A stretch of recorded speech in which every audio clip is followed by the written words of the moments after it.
Hi, yo, chat. Oh my god, bro. How am I supposed to stream all day, bro? I'm so tired. It's only day like 9. Damn. That's actually insane. I think I only made like $100 off of this. It's not that bad. I spent like $130. They said $100, no way. You got back like 30 tops. Damn, so he might be right. So 40 back? Yeah, about 40. Damn, 40 back. And these niggas are haters. They made sure I wasn't trying to up the scale. I was trying to be nice and do 100. These niggas said, your ass only got $30. Don't try to up it. All right, so we realistically got 25. Yeah, so we almost got a booster box. A booster box. Okay. Chat, this is the last one. Zubat, Mary, Arcano. Damn. Psyduck, Brother Bot, Origapong. You gonna interrupt me? Bro, these door dashers, bro, they're low-key annoying. Mud Dial. Chat, let me.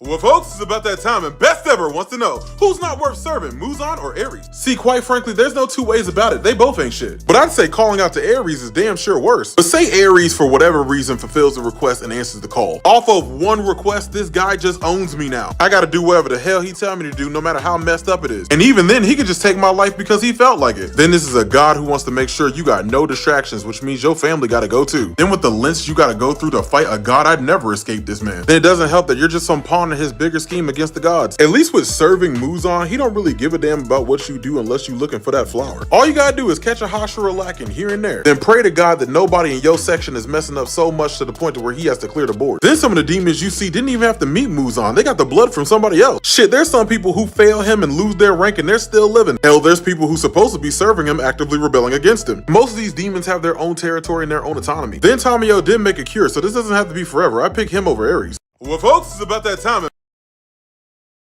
If you see a high school football coach that gets arrested because he was having sex with girls in the high school, you'd be like, that piece of shit, like that motherfucker needs to go to jail. But if you see like some hot teacher in Florida getting taken away in handcuffs because she was banging a bunch of football players, the first thing you think is, which one of those told his mom? If you see a high school If you missed what happened between USA and South Sudan, I got you. Game started off as you expected with USA with a 10-2 lead. Then all of a sudden, South Sudan just turned into the 2017 Warriors. They was up by as much as 15 on the mighty USA who were 42-point favorites. What the fuck? South Sudan don't even got an NBA player, bro. And then obviously Embiid being the Ben Simmons of the team isn't helping. USA was struggling and Coach Crow on the sidelines looking like this. South Sudan entered into halftime up by 14. And we started the second half with AD getting yammed on. Hey. But no matter how bad a team is playing, you can never count out a team with Braun. Then at the end of the third, Curry to give the USA their first lead since the first. But down by 2 with less than 20 seconds left, JT Tor hits a 3 in LeBron's mouth. Holy shit. But then on the other end, of course, LeBron gonna get his get back. Drives for the lead, he puts it in.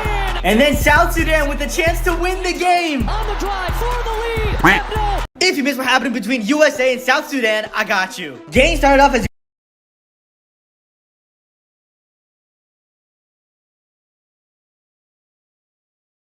Please leave the bag talk to people who actually have a bag. So, over the past couple of days, there's been an ongoing discussion about LeBron having a bag and what it means to have a bag. And I kind of feel like this conversation is a little nasty, but we're going to get into it anyway. People say LeBron has no bag, and here's what LeBron had to say about that. His bag, he's got this, what can he do here, what can he do? What does it even mean, having a bag? Bag of tricks. But you know, like, think about it. Like, you guys both you made a couple tonight, crazy shots. You made a couple tough fadeaways tonight. But the reason you guys are great players is because most of the time you can do the easy. Get to the rim, finish, make your free throws, make your open threes. Okay, then you get to the step back, boom. The game is won on making fundamental plays, not your bag, right? I know they don't talk about that in Europe when you're growing up. Yeah, right? no, I never heard the thing bag since until I came to the NBA. Right, and when I was growing up, it wasn't talked about it. Like the least amount of dribbles to get where you need to get to was when I grew up. efficiency. Michael Jordan wasn't out there dribbling 1,000 times, to get to the spot. He get to a spot right. and raise. Isaiah Thomas, as great of a handle Isaiah Thomas had, Isaiah get to a spot and raise. All these guys that I grew up, Grant Hill, get to a spot. I'm bigger than you. Straight line. Big Dog Robinson, I'm bigger than you. Allen Houston, all these great players, that I grew up watching. Okay.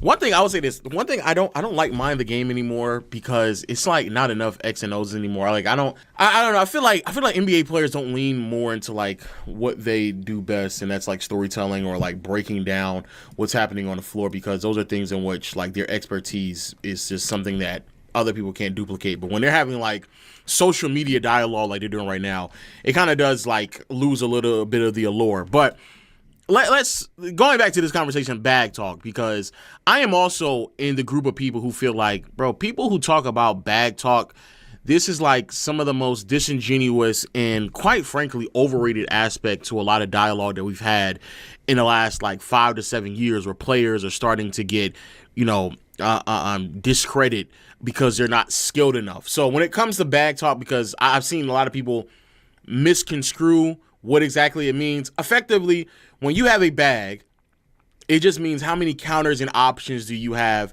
to scoring the basketball. So yes, everyone has go-to moves, but then once the defense kind of stops you from getting to your go-to move, what is your counter after that, and then your counter after that, and your counter? You're like, what are all the ways in which you can score to make yourself effectively unstoppable, or at least very difficult to stop? And I agree with LeBron in essence is that you don't need to have a deep bag, or at least let me take that back as well, because I think LeBron's going to claim that he how does he not have a bag, right? And I want to say this. You do not have to have a deep bag. You do not have to have that many counters to be hyper effective. The problem, however, is that there is this concept that skills trump all, and that if you don't have a certain level of skill, then there's certain conversations that you just don't belong in. And in my opinion, I just think that is grossly inaccurate. There are several players that are more skilled in some regards than LeBron, but they're not as impactful as LeBron because there's certain attributes to his game that they just lack. And also, when it comes to skills and bag work, for whatever reason, the problem is that when people talk about bag, they then correlate to how skilled you are.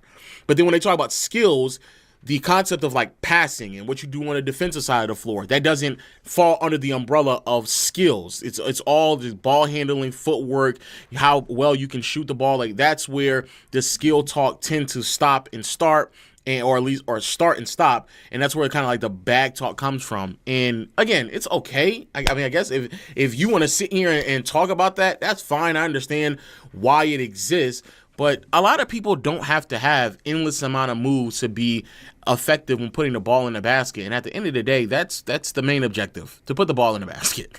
Like there's a lot of players that are more skilled and have a deeper bag than Shaq, but they're not better scorers than Shaq because they don't put the ball in the basket as effective and as consistently as Shaq does. They just don't do it. Now, if the level of efficiency is relatively similar and how consistently you're able to uphold it is also similar, then I can understand where the skill talk come into the conversation. How deep is his bag? Like all that, I get that part.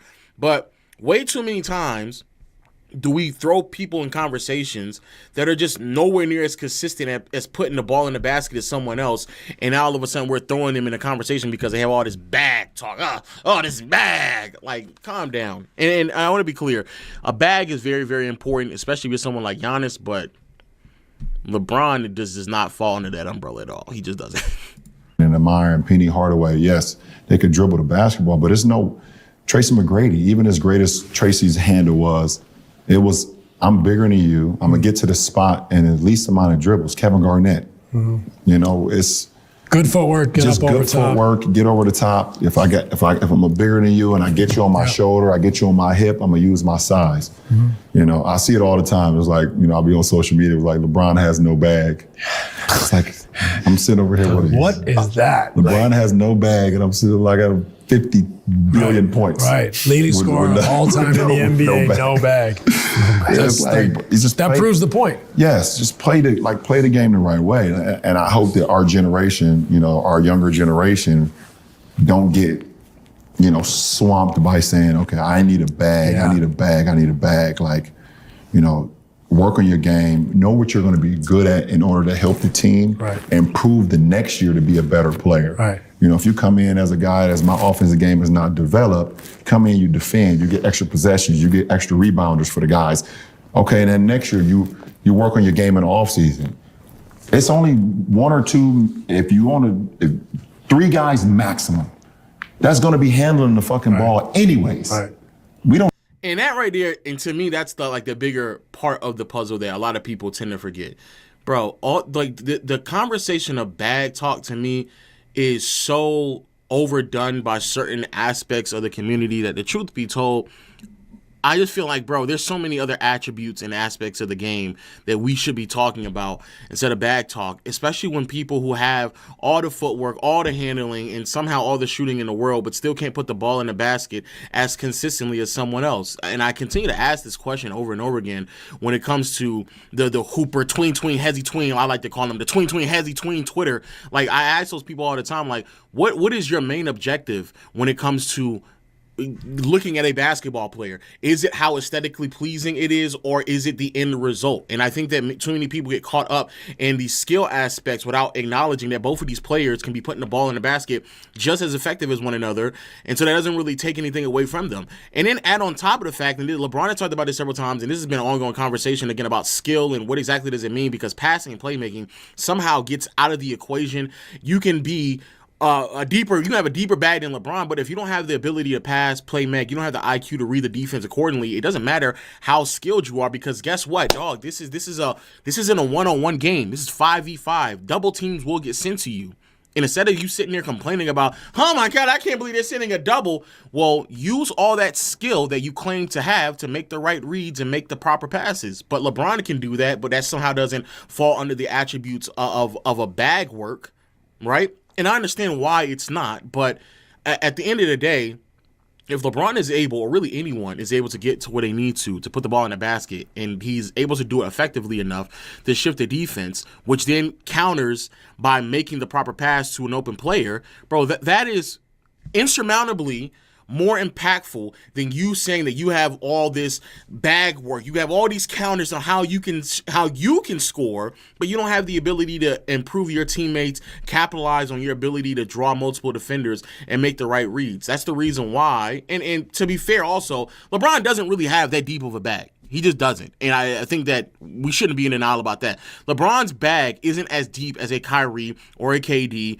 or a Tracy McGrady, Kobe Bryant, Michael Jordan. Like, it doesn't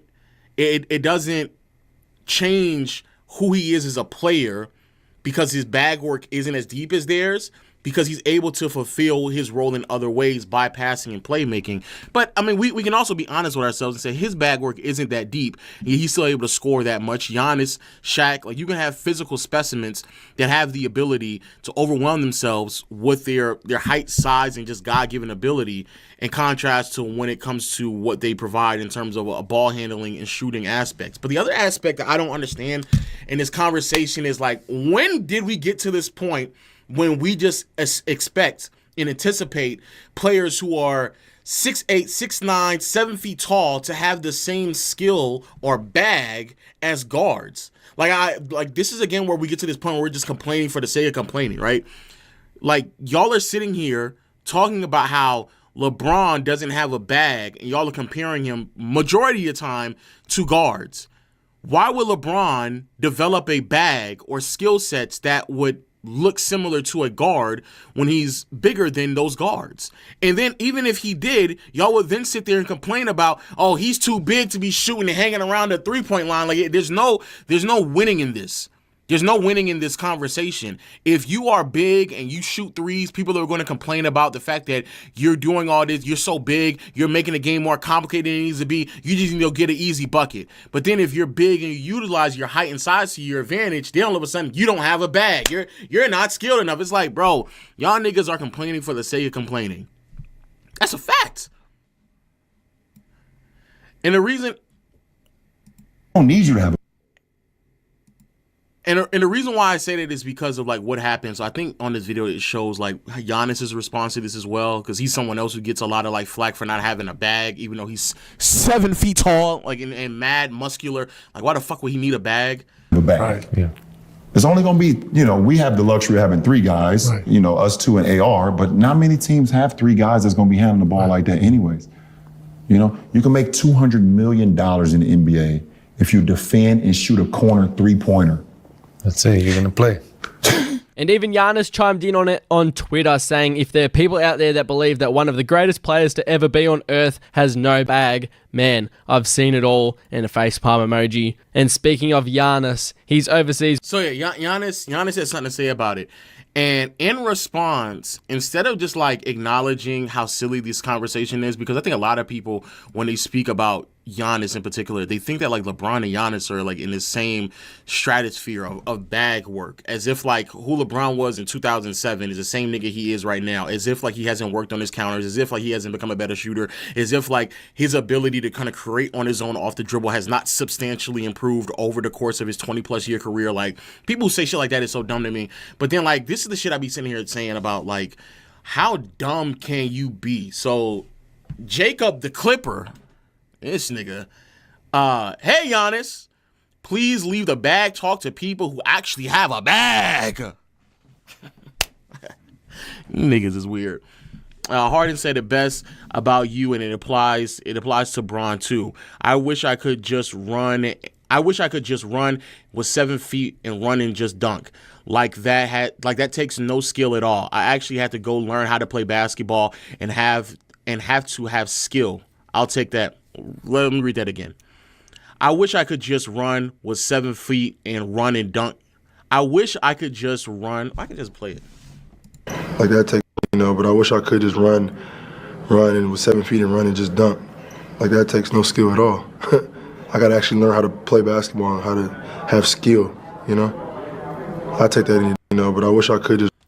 And like this again, this ideology of like, and I get what Harden is saying. Like I get there is an aspect of what Giannis provides to a team that he cannot provide, and that is 100%. That's a fact. But the truth of the matter is, Harden also plays a style of basketball with all the skill in the world, but it isn't as impactful because there's more than just how many tricks and how deep your bag is. Because at the end of the day, you doing all that bag work, but if you can't put the ball on the floor, then you need to find a different way to either enhance your bag or a smarter, more intelligent way to play basketball. And I don't think that that's that much to ask for. And I don't even think Harden is necessarily the depiction of what I'm saying. I think more so like the Kevin Durant's, the Carmelo Anthony's, the Jason Tatum's kind of fit under this umbrella of players, that Dominique Wilkins to an extent as well, where you can have all the skill in the world in terms of your ability to score, but if you don't have the ability to make the proper reads and pass, then yeah, like you're going to put yourself at a massive disadvantage. And furthermore, I think that, again, we do this thing where Giannis being 7 feet tall and handling the ball in which he does, yes, he's not going to handle the ball to the same extent as a fucking 6 foot nigga. Like, no, that does not make any sense. But for someone who's 7 feet tall, yes, his handles are more than adequate enough to get him from point A to point B, because if it wasn't, then other 7 foot niggas will be able to run around, do what he does all the time. And also when it comes to skill, why don't we not consist of passing, playmaking, and defense, an aspect of basketball that James Harden has never been able to come close to what Giannis provides? And yes, what Giannis does from a skill standpoint on the defensive side of the floor is aided by his height and size and athleticism. But the truth of the matter is, bro, like we run this hypothetical about what you may be lacking, and if you didn't have a certain thing, then what will you be? And it's like, that's just a dumb hypothetical. I wish I was 7 feet tall. You're right. And I'm pretty sure Giannis wish he had the lateral quickness that you have at 6'6" or 6'5", but he doesn't, yet he still finds a way to stand in front of players defensively better than you have throughout stages of your career. So how the fuck is that possible? But nevertheless though, niggas like Jacob the Clipper will then run around and start running these weird hypotheticals. And it's so odd to me. Brother, Giannis shoots 61 from the free throw line last year. The guy still can't shoot. He lacks skill. If he was 6 feet tall, he would not be in the league. Here's another one. If Giannis and LeBron were 6 feet, they'd just be Jeremy Lin's backup if they pursued basketball. Bingo! You niggas sound so fucking dumb. Yeah, if Kyrie was an amputee, he also wouldn't be in the league. If Kobe was blind, he also wouldn't have been in the league. Like, you're bringing up hypotheticals that don't even fucking exist. The reason why they built their game the way that they built it is because of their height and size. There's several players that have come in the NBA that was the same height and size of LeBron and Giannis and did not possess the same skills that they do. And furthermore, you can see someone like a Giannis who entered the NBA with comparisons of Nicholas Batum and yet still translated to be the player that he is. Is it the deepest bag? No, but why the fuck would a 7-foot nigga need to have a bag as deep as Kyrie Irving's? That makes no sense. His game translated and was produced based on his height and size. And so if Kyrie or Chris Paul or Derrick Rose or all the other guards out there, if they were the height and size of a LeBron or a Giannis, then their game wouldn't be as well-rounded skill-wise or bag-wise. They would definitely just rely more on their athleticism more than anything else. And so, yes, you take what is given to you and you build your game around it and you continue to add more and more onto it. I think that players like a LeBron and Giannis who are 7 foot, 6'9", should receive a lot more praise than they do for adding the skills of being a passer that other players before them just don't have. Matter of fact, there's players in today's game who have more bag, skill, twink, all that dumb shit, but still can't put the ball in the basket as consistently as they can. And a lot of them aren't as good as passers as they are either. Melo, it has a deeper bag than LeBron, but yet he's not as skilled as LeBron offensively because he's not as good as a passer than LeBron. And they're both around the same height and size. So you can clearly see one player worked on one thing, the other player worked on another, and yet the results were drastically different. Shout out to Melo. Deep bag, heavy bag, post up, dribble, tween, pull up, hang, all that shit, all that's nice. But then when a double team come to you and you can't make the right reads, then what is all that skill, that deep ass bag? What does that do for us? You getting off, you got an ISO, but if nobody else is getting off a good look because you don't have the other skills to maximize the fact that you're leveraging your scoring ability to get players open, what the fuck does it matter? What does it matter?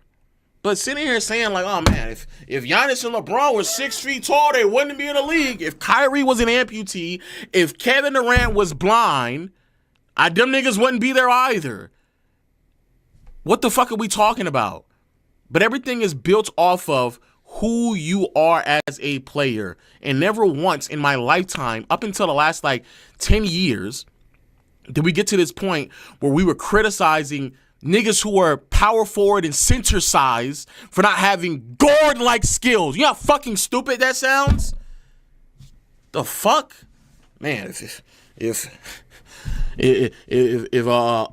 Shaq was the size of Chris Paul, but he's not. So who gives a fuck? What type of hypothetical is that? Who cares? Who cares? Dumb. That shit just dumb as fuck. Also, people having this conversation in the middle of the finals is so odd to me. Y'all claim y'all hate LeBron and y'all get tired of talking about him. There was some weird fuck that sat there was like, oh, I can't stand LeBron. Matter of fact, let me find him. I can't remember what it was, but it was I think I watched it last night on stream too. I did watch it last night on stream. I watched it last night on stream and the nigga was like, oh, please. I can't stand LeBron. Why do we always got to talk about him? I think this is him. Idea was that many. Insufferable. He really is.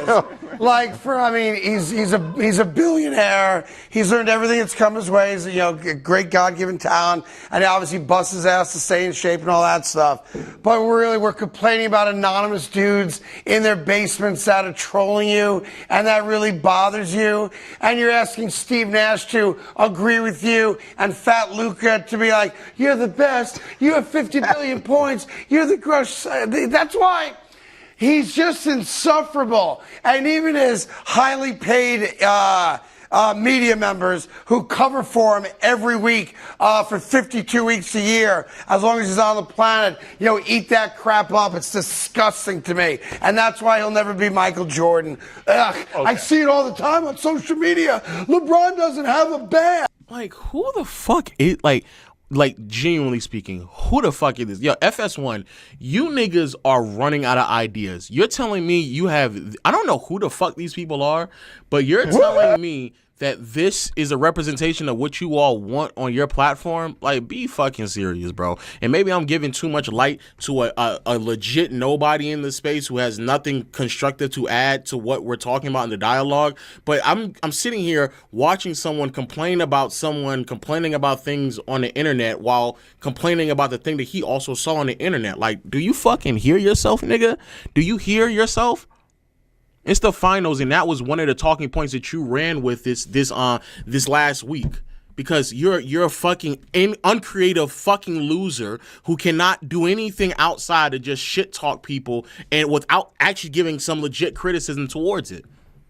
Niggas like you make me, like, nigga, on some real shit. People always ask me, like, what is the premise of, like, these channels that I do when I'm reacting to shit like that? It's genuinely to get people like that the fuck out of here. They don't serve a purpose in this space anymore. There's nothing that nigga provides to this space. Like, y'all niggas claim y'all hate LeBron so much, y'all don't want to talk about him. LeBron makes a smidgen of a comment on a podcast that was 2 hours long, and y'all drug it and made it a talking point in the middle of the NBA Finals for like a day or two. Like, do you hear yourselves, bro? Do you hear yourselves? Be very mindful that this nigga is on season two of the fucking what is it? What is the podcast? You're in season 2 of it, and I know for a fact none of y'all were talking about any of the stuff that they were talking about in season 1 because you niggas don't know how to speak about the game anyway.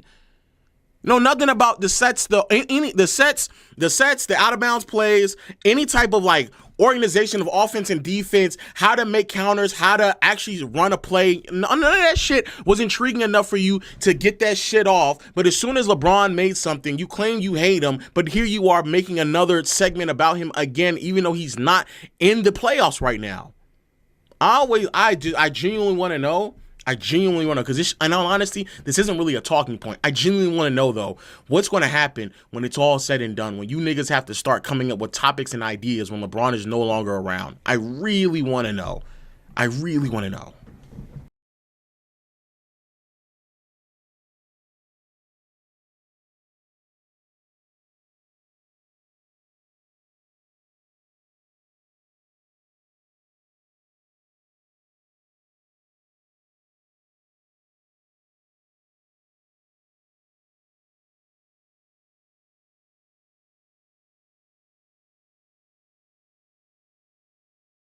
So Carmelo Anthony had a sit down on his podcast. It's not a very interesting conversation. He was more so kind of having a recollection of what happened within his time in Houston. I saw a couple of snippets of it. I actually wanted to like deep dive into what exactly happened, because he was talking about analytics, you know, how that changed everything that happened with him. Guys, during an episode of the great Club 520 podcast, shout out to those guys, Jeff Teague shared that analytics were to blame for his run in Minnesota ending. He explained that he got traded for taking mid-range jumpers, which went against what the Timberwolves analytics. You're not gonna let him read without laughing? I feel like a lot of shot at me with these. I mean, hey, bro, you got a lot of. I'm not gonna lie. I was reading this last night. Shout out to our producer Dom, and I was like, "Ooh, Melo, I know he got tea on this. I know he gonna have something to say. I know he got tea on this. The tea right here. The only thing that can limit you is believing that you are limited. You see how the universe works, man? You see that? I'm sorry. Go. I'm sorry, Ken. I mean, shoot, outside of the mid-range, Teague. According to Jeff, quote, analytics took blank him out.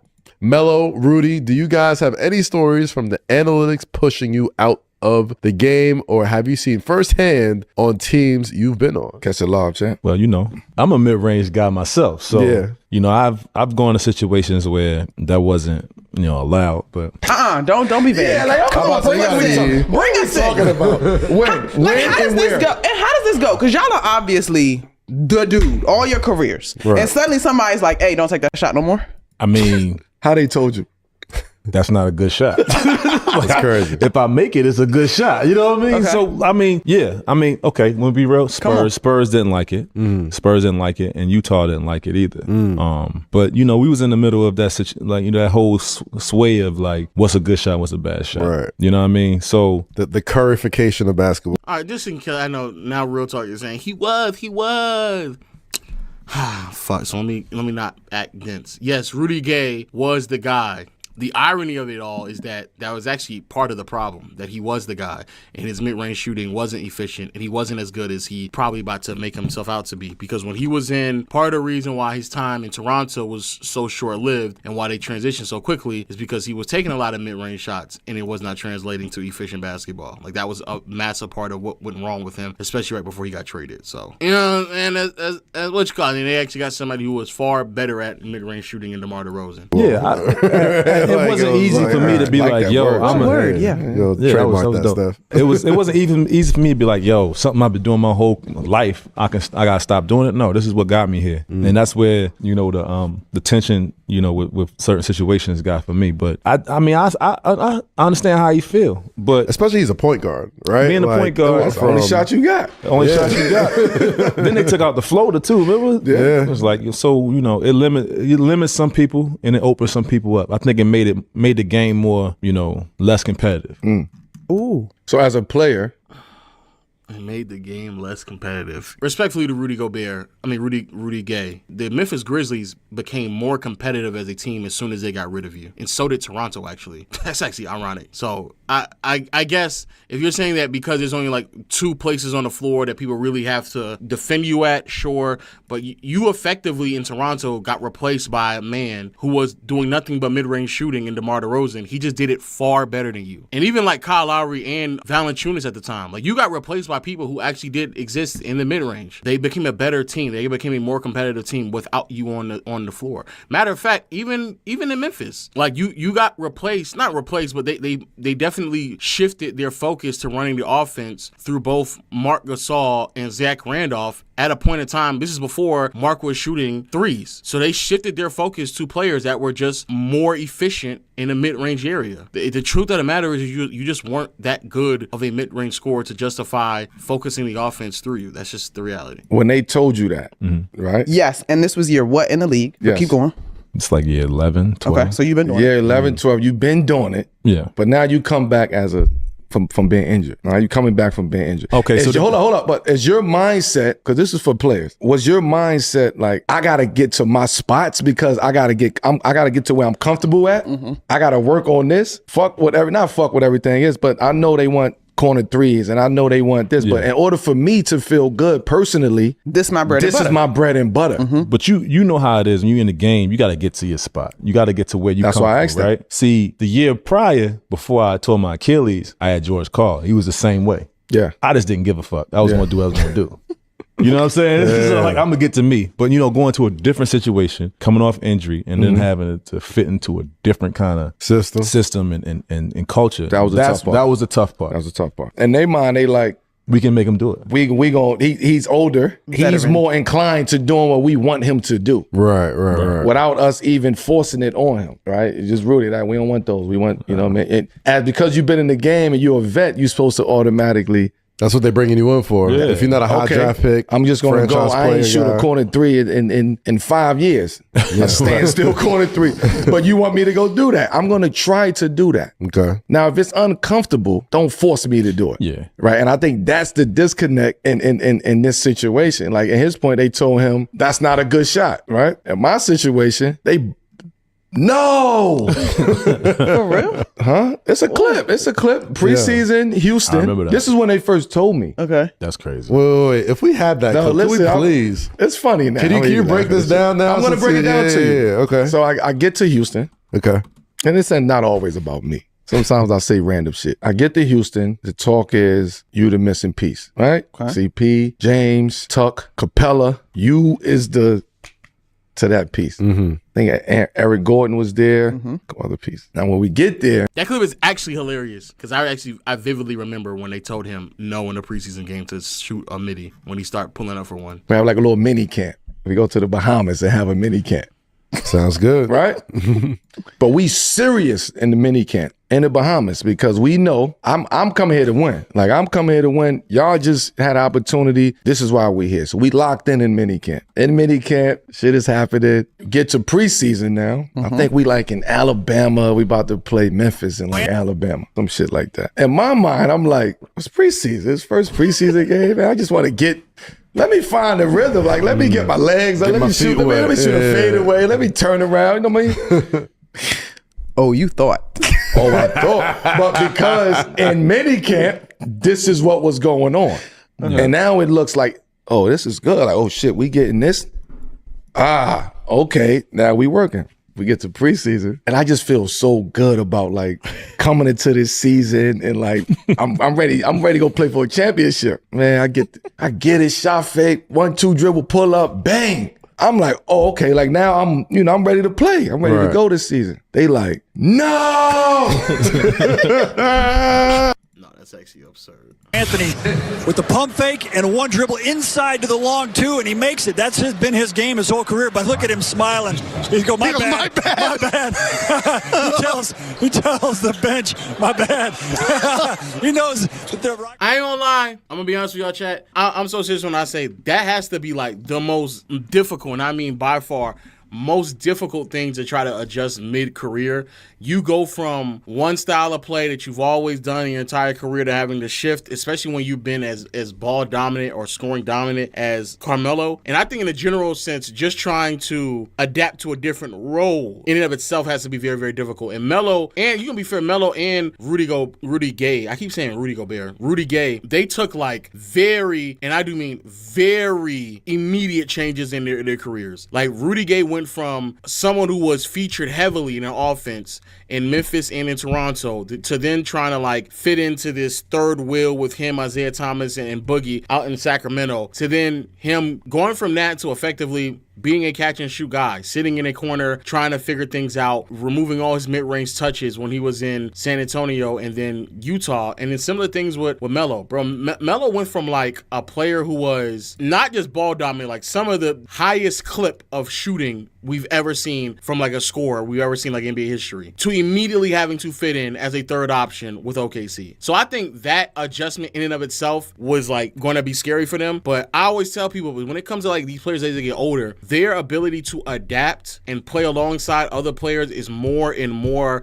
valuable. It's the reason why when Russ was like transitioning from playing alongside KD to like having effectively his own team, I was like, bro, that shit was cool for one season, but he has to figure out very quickly how to adapt to playing alongside someone else, because he's not good enough to be the first option on a team. It's very clear that he's not. Rudy Gay was always like that. It was very clear that he was not good enough to be the first option, especially beyond his Memphis years. It was very, very clear you're not going to be good enough to be the first option. So you have to adapt to something completely different. And a player like Ray Allen can adapt, Paul Pierce can adapt, Garnett can adapt. All these things can, I think Kevin Love adapted, but it was very difficult for him to adapt.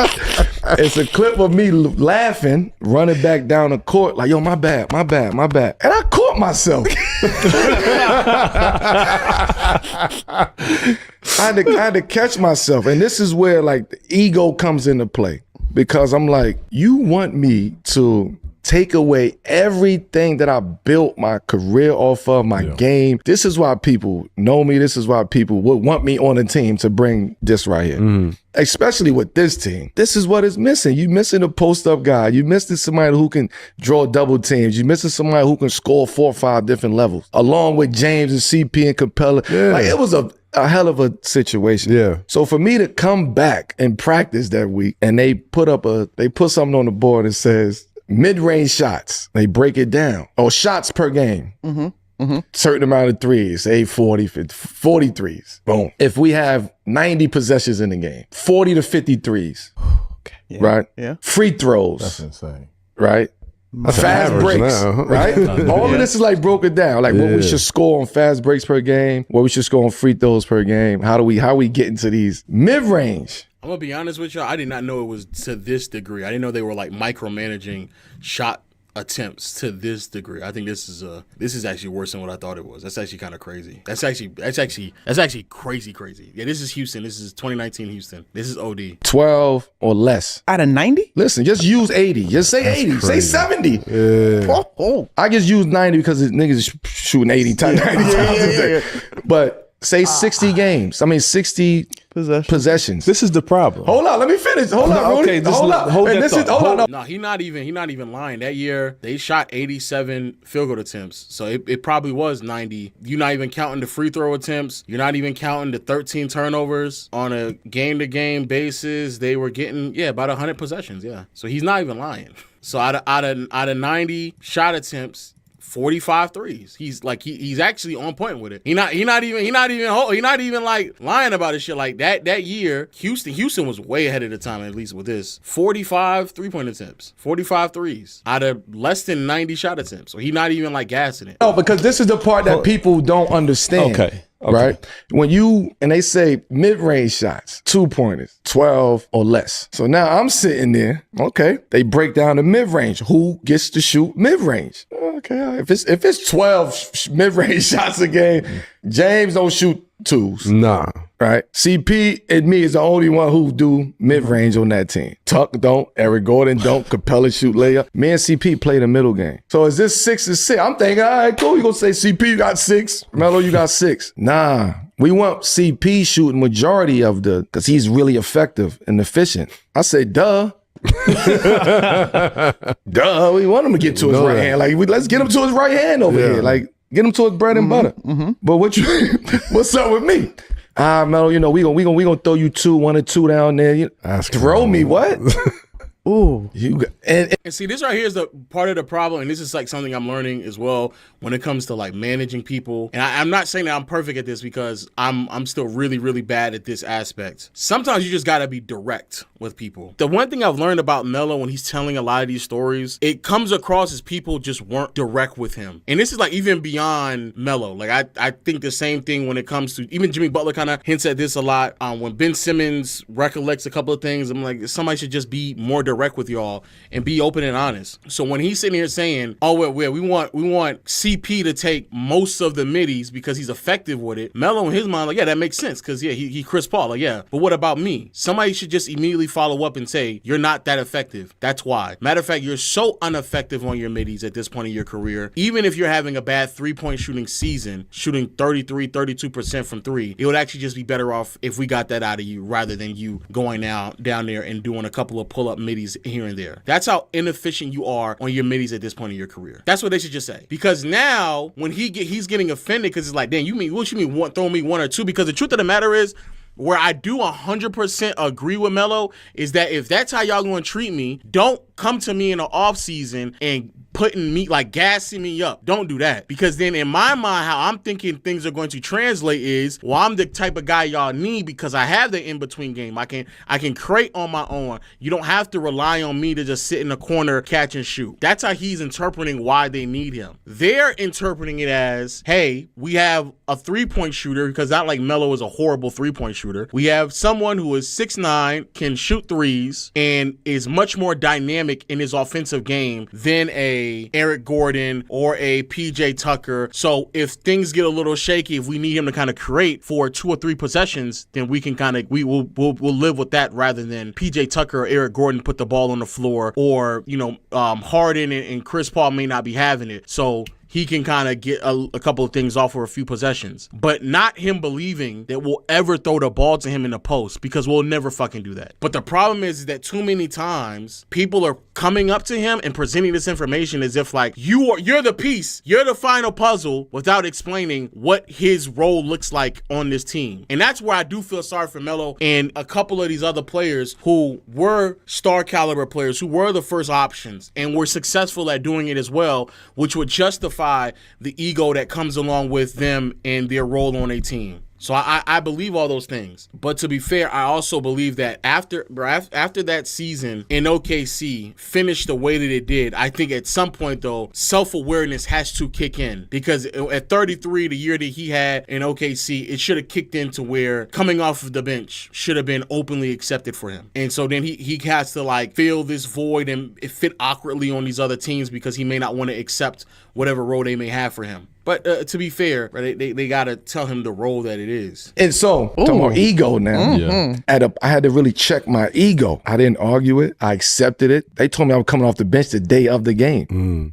See, that's crazy. behind PJ Tucker. See, that's crazy. That's crazy. These are conversations that should be had when I'm signing you during the off season. Because let's be clear, you didn't come to that conclusion the day of the first game. That is extraordinarily unprofessional. You need to tell me that before I even sign the contract. Don't have us, and to be crazy, the truth of the matter is that's an ongoing issue of Mike D'Antoni, because Mike D'Antoni has been accused of not being, I don't want to, confrontational may be the wrong terminology, but up front with people. That has been a problem with Mike D'Antoni his entire career as a head coach. And I'm like, you brought me here to play alongside PJ Tucker. Right. You got rid of Trevor Ariza, and here's the easy plug-in right here. So why am I coming playing behind PJ? Because you're a worse player for what they may need in that role. That's why. Trevor Ariza was better suited for that role than what they need out of you. That's why. And they also didn't tell you that because if they confronted you about coming off of the bench, they knew you probably would not have signed with them. So they had to fluff it up.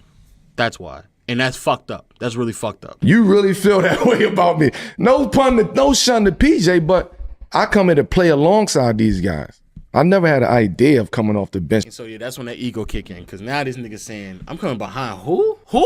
PJ Tucker? Who?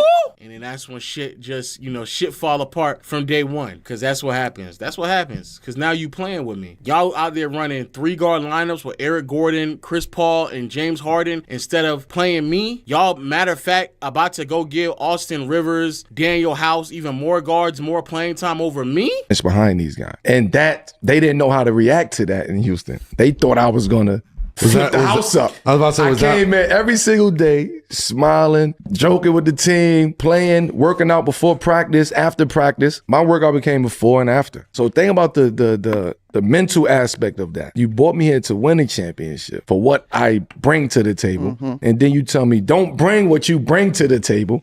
We want to win a championship with how we see you at the table. Yikes. Now, I can do what you want me to do. I'm not going to be as effective with that, though. You will actually be. That's the other problem. That's just, and I think this is the disconnect, because it's not as if like this isn't Melo of old. Because Melo of old, I would very well argue that even if you're shooting, hypothetically speaking, 45% on mids, which is still really good, right? Get into your post-ups, you producing, 48 on those, getting some really good looks. I believe when you're at that point in your career, this is the reason why I don't really care too much about Russ being as inefficient as a lot of people make him out to be, even Ja a couple years ago, because players like that, even when they're inefficient on a lot of their looks, they put so much pressure on the defense that it actually generates quality looks for everyone else. So their value is beyond the amount of points that they score. It's also aiding complementary pieces to get open looks so they can up their efficiency as well. It should have been told to Melo, you will be used as one of those complementary pieces that we see needing the assistance to get your efficiency up, not someone who we have to rely on to always create. Maybe bail us out every now and then, but not creating. No, you're not one of those guys anymore. This actually makes me feel sad for Melo, because if all this is true, that means that he got lied to. I can't shoot 10 to 13 threes a game without me getting to my bread and butter.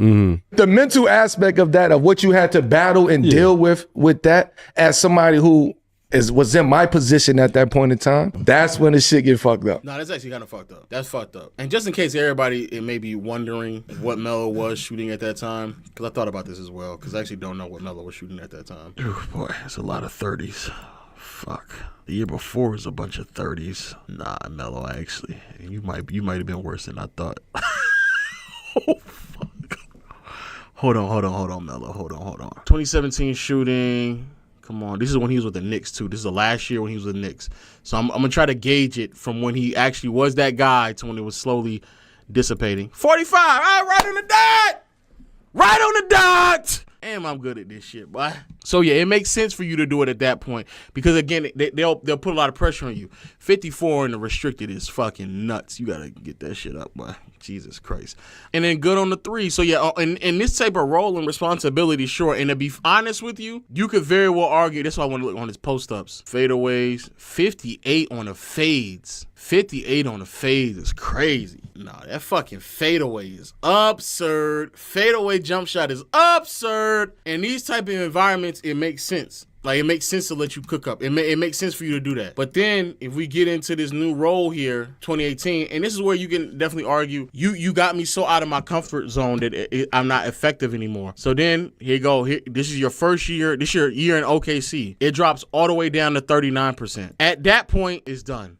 When you start shooting 30, it's done. You're done. Fadeaways, 47. That's actually very respectable. But on your middies at that point, you're done. But to be fair to Melo, he's probably arguing the reason why I shot so poorly on my middies is because y'all had me out of my rhythm. Because when I was in my rhythm, I was 6% better. But they're probably going to argue that we're getting way better offense, which they probably were from Paul George, especially, but PG and Russ. And so it'd be better off for the team in totality if you operate this way, because Russ was definitely generating better looks for everybody else on the team with his ability to put pressure on the rim, which shifted the defense more, and then PG was just a more efficient score at that point. So then we get to 2019 and you're at 40. At that, it's not enough. It's not enough, because even at 32.8% on threes, you are a more efficient scorer, even on a bad shooting 10-game sample size on threes and middies. So we rather you do that. But I think at that point, Melo got so far out of his rhythm that it was like, fuck it, bro. I can't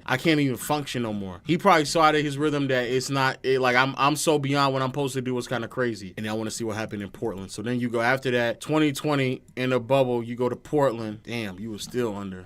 Damn, Melo. Damn, you was still under 40, my boy. Yeah, it was cooked at that point. Actually, I want to see something. Is 2018 just an anomaly? I mean, 2017 just an anomaly season? 2016. Nah, he was around 45 the last 2 years in New York. Tough. So in 2019, we're gonna get up more threes regardless. 45. They're probably thinking we're gonna get up more threes regardless. We're still gonna shoot around 35, 36. And so we'll be able to weather the storm offensively. It don't even matter. The value of Melo will be in those moments when things ain't shaking, how we gonna break out of that. And so last year we had an offensive rating of 114.7. This year, 115.5. We're covering on those bases. They dropped defensively though. That was another thing that hurt them. It's when shit gets tough, we'll be able to have the versatility beyond Melo and Chris Paul. I mean, Chris Paul and Harden. That was a true problem. But that does suck. I feel for Melo in them, because at the end of the day, bro, you go out there, you do what you need to do. You out there playing, and out of nowhere, that shit everything just gets thrown out the window. Yeah. Now I can do what you want me to do. I'm not gonna be as effective with that though. The workout I can't shoot. I can't shoot. Come out the gate and shoot. I can't shoot 10 to 13 threes a game without me getting to my bread and butter. Mm-hmm. Like you need that to warm up to even be able to. Yeah, that's shoot from deep. Yeah. It's easy. That's how you work. That's how you warm up in the workout. Yeah, yeah, straight so up. So you get into your bag it's progressive. Can I get back to my thought? The one thing I will take away from that during that comment is that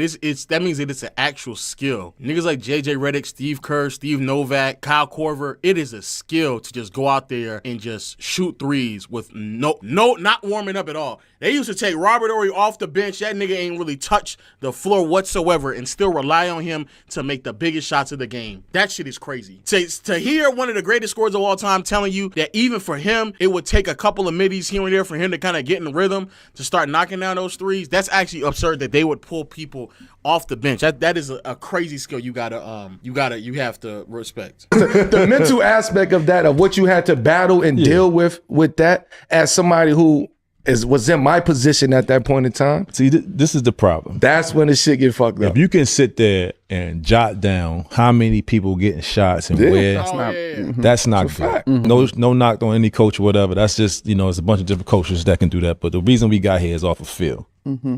You know what I'm saying? And that's my problem with analytics. It's not the fact that you can go on analytics and fact check whatever, but to build a team off of that is crazy to me. You can't tell me, if I get hot, I'm gonna shoot. That's better for the team. How do you know what I mean? How would you use analytics? What lineups work good together? Okay. Well, lineups work good together. Plus minuses and all that type of stuff. But and if this person, Mikal Bridges, if he plays this many minutes, how's his production? Mm-hmm.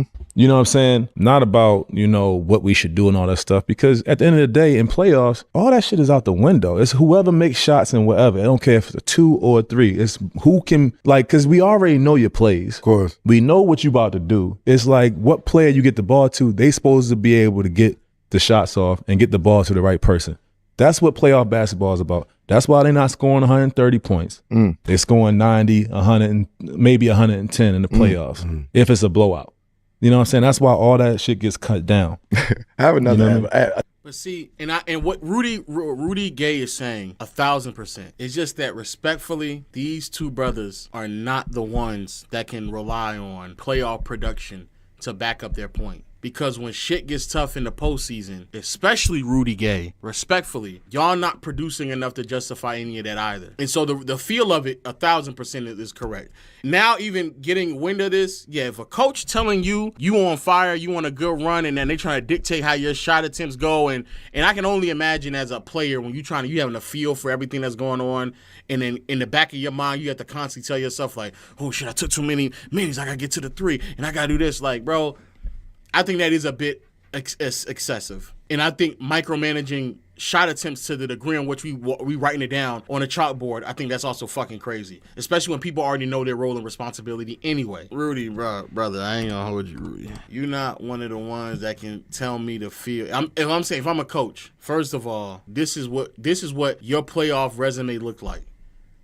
You played one playoff series before you got to San Antonio. If I'm the head coach, if I'm the analytics department, and that nigga telling me about what it means to be in the playoffs, I'm going to look at him, especially in San Antonio, I'm going to look at him sideways. Nigga, we been in the playoffs every single year for 20 years. You coming and telling us about what you supposed to do in the playoffs when you played a grand total of 7 games. Respectfully, go sit in the corner.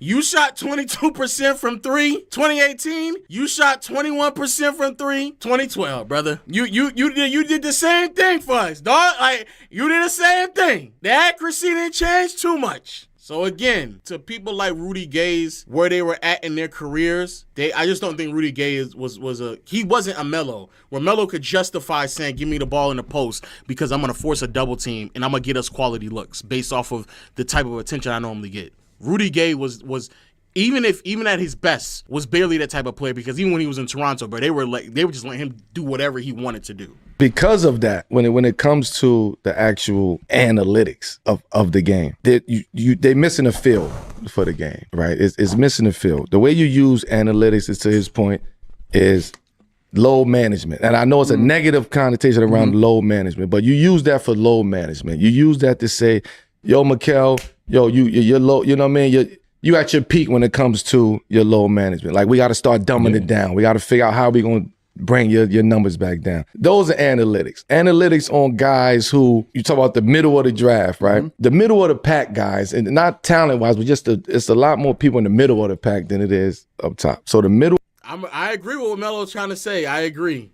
Of the pack, when it comes to that, that's when you use the analytics, because it's very similar around here. I agree. Analytics really should only be meant for, and to be fair, it in large part is only meant for the middle of the pack guys to the lower end guys. How do we maximize how many shot attempts you are getting, or maximize the production out of the shot attempts that you are getting as supporting cast members, as role players? Melo doesn't know. I feel like Melo doesn't know that that's where he was though in 2018, 2019. That's kind of the problem. Who can shoot? I need a corner 3-pointer from the right corner.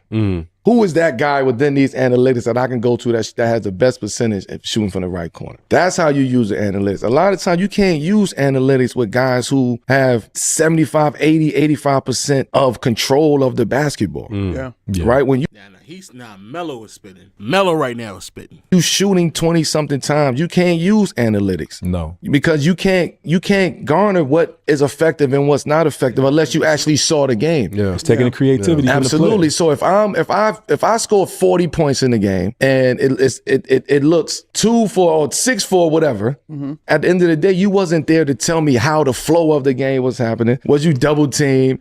What was happening? Where you missed the shots from? What was the attention to details on you? What was the defensive strategy? Analytics can't take that, can't give you that. So it takes the emotional aspect out of it. I want to add to both of your points. This is the problem with having yes men on podcasts, because an easy follow-up question should be, wasn't that you in Houston and wasn't that you in OKC? That's what the next question should be. That's just one example of analytics using, a team using analytics. I think from a fan perspective, the way analytics just became, the league's a copycat league, everybody sort of adopted it. I think the biggest sort of effect analytics has had on the NBA is that it's made the game very homogenous. Yes. It definitely turned it into, teams used to have personalities. I can't stand when niggas say this. Shut the fuck up. In the 2000s, sure, but the idea of trying to maximize every possession and what somebody gets and what they believe is the best way to score on a possession-to-possession basis, that has been basketball throughout the course of NBA history. So that even though there wasn't a term, actually there was, the terminology analytics was in the 90s, but the simple concept was the reason why we're going to just throw the ball to everyone in the post in the 90s and even the early 2000s is because we believe, not even believe, that is the best function to run the offense right now. That undeniably is. And so they would give the ball to players in the post, even if they weren't really good post players, just because that was perceived to be the most valuable way to shoot and score the ball. Isaiah Thomas speaks about this in the 80s, that because of analytics at that time, guards were at a significant disadvantage unless they were shooting threes, because the field goal percentage that they used back then, it was heavily weighted towards field goal percentage. It constantly provided the evidence that guards were not as effective as bigs, which is why a lot of the offense was ran through bigs instead of guards. And the truth of the matter is, because analytics and our concept of what efficiency is now, in contrast to where it once was, we were robbed of a lot of really great guards emerging throughout the course of NBA history because people were stuck on the old way of we have to use field goal percentage instead of actually looking at what someone's actual efficiency is in terms of scoring. So Walt Frazier was never actually the player that he was supposed to be because of field goal percentage, even though when he got loose and going, he was just as good as any other player in the NBA from a volume scoring standpoint, maybe outside of Kareem. It's the reason why Isaiah Thomas, he had to tailor his game to a more slower style of basketball. It's the reason why Kevin Johnson, when Charles Barkley came along, had to tailor his game differently. Mark Price had to tailor his game differently. Even Steve Nash, to an extent, had to tailor his game differently. He couldn't shoot as many as people wanted him, or he probably should have, or just something even he looks back and thinks to himself, I should have just shot more, because him scoring actually was more efficient than even Stoudemire, because though Stoudemire's shot at the basket was extraordinarily high, Steve Nash putting pressure on the defense adjusted and shifted the defense more than Stoudemire rolling to the basket. That's the reason why when it comes to Stockton, he actually would have been a better player if he actually shot more, because it would have put more pressure on the defense. But because everybody was running around moving field goal percentage instead of actually looking at efficiency, we were robbed of who the true value was of a lot of these guards. The reason why analytics doesn't work for the star caliber players, similar to what Melo was saying, is because star caliber players can manipulate the game way more than the role players can. Meaning that if I really wanted to just become a better three-point shooter, if I wanted to attack the basket left, or I just dictate a lot of this shit way more than a supporting cast member does. Melo just doesn't know that that's what he was in Houston, but yeah. Can't you learn something from it, however, about how effective a player might be? Or Well, the only two stats that matter to me when it comes to winning and losing. Rebounds and turnovers. Rebounding and turnovers. This nigga been saying the same thing for literally 30 years. Those are stats that I would look at. If you get killed on the boards, you're not going to win. You turn the ball over, you're not going to win. While this is going on, the Miami Heat, they were like bottom of rebounding, and they turned the ball over a little bit more than they probably should, and they were still dominating the league. They turned the ball over 8th most. Yeah. They turned the ball over 8th most, and they were a subpar rebounding team, one of the worst rebounding teams, and they still won. That nigga Barkley used to be just chatting up a fucking storm. Holy fuck. assume then that player impact estimate has very little relevance in your life. You know how to calculate that? Not really. Well, take a look. Player impact estimate measures. But that's here. No, Reggie, that's why we're showing it, because things have gotten a little out of hand, haven't they? Analytics are good in showing certain trends, maybe. Where guys particularly get most of their shots or where they're scoring from. Whatever happened to good old-fashioned scouting? Going out, actually scouting, writing down. It's funny when they say that shit when there's more scouting happening now than was back in the day, especially overseas scouting, because it was very rare that scouting. When they used to say this shit, I love it when they used to say this shit, because knowing that they existed in a point of time that the feel, I just had a feel for it. That's the reason why there were so many busts back in the day in contrast to what's happening recently, because they used to just go off a feel instead of actual scouting and keeping count of what things did or did not happen. They used to just draft 7-footers for the sake of just drafting 7-footers. It's ridiculous. But in terms of Kenny, some guys are better numbers guys right. in terms of that's those all contracts. It's fake. That's what I'm saying. It's some guys can have lower numbers based by that, whatever it's called, and not get the same type of contract versus a guy that. But think about it. If you played, let's forgive me, if you played in Phoenix system under D'Antoni when they had Steve Nash, your numbers, because of the number of possessions, are going to be inflated. I'm not a big fan of that analytics thing. The fact that they don't understand that many of the analytics are per 100 numbers. Take this piece of paper and say Shaq's going to catch the ball on the left block 17 times, and because he catches it 17 times, he's going to only make 8 shots, so forth and so on. So therefore, they're saying we take all the emotion out of the game, when really they're not taking the emotion out of the decision, they're taking the intelligence out of the decision, and consequently, it's eliminating the on-the-job training that we've all experienced. We all knew that the stat sheet for us, we can all manipulate the stat sheet at any point in time we want. So when I came into the game, the big man dominated. And the criteria was if you got X amount of rebounds, it was weighted. If you shot a certain field goal percentage, it was weighted. So you shot 60% from the field. You shot 60% from the field. But all the offenses were geared around big men. So you shot closer to the basket. I shot 45% from the field because most of my shots were 18 to 20 feet away. So consequently, the stat sheet didn't tell the true story about my field goal percentage and your field goal percentage. So little guys, we had to adjust our game and try to get rid of this stat sheet, because we could never be MVP of the league or be the best player on our team, because the criteria and the measurements that we were being judged by, they didn't fit the little guys. So the little guys were out of the league, and the 6'9" point guards start coming in because they can get closer. What he doesn't understand, unfortunately, is that those are not analytics. That's just like box score common things, because a lot of the analytics does point to the fact that a lot of these players were much more efficient than people actually give them credit for, which is a huge reason why when older heads get upset about people using analytics, they don't really know that it actually does still point to the fact that a lot of y'all favorite players were still very, very impactful. A lot of the analytics, if it starts to show otherwise, people who control analytics, they will try to find different ways or formulas, really different formulas to figure out what is a better way for us to get a more accurate representation of what's actually occurring on the basketball floor. To strategize against the team who had a great post-up game or a great, point guard play or whatever it is, the analytics of it, the fact that there was a chart of shots to be taken and where. No, the fact that you spent is summer wild to me. No.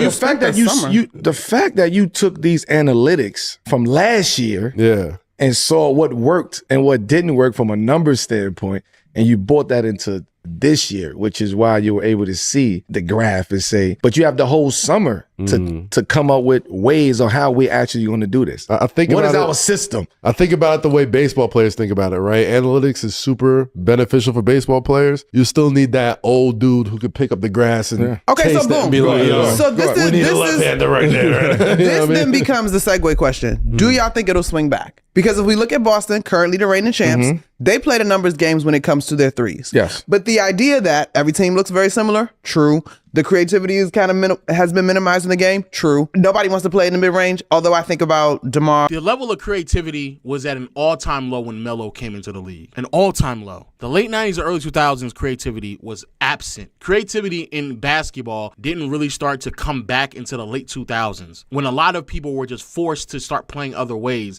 because analytics started to point out to them that post-ups and mid-range jump shots weren't as efficient and effective, especially when they continued to start changing the rules that made it even more difficult for you to get that shit off. But to believe that there's no creativity in today's game, when especially at the top, at the very, very top, the level of play and the style of play that we see is almost as diverse as we've probably ever seen it even though many of it still may result in a 3-point shot. But like, nigga, believing that there's no creativity when Giannis exists, when Jokic exists, when Luka and Shea exists, when Anthony Davis exists, when KD, Curry, and LeBron exist, when Anthony Edwards, when Brunson, when Tatum exists, I could very well argue that none of those players even play like one another. The closest that may play like one another is KD and Tatum. I just listed off the top 12 players in the NBA are most of the top 15, and almost none of them play like one another. Almost none of them. And Kawhi, like guys that are still managing to be very effective in doing it. But do we think that the pendulum will swing back to pure basketball, if I may? No, because the analytics is just going to keep getting better and smarter and smarter and smarter and smarter. So whereas though the front office is not going to have to do any work anymore. Yeah, it's going to tell. But y'all just said that's surface to a degree. Honestly, Melo, for all that analytics they tried to put on y'all, it didn't work. It didn't work. Right? It doesn't work. So to that point, it's not going to swing back. But it worked for Boston, and it worked for the Golden State Warriors, and it worked for the San Antonio Spurs. Like, I hate when they use the Rockets to say, see, this is why analytics doesn't work. Nigga, when the Spurs won in 2014, that was analytics. When the Warriors won in 2015 and they went on that run, it's because of analytics. That was analytics that were telling them to play basketball that way.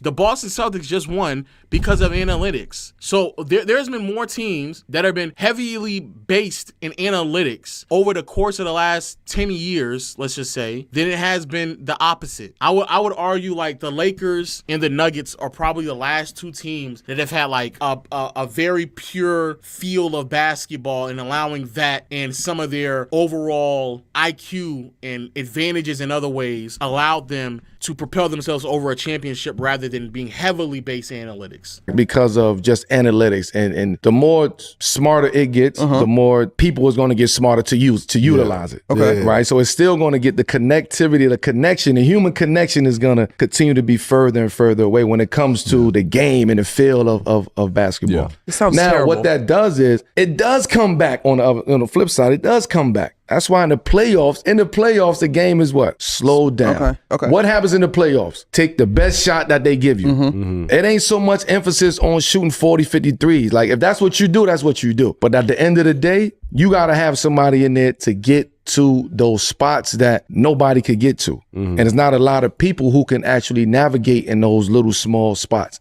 which is why Shea is so effective today. Ooh, yeah, here's a good one. Yeah, Shea is very effective. He's taking the shot that they giving him. He's not overthinking this shit. If they back up, go under the three, I'm pulling. If they send me left, I'm going left. They send me right, I'm going right. They give me a layup, I'm going. They give me a floater, I'm taking. They give me a pull up, and that's a basketball player. Yeah.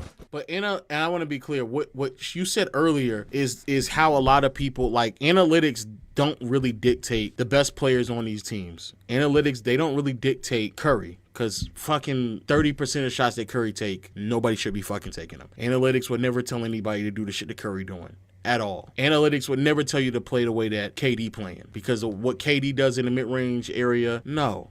Same thing with Shea. Same thing with Luka. Same thing with Bron. Fuck it. Even same thing with DeMar DeRozan. Like, niggas, there's certain players that are so good that there's no need to try to dictate them off of analytics. Because even if their shot is, again, inefficient, what they're doing still presents opportunities for other players on their team. I think too many times, like, they don't understand the analytics. Like, a good portion of analytics, 80% of analytics is really just for supporting cast members. It's not really for the best players on the team. I just don't think Melo comprehended that that's where his role was going to be on that roster. And to be fair, I get it because they probably presented him in another way. But you can't take away somebody like the essence of basketball. Take the best shot that's given. If it's a three, it's a three. Now, I understand on the flip side, to Boston's point, a three is a three. If now we a great shooting three-point team, then we want to get the most. We want to shoot a lot. Yeah, of but that's them. So now I'm going back to Monumental Sports co-ownership group, Carmelo Anthony and the Wizards, rebuilding.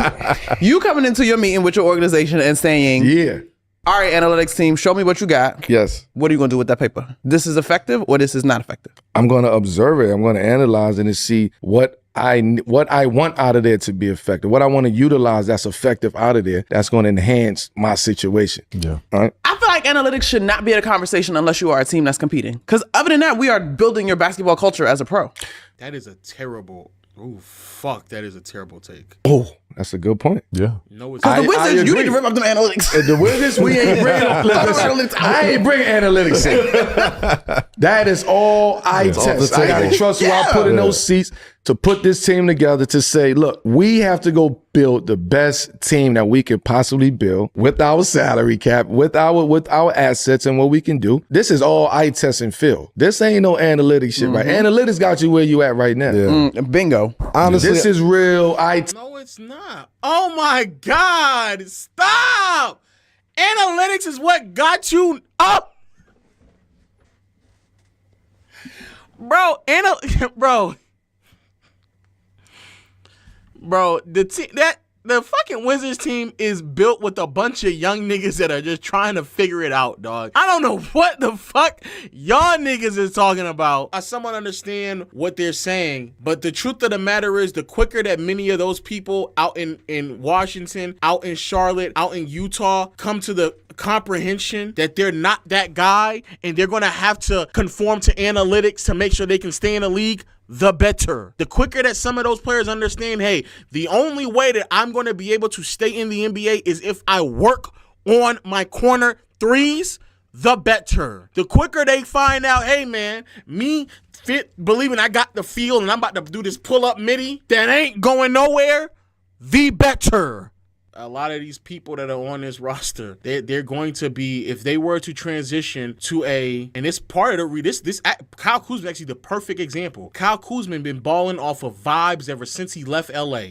That's the reason why that nigga went to Milwaukee and it needs to be he's in a structured environment and the nigga sucks. He should have been figuring it out since he left LA. What is my identity going to be in this league? And it was not going to be vibing. I'ma get a feel from where I'm out in Washington. Nigga, after the second year in Washington, it should have been clear. Those comps to Tatum, no. That's not who you're going to be, dog. We now know who you're not going to be. So they should have been structuring who he was as a player ever since then. I'm just operating off of vibes, dog. Most of the players in the NBA are not in a situation to where they can work off of vibes, because most of the players in the NBA are not good enough to do that. They need structure. Most of the players need structure.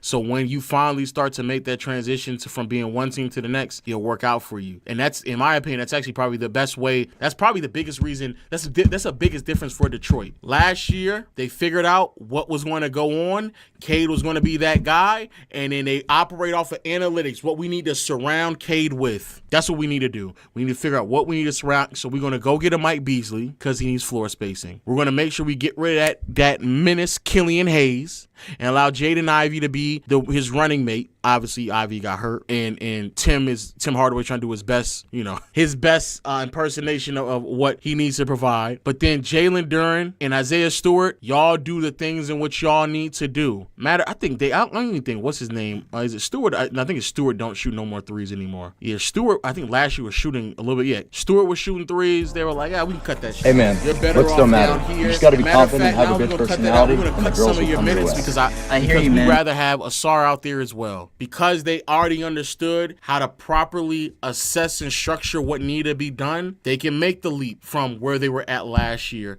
to where we are right now. They can make those leaps because they actually put the structure that needed to be there, and they already understood what they needed to bring to the table. Same thing with the Orlando Magic. We're trying to provide structure so we know when things start to work together what type of players we need to keep on this team. KCP was supposed to be the nigga that should have filled the void, but no, he just couldn't. He couldn't. But hey, Jalen Suggs, we gonna need you to shoot more threes, and that's how you're gonna be able to stay on this team, because we're trying to stay structured. Wendell, we need you to also make your threes. You're probably not going to be back on this team next year. Probably not. Just going to give you a heads up, dog. I'm going to give you a heads up. You probably will be on the market. Same thing with Marcus Smart in Boston. We're putting structures in place for you. So we know Jason Tatum and Jaylen Brown, we're slowly becoming more comfortable with them being the man or the alpha or the first, second option, whatever the fuck you want to call it. So Marcus Smart, we're going to put some structure around you. We're going to need you to make those threes. If you're not, you're gone. Memphis, same way. We gonna set everything where we need to be. Ja, Triple J, Bane, Dylan Brooks. If you want to stay on this team, The structure is, nigga, you better learn how to shoot threes. You didn't, you're gone. And he learned very quickly, if I want to stay in this league, if I to shoot threes. That's what he did. That's what he did. Lou Dort, we got the structure. It's going to be Shea, J-Dub, and when Chet get here, that's what it's going to be. Hey, Lou Dort, if you want to stay on this team, nigga, you better learn how to shoot threes. You know what he did? He learned how to shoot threes. Most of these players are not going to be good enough to justify them vibing it out. Nigga, you better learn how to shoot threes. You better pick up analytics very quickly. If you don't, we'll find somewhere else for you to be. Hey, Jay Blake, you read my mind correctly, because Vando might be next on that list.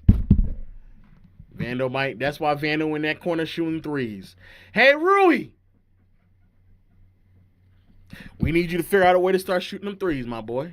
We need to figure out a way for you to give us more value offensively. A cut into the basket, offensive rebounding. Yep, figure it out. If not, we'll find somebody else. Don't y'all dare worry about it.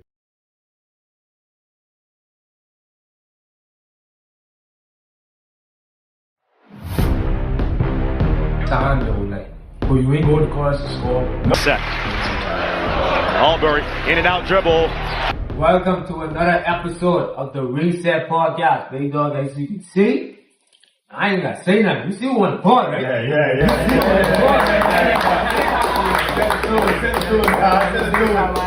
what I mean? You know, this is coming off of our King of the Island tournament. If you haven't seen that video, go check it out. You know what I mean? It was pretty fun.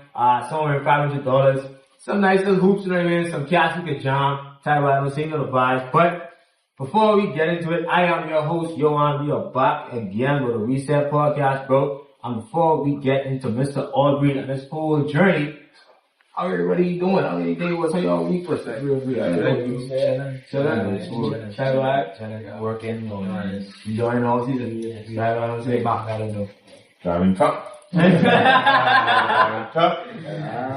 working. Niggas going high with the workout videos right now. For sure. Yeah, alright, so, before we get into sports talk, bro, who is dating Aubrey outside of basketball? Like, the whole person outside of sports? That's a good question. Plenty of people don't know me, because I ain't really too active on social media, but it's a good guy, down-to-earth person, bro. Cool, bro. Like, you come up to me in a conversation, like, I ain't weird or nothing like that. But, you know, I love my family, love to be around my friends, bro. You know, just making memories and stuff like that. So, let me ask this question. How'd you get into basketball? Bro, to be honest, I can't imagine my life, you know, playing ball, bro. Like, from birth, like, I remember the little mini hoop we had in the house. From the mini hoop, we go on to the mini hoop on the closet. Cause now me and this little boy dunking on it. You gotta put it up. And then they go on from that to the little crate guard and the thing on my people doing some construction in the house. And one of the construction workers says 2x4 plywood crate. Hooping. Going from that. Then when we done buy official basketball court with the senior shop. That was your official vibe. So the moms, bro. Yeah. So, bro, my dad used to play a little bit. So I just been surrounded by basketball my whole life. So your parents like super invested from you. So super invested, super involved. The sports are some crazy for my people, bro. Like I appreciate them every day for it. And yeah, bro, that's the big reason why here. That's tough, bitch. So when you his dad be on social media though. Crazy. I like how his dad be bigging him up and, you know, make sure like, you know, support him. It's like everybody don't have a dad at the end of the day, you know what I mean? But well, I have a dad that support you. You get go. Hey, how hard you feel like your pops work you when you was young? More mentally than physically. My pops, so my daddy grew up in Elutra, you don't really know much. All you know is Michael Jordan. You know back in the day. All you know is Michael Jordan. All you know is dunk. All you know is you gotta be able to shoot. So he's like, this what you gotta do. But it really wasn't, you know. But he was also so invested in me being a great basketball player to the point where I had no choice but to be great, bro. Like it was that crazy, and he was always supportive, always pushing me, catching rebounds on side, like they say they buy the court and stuff like that. So, number one fan for sure. Like fine, ain't even close. Hey,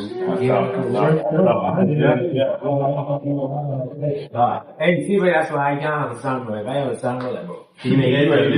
You honestly, you can't. You don't know what's up. Right. Hey, listen, ain't gotta make but bro, I used to be great at something, though. You know what I mean? I used to be him at something. You know what I mean? I saw it. So, at what point you feel like you fell in love with the game, though? But like I say, I think it was just made for me. Like, I was just born into it. I've been loving it from I was introduced to it. So basketball camps, I just grew up. No one who know me can't imagine myself without basketball. So it's just all I know. It's just all I know. Yeah, go ahead. You feel like you more what you call it, an instinct player or a player with skills? Instinct. More instinct game. So, if you really watch my game, bro, I ain't no different from the talent we have here today. I guess that's the cutest thing to say. That's what it's real. And I say that to say, like, shout out to the Bahamas, bro, because like we have it here. Right. Don't me and Sarge been talking and it's like we don't have the opportunity, bro. But there's people out there that can do exactly what they can do, bro. Once they just tone up a little stuff, but everybody can run. That's a little tough now. You get some NBA guys, level 17 shooting from there, bro. Continue. Okay, no, I get what you're saying. I do take a little skill, you know what I mean? But you more instinct. Right, more instinct, sure. I go off what the defender. So like you just float, like everything is just... Yeah. For sure. It's tough though. So let's talk about, it'd be terrible if we don't talk about high school basketball right now, right? So we got TC 10 here. I have seen the episode where he's talking that he's like, you think Dayton Public was the best private school of basketball? Bro, I played private school. I agree with you. Outside of Ricus, bro. Be careful, son. Be careful, because they come at me. Bro, okay. I ain't gonna call some honorable mentions, right? Every hooper should be able to do it. You got your Ricus, you got your Adam, you got your Jeff. The George. You got the George for sure. Lefty. I'm trying to think about your boy from Sock, bro. Lolo is still Sock. Lolo was Macario. Macario, that's right. Right. So you got him too. Who come from City Series with us? Terrell? No, not Terrell. The other boy. He was unknown, but he's tough. Yeah. He had racist, but he had a lot of hoopers in Paris. Yeah, that's some dogs. You know what I mean? Wait, I don't count. No, he's a bucket. I mean, I like he's playing West, right? Yeah, I'm going West private school. But no, when we played government was giving us buckets. I agree, giving us buckets. But yeah, so, I have a question. See it. Slap it on that floor. Do you know any good ball players from St. John's besides Sammy, Ontario? I tell you, they had some hoopers. A lot of unknown hoopers. Right. A lot of people that y'all might not know. Like, Tyrese, you know what I mean? They had some good hoopers coming from St. John's. You get the boy who was the center, right? But Torres. Yeah, they was tough. I got.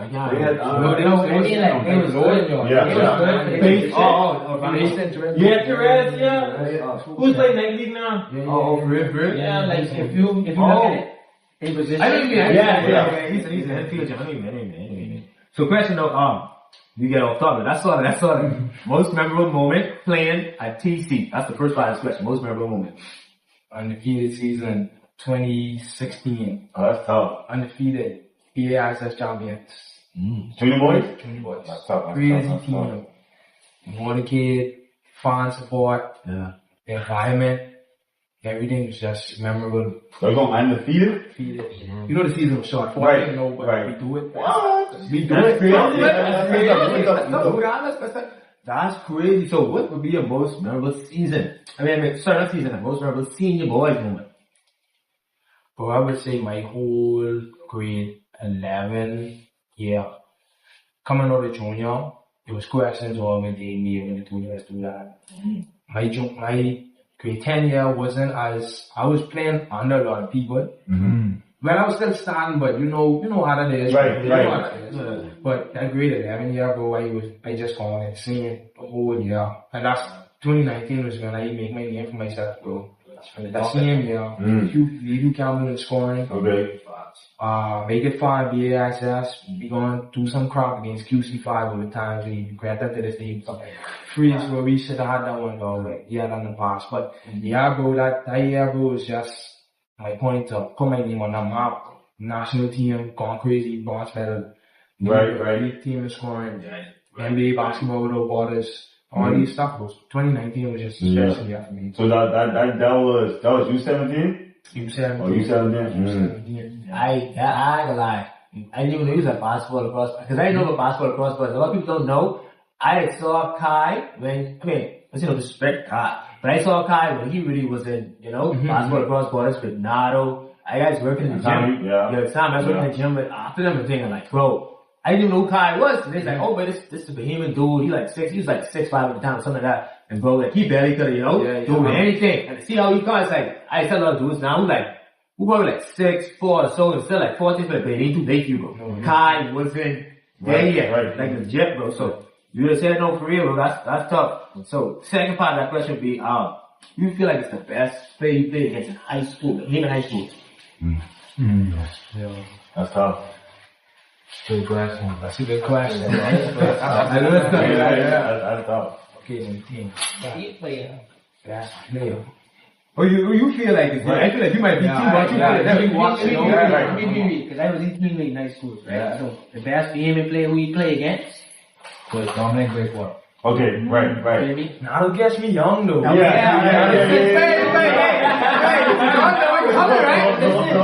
is why I said that, though. He kept you young, right? But watching you, like, even, I ain't even saying this as a boy, bro, watching you as a teammate go up against, like, that kind of competition at the age you was, bro, that was unbelievable. You know what I mean? Like, you getting compared to guys like that, no, sure, and you this age, so look at it. Come on.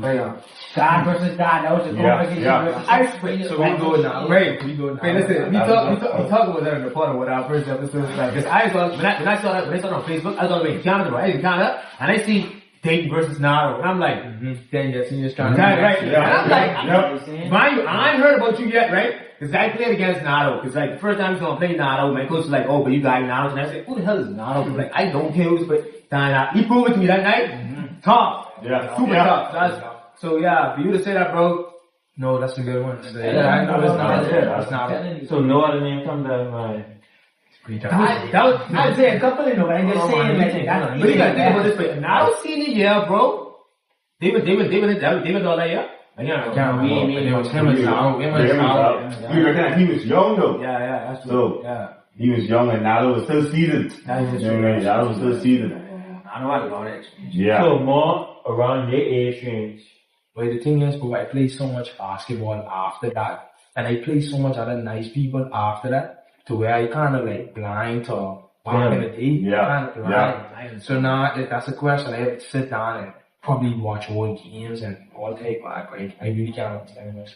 But talking about 2019 season, you was summertime, you 17, you put your name out there, you killed. Like you say, y'all won bronze. You know what I mean? And talk about, even in Nassau, you making a name for yourself, you coming up one of the best junior boys players, and you going to see the team, you killing TC, but like, doing that process, like, did you know, like, hey, you about to turn a switch?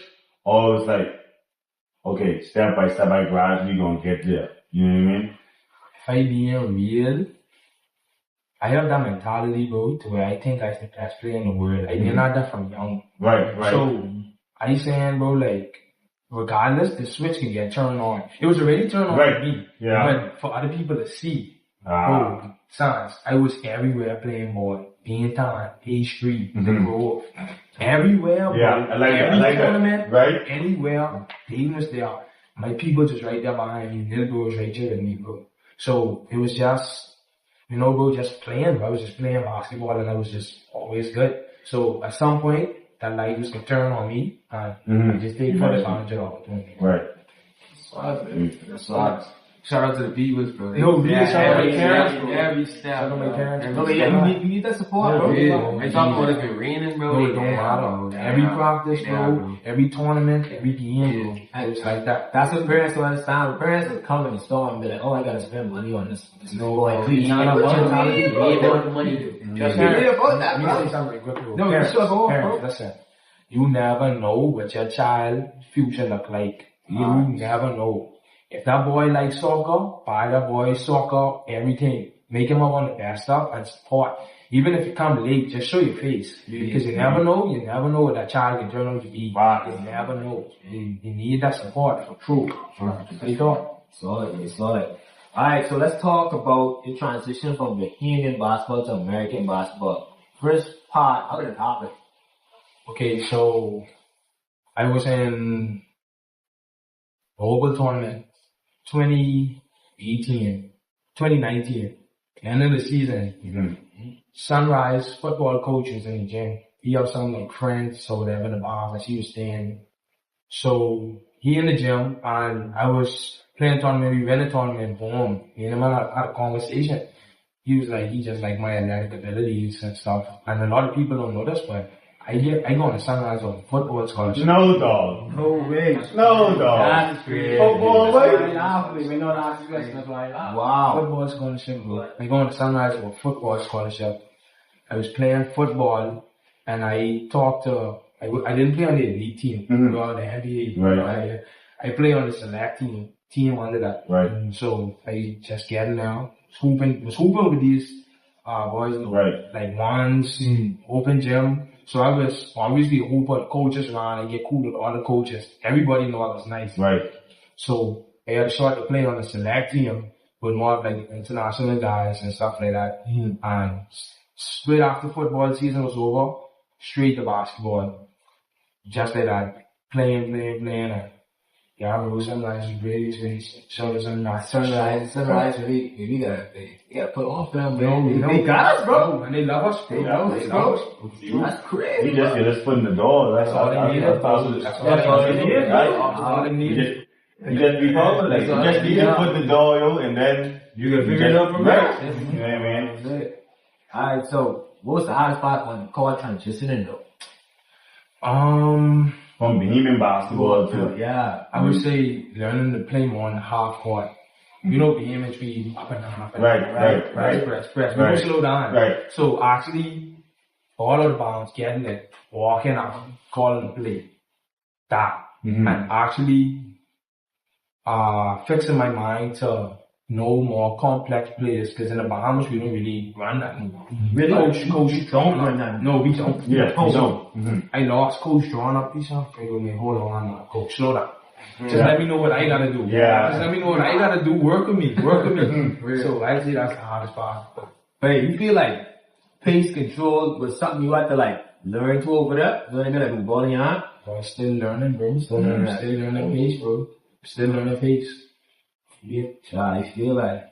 Alright, we'll now break for our Heat of the Week segment brought to you by Sports Channel. We'll be right back. It's the part of the episode, Heat of the Week. I picked these right here. It's a simple guy, these the Nike Air Force LV8s. I like the colorway on these, a little suede vibe, little army vibe going on. And you get like the matte black. I can see myself rocking these. I think you can put these on with anything. If you know how to dress, I think you can rock these nice, but yeah. Go on. Alright, y'all know what part of the episode this is. Heat of the Week. So, me personally, I picked the Valentine trees. Reason why, the colorway on these is sick. And me personally, I like retros. So, I feel as though you could rock these with some white jeans and a bad pink shirt. But it's my choice. Alright, back. So we got the Heat of the Week, Reset podcast. We got the inverse rapid sign Pumas, bro. I think these smooth. You got I love the brown colorways. Then you got the gold. I just think these some workout vibes. Some sweatpants. Yeah. If you know what you gotta do, then you know what's going on.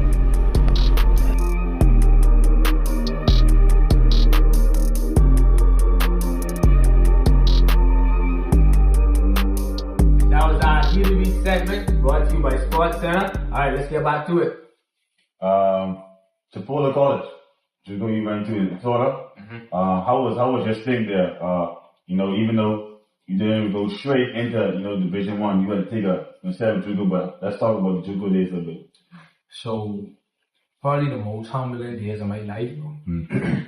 Coming from prep school, I wanted to go D1. Everybody wanted to go D1. But bro, thank God it happened like that because I really wasn't ready. But going to Chipola College, bro, changed my life, bro. That summer, coming from prep school, like saying I want JUCO, right? But the kid, they walk up in JUCO, I saw him 6'7", height, bro. Yeah. See him 6'10", KD. First pickup game, bro, sons. I tell you, I get in the works, bro. I get in the works. Bro, I get in the works, bro. I was like, bro, am I ready, bro? I was in the shower, like, bro, do I want to go home and get a job? Because if I can't compete with JUCO, like, what? Right, I understand. Like, what? I can imagine that, man, at that point. So humbling, though, so humbling. My freshman year, was on the bench probably the first half of the season. Then I was like, you ain't that. I had to reset, you ain't that. I had to become a defensive, offensive rebounder to play, bro. They average 3 points as a freshman, win state. But yeah, bro, Coach Donnie Tindall changed my life, bro. One of the best coach IQ-wise I ever had in my life. Like me there, win the state, going to Final Four, lose to Salt Lake. My second year, start off the season 21-0 as a starting PG. Ooh, that's tough. Start off 21-0. But we didn't really win in nothing, but so it don't matter. But yes, bro, JUCO is it. I advise any hooper who trying to go D1 from the Bahamas, go to JUCO, go to NAIA, go to D2. You need it. You got plenty people talking about, bro, you don't want to go to JUCO route, bro. You gotta go somewhere. Bro, you need it. You need that work, bro. Cause you ain't ready. Like I said, you ain't ready unless you was VJ at the company. And we talking about VJ. We talking about the things you accomplished, but at the end of you, at that stadium, at state point in time, like you said, you had to do the little things to get on the court. People don't understand. Everything don't happen like quick, fast, and hurry. You know what I mean? But like they even say, he had to do the little things to be able to play, to see the floor. And like I say, he had his foot in the door, and like he said, second season, they started 21-0 as a starting point guard. Starting PG. It's crazy, bro. Yeah. And even with that, they still only average 10 points, bro. Like, that's right. I don't think Bahamians understand though, like, bro, you ain't going to college to score, bro. You are not going to college to score unless you was a bucket. Unless you what he is. You just go up for 25 and you ain't doing that, bro. So to find something you good at, perfect being a defender, perfect rebounding, bro. Real talk. See, I love this. I love this because like people starting to understand, like, yo, like, we have someone who's been there, done that, right? But he telling y'all, like, it's the little things. Because, like, we know, all we have is hoopers back home. We don't know who young dudes in grade 7, grade 8, grade 10, grade 11, grade 12 watching this right now. Talking about they got this, they can do it. But at the end of the day, like he said, he had to go work on the little things to see the floor. Y'all don't understand, like, yo, they already have a score. He there. They ready have someone who's 6'5", 6'6", to put the ball in the floor to shoot. And do everything. Like, what you going read the floor? Even if it's simple as diving on the floor, bro. Right. Diving on the floor. Be able to pick up from 94 feet was not like, bro, that'll get you in the court. Right. Just going out of workouts. Everything like a game on the floor. That right there should speak volumes to everybody, especially the hoopers. We have a lot of hoopers watching, so y'all hear from the man himself, so let me say one more thing. So, it ain't nothing wrong with being a little things guy. You might not get as much love publicly, but in the end, bro, you can win and you can be successful. There's a lot of people in the NBA. Just look at the NBA for an example. There's only 2 people on the team that has this ball and scoring every time. Everybody else doing the little things. Just use that as a little. And that's the league. That's the league. So, that's volume. Yeah. Alright, so let's fast forward to Queens, bro. like you said earlier, 23 points, 11-7 shooting versus Duke, bro. First question from Doc. Sorry, one question. Sorry to cut you off, but Queens, he was doing his thing. No, yeah, you know, sure. he averaged 17, so he was doing it. But let's talk about him like taking control. Like, you know what I mean? Like being able to like be the focal point. Yeah. You know what I mean? Be one of the guys. You know what I mean? He was one of the guys. On the team. You know, the guy. So it's like, so how was that mentally though? You know, being able to, like, you have to be one of the guys and knowing that, you know, in college, it's scouting reports. They scout you all day, every day, but you have to be able to respond to all these scouting reports and be able to play through, you know, everyone's strengths and weakness, you know what I mean? So you would be able to, like, play at best all day, every day because, like, you one of the guys, you know what I mean?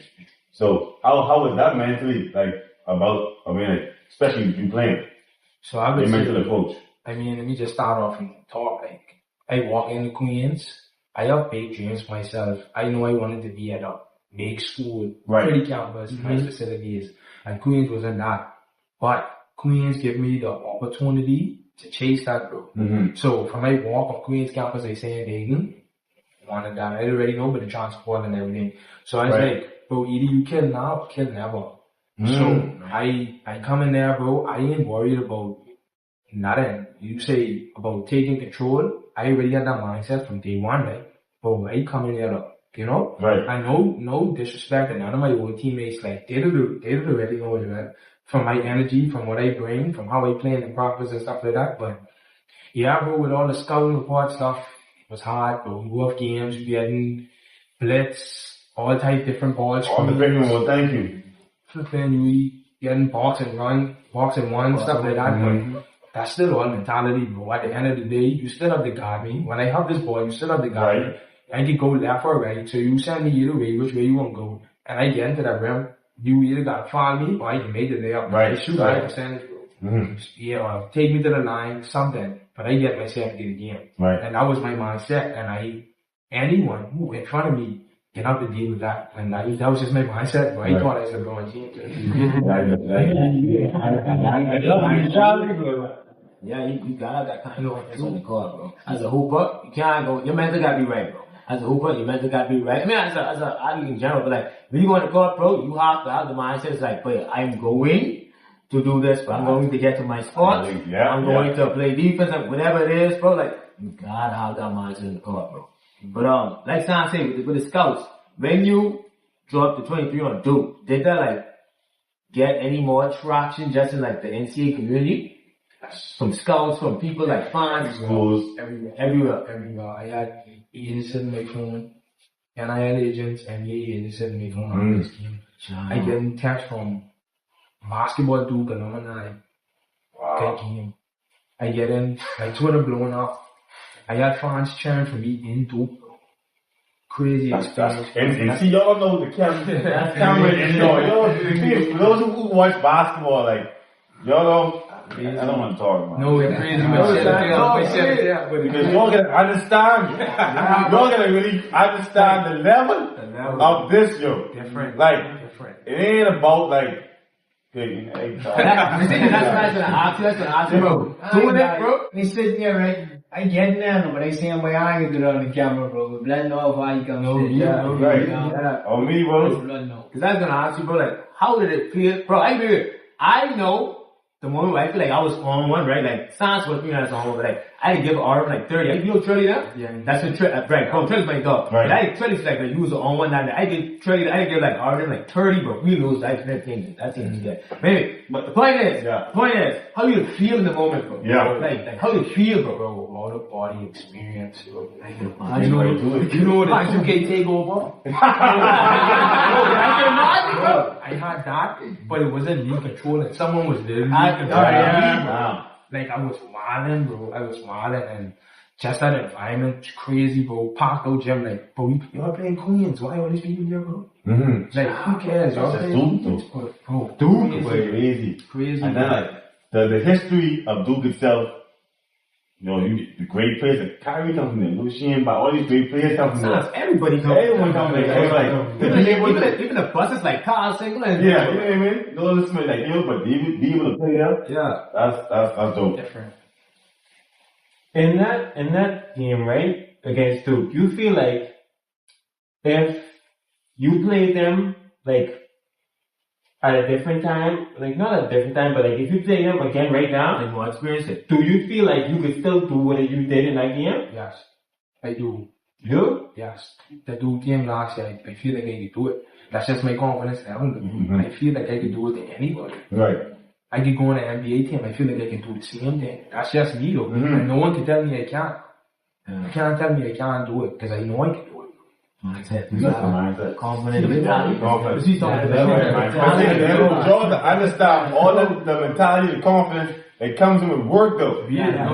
You just get it. You don't understand. The work he put in, that's what gives him the confidence, the belief to be able to go. I can do what I gotta do.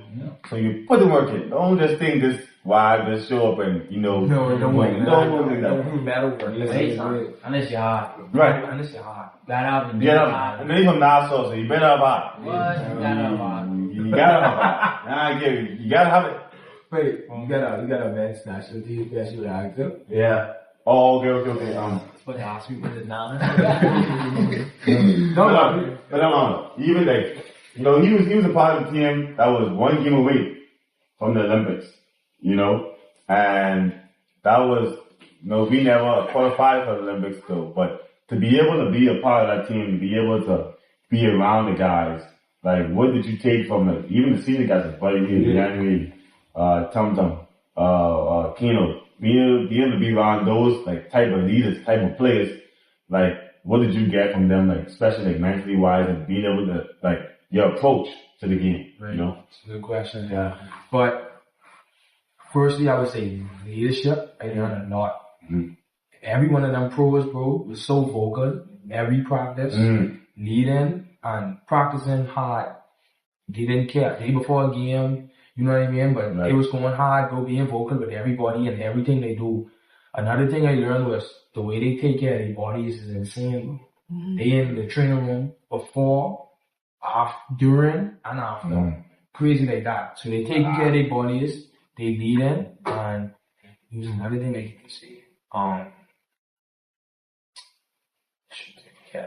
No, you could, but even though, cause I watch the games, I watch the tournament and stuff, but were you pleased with the opportunity you received? You know what I mean? And like being able, like, you didn't receive the opportunity you might have, wanted, but like did that like feel like they give you like more fuel to the fire? So, being able to watch. Let me just say, I come off 17 a game at Queens. Right. Talk to me. Right. Obviously, I know that you playing with Buddy, for sure. Right. You playing with Eden, you playing with VJ, you playing with Eric Gordon. This is the NBA guys, right? So, you ain't coming there to have a 17. No, I understand. You ain't coming there to do that. So what could Dayton do? I felt like I was physically gifted enough to compete. I felt like my IQ was enough to compete. And I feel like my dog was enough to compete. I felt like I could have went there, hit someone on full court, come down and change the complete pace of the game. And go. Right. I rebound, we run in. D8 on the lane, might be a lot in there, but he can shoot that. He can shoot that. Right. He in the back of me. I can game that. Right. But I feel like that's the impact I gotta bring. I felt like I deserved, give me 7 minutes. Yeah. Give me 7. Give me 7. I mean, even 5. You just give me the opportunity, bro. Let me do something. Or let's see what I can do with that 7. Right. If I don't do nothing, let everybody climb me on Facebook and set me right back on That's cool. That's cool. But give me the chance. I did not right. And that's no knock on coaching style. No. That's no knock on, anybody that's a part of the team. But like, and Lucas ain't coach your team. Sorry, it's not coach. Lucas ain't coach your team, right? No, it's not. Right. Lucas, I am impressed with Lucas so far. I don't know how y'all feel with it, but I am impressed with I agree, that's another episode chance. Another episode. But you said dudes was vocal. I mean, I don't get you in trouble. If you feel this question get you in trouble, then no answer. But like, who you feel really right that was the true alpha in the locker room for that year? True alpha, like they talking like when this person speak right and discussion, bro. Who? I have a guess. Not even that, but like, who was like the final say? Not even that, but like to be able to like self-motivate everybody. Yeah. You know, keep everybody in check. Be able to like hold everybody accountable. You know what I mean? Because like you say, we playing for the Olympics. Mm-hmm. We playing for the flipping Olympics for the Bahamas, dude. Buddy. Right. Buddy voice was the most heard, the most important for the players. But I think BJ was talking a lot. Right. Okay. Yeah. BJ is special. Right. Maybe he did that. See no more. See that right there? Interesting. Enough. Hey, the gifted one. Wow, I surprised you. Kino, that's top 5. No, Kino too now. Yeah. I know OG 3. No, OG 2 for sure. Different. For sure. And Tom different too. Hopefully for real. I saw that. Alright, so you have committed to New Mexico. Yeah. So tell us why. Good question, Sans. I wanted to win again, bro. That March Madness experience was crazy. So there's a whole new coaching staff coming from UC San Diego, and played them last year. I had a good game. I was in the quarter, and they hit me up. And bro, honestly, I was not interested in it all. I wasn't even answering the message. Like first couple of days, I was like, alright, let's go. As Utah State rival. And you played Utah State. Yeah. And conference rivals too. Right. I was getting calls from USC, Connects, and Kentucky.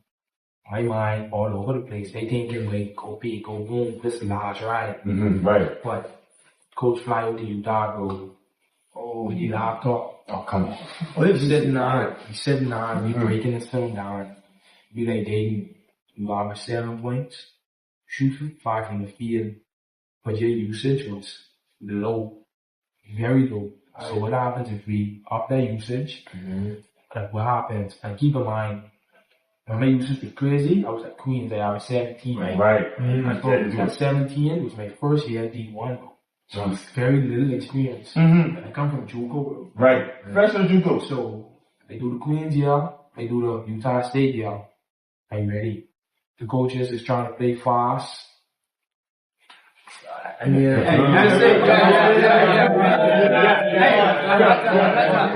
Not to cut you off, but you continue that. But like, if you don't know, usage is basically how much the ball is in your hand. Okay, usage rate. Those of you that don't know, you get it. Yeah, bro, just the vibe was crazy, bro. Like the coaches really connected me on a genuine level. I had some other visits, didn't really like the vibe, thought it was kind of disorganized, didn't feel as important. Okay, right, that's important, right? Didn't felt wanted, not needed.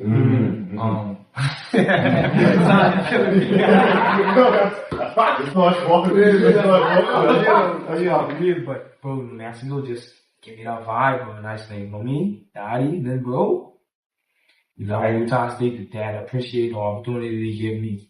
I noticed the rivals, but they got made this more for Eden. And like I said to all the basketball players out here, right? Even if you in like, 10 out of 10, don't go to the team that wants you. Go to the team that needs you, brother. Because if something like the team that needs you, they can do no matter what for you, brother. They'll put trainers out there, would work for you, brother. Don't go to the team that wants you, brother. Because if you want a team that wants you, and you will start slacking, niggas will throw you to the side like a breaking toy, bro. You know what the coach told me, bro? He's like, if you mess up, we ain't looking at what are the options. We ain't looking down the bench.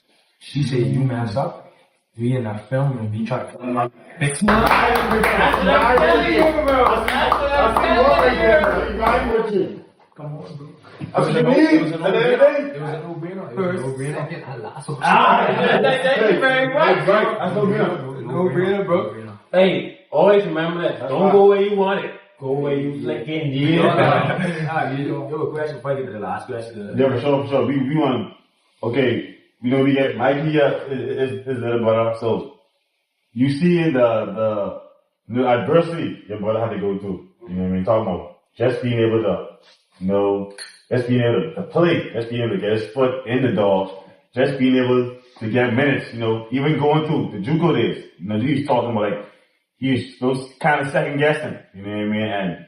And the things he had to go through, but the success, the path, he took, and you see the work. You first time, you there. You there, you always there, you know what I mean? Like, even though you watching this journey, and you seeing the path he take, even though it was not perfect, but how do you feel like you was able to like grasp and be able to like, take certain things from your brother, so, your path could be like, much more better, you know what I mean? Alright, first of all, I think it's just about taking constructive criticism, saying where I went wrong, saying what I need to do to make that, be better, bro. But I think it's just watching this film, bro. This film had a lot of things that I see in myself that I could work on to do to make myself better. So I was just watching, and growing from it. Right. So that was it. Right. And then I had opportunities too, so. Okay. And also, like he said, like he's doing this thing now, but like, what's the one thing like you would, not even just one thing, but like certain things that you would, be able to take from baseball, even though not even just on the court, but like off the court, also like his approach, like what would you take from his approach or to where his mentality is, like especially like you said, he had that dog, he had that heart, but like what was something that you would take from baseball that you would like implement in your game, you know what I mean, in your mentality? Just going out there, just being yourself. Right. Being yourself and do what you know you can do. And, bro, just being a dog too. I can't not say that word dog. Right. I'm just a dog too. And I feel like we both as dogs, so, bro, just do it. Just do it. Right. Yeah, just do it. You know you can do it, just do it. Right. Sports, that's so important, bro. I ain't even just, sorry to cut you all off. Right. You good, bro? On some real level, bro, going over there and just being yourself, way more authentic than going over there trying to be somebody. When you go out there trying to make you good, It's gonna be you, dog. You can't be accepted as you don't belong there. That's just how I feel. You feel me? That's fine. Say it again, though. You feel me? If you ain't, I got it. That's just the reality. It makes sense. That's life right there, bro. That's stuff. You don't belong there. Get out of there, bro. That's just 100% real. This little boy right there, bro, like I tell him, and I tell anybody who asks me for advice, you have to work. You have to work. But this just specifically for him. He have potential, crazy potential, and his opportunities are a little limited right now. And, I've been trying to pull some strings, but I just want to let everybody know that he come in. Right.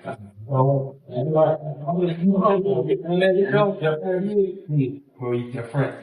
Everybody, I tell him every day, people can't call you David, brother. No, right. Michael or Jr. Right. So, that's what you was talking about. Yeah, time is fish, Mikey. Time is fish on me. Time is fish, bro. Time is not. Alright. So remember, it's two more questions because you got 10 minutes to play with. So firstly, and these two favorite parts, these starting to become my favorite part of the part. But so first we'll talk about the pregame music, bro. The pregame music, why do you go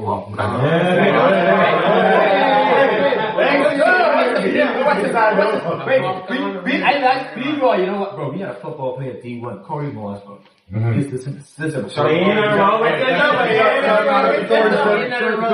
No, B-Roy!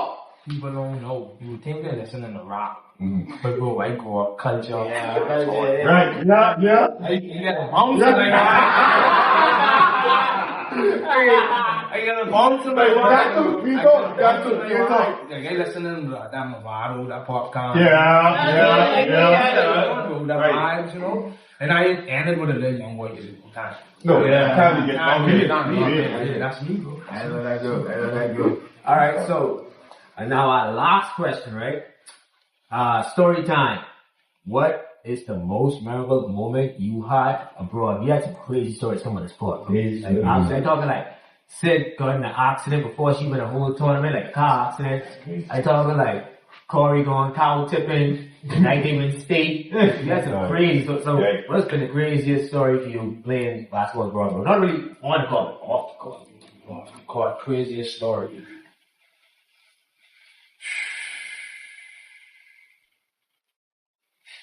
It's not, you might know it. Bro, I tell you something I ain't remember. Let me know, bro. You? Alright. Oh my God. You know what I'm saying, bro. Alright, like I say, this is my boy. Like, this ain't even no get off. Like, friendship, this is what Don't you mess him up now. I ain't messing up. I just don't want to spot. Alright, so I think the craziest thing he ever tell me, right? So you know how we abroad, and it's like you're all separated. But the craziest thing I think he experienced probably is when his friends pull up this game, like not even just the game, but when they was out and they get the born in America, bro. Right. But the craziest part is craziest part. Right. In America, but you with your boy. Yeah. Okay, I'd say this then. This was after the game. Coming home. Back to Nassau, like, trying to come home. Right. Christmas break. Gone to the mall. They trying to get a trip. They trying to just run there and roll over there. So I had the mall. I get the true the gym by street us. Me and him, my boy Eddie. So we Let's go. So we walking out the shop, and there's some boys on the side doing this little car trick. He's like, "Bro, you want to see a trip?" And me, I just like, let me just see it. Just like, so I look at the vibe. Boom, cool. I see it on TikTok. You remember to take my money? You remember to ask me the bag? I know. So we walking down, we waiting on the Uber.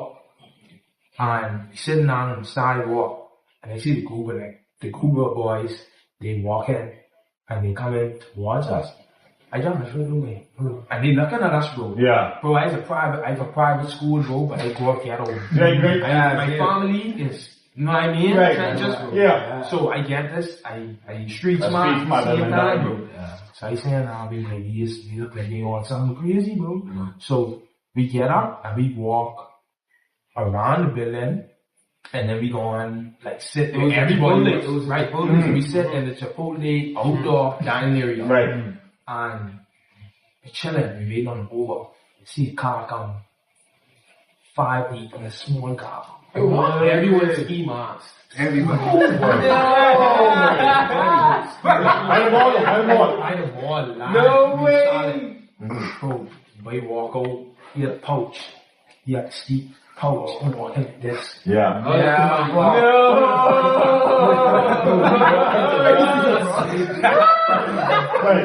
walking towards us. They say, "Police out." Gone. And but God so good, bro. Soon as we get the corner, we pull up. Like we almost run into my car. So Run into my car. Inside Uber, screw up the windows, get them safe. Weird. Straight like that. See that? At least you went that quick thinking, but I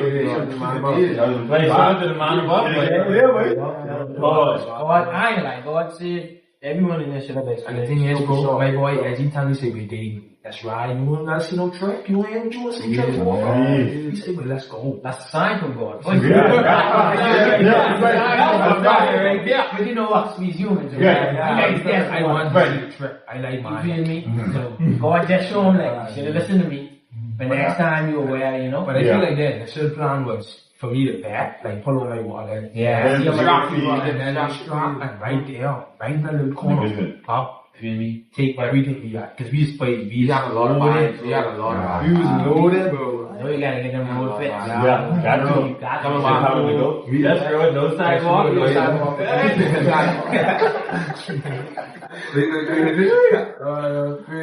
Alright. But that's a crazy story, bro. That's a crazy story. Alright, though. I think we gotta wrap things up. One more question, though. Minute thoughts. But like even you, like you say, you committed to Mexico. You know, that's great. That's beautiful. But like where, like, you know, what's your like? Give me some short term goals. You know, or some, Even I do Mexico, then after New Mexico. Oh, okay. So I do Mexico, like trying to make conference, trying to make a run in the tournament. So trying to have a good efficient season. Trying to create a brotherhood with my teammates, great relationship with my coaches. Trying to, trying to make a lot of noise. Y'all can hear about it. Obviously, if I'm doing something, y'all can hear about it. Trying to make a lot of noise, stay in contact with NBA agents, finish my season out, fly to Canada with my agent, work up, and just get ready for NBA workouts. Overseas is option 2. Maybe. Last option. Maybe. Option 3 is, y'all can see HD Sports, X Sport Heads. Working on something crazy, some shit. Future bright. Regardless of what's going to happen. Right. But like you say, at the end of the day, like you said, you need, bro. Yeah. You need number one. To the mind of God, you strength. Healthy season, bro. Healthy season. No nagging injuries. Nothing. Save no your time, negative bro. energy. Real right. You know what I mean? And baby, you got your sport, baby. Yeah, I appreciate y'all. You got your sport, baby.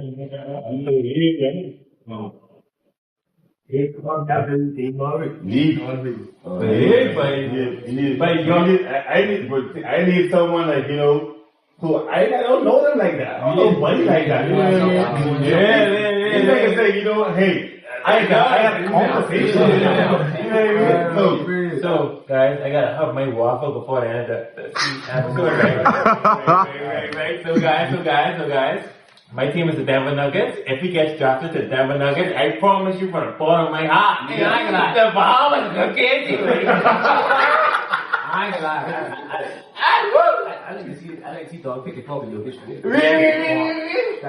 I ended up on KC5. Brotherhood, the defensive. Yes, but it's crazy. Who I get?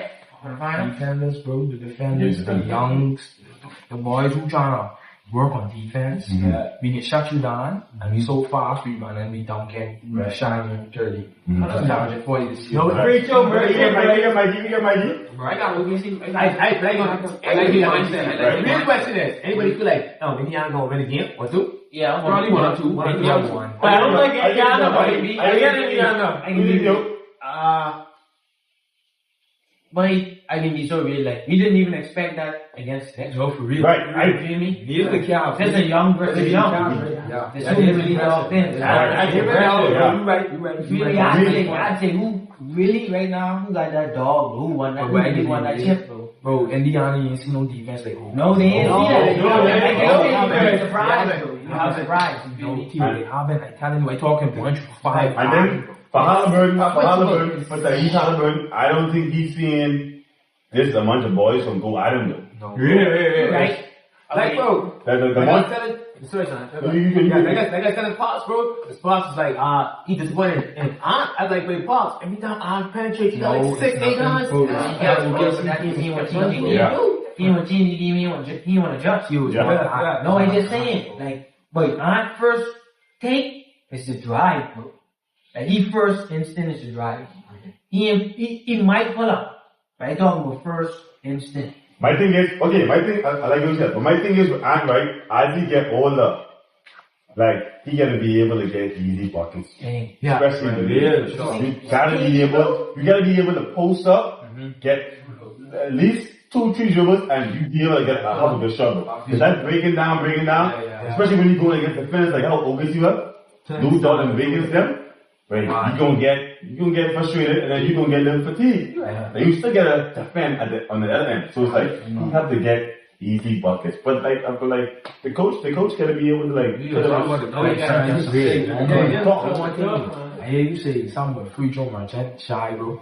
Free throw merchant. That's it. No mind. Right. Shy is a skill. That is. I know that's the skill. I know. I'm just saying. I see a lot of people that's bro, they don't know ball. I see when you really get to the line like that, bro, that is a skill, bro. Cause see, that's saying one, you can't guard me. And two, you can't guard me. That's all you got. That's all it's saying.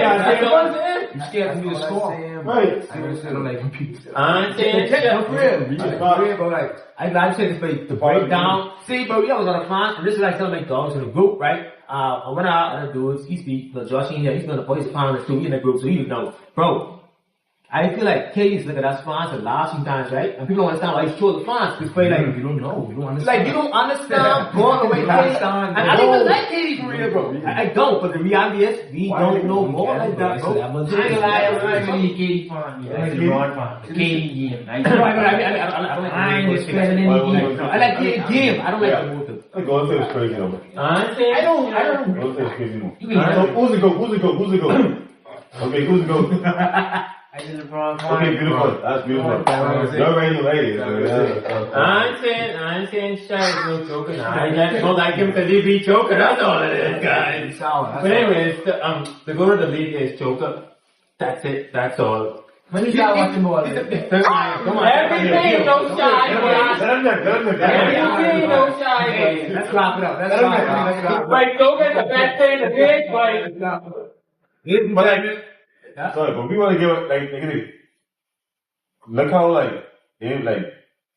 having like a dad and a mom, yo. I don't want to overlook that time. Very important. I don't want to overlook that, especially back home. Yeah, for sure. You know, I don't want to overlook like when you have a dad and then you have a mom that's like 10 toes behind you. That's right. Money or not, yo. Like they say, money or not, they there, but ain't about the money, ain't about nothing, yo. Just like he said. Like seeing their face at the games, at the practice, supporting them each and every day. Like being positive, building them up, yo. You know what I mean? Like we tend to break down our youth, bro. You know what I mean? Like Big Bro say, bro, no matter the sport, bro, just be there, bro. Right. It can be tennis of it all, bro. Just be there.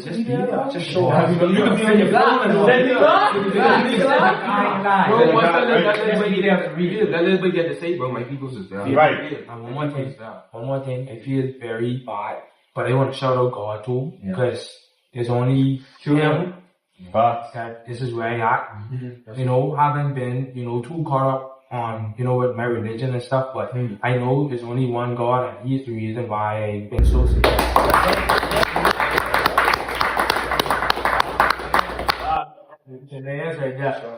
Alright, so, ladies and gentlemen, we're gonna wrap it up.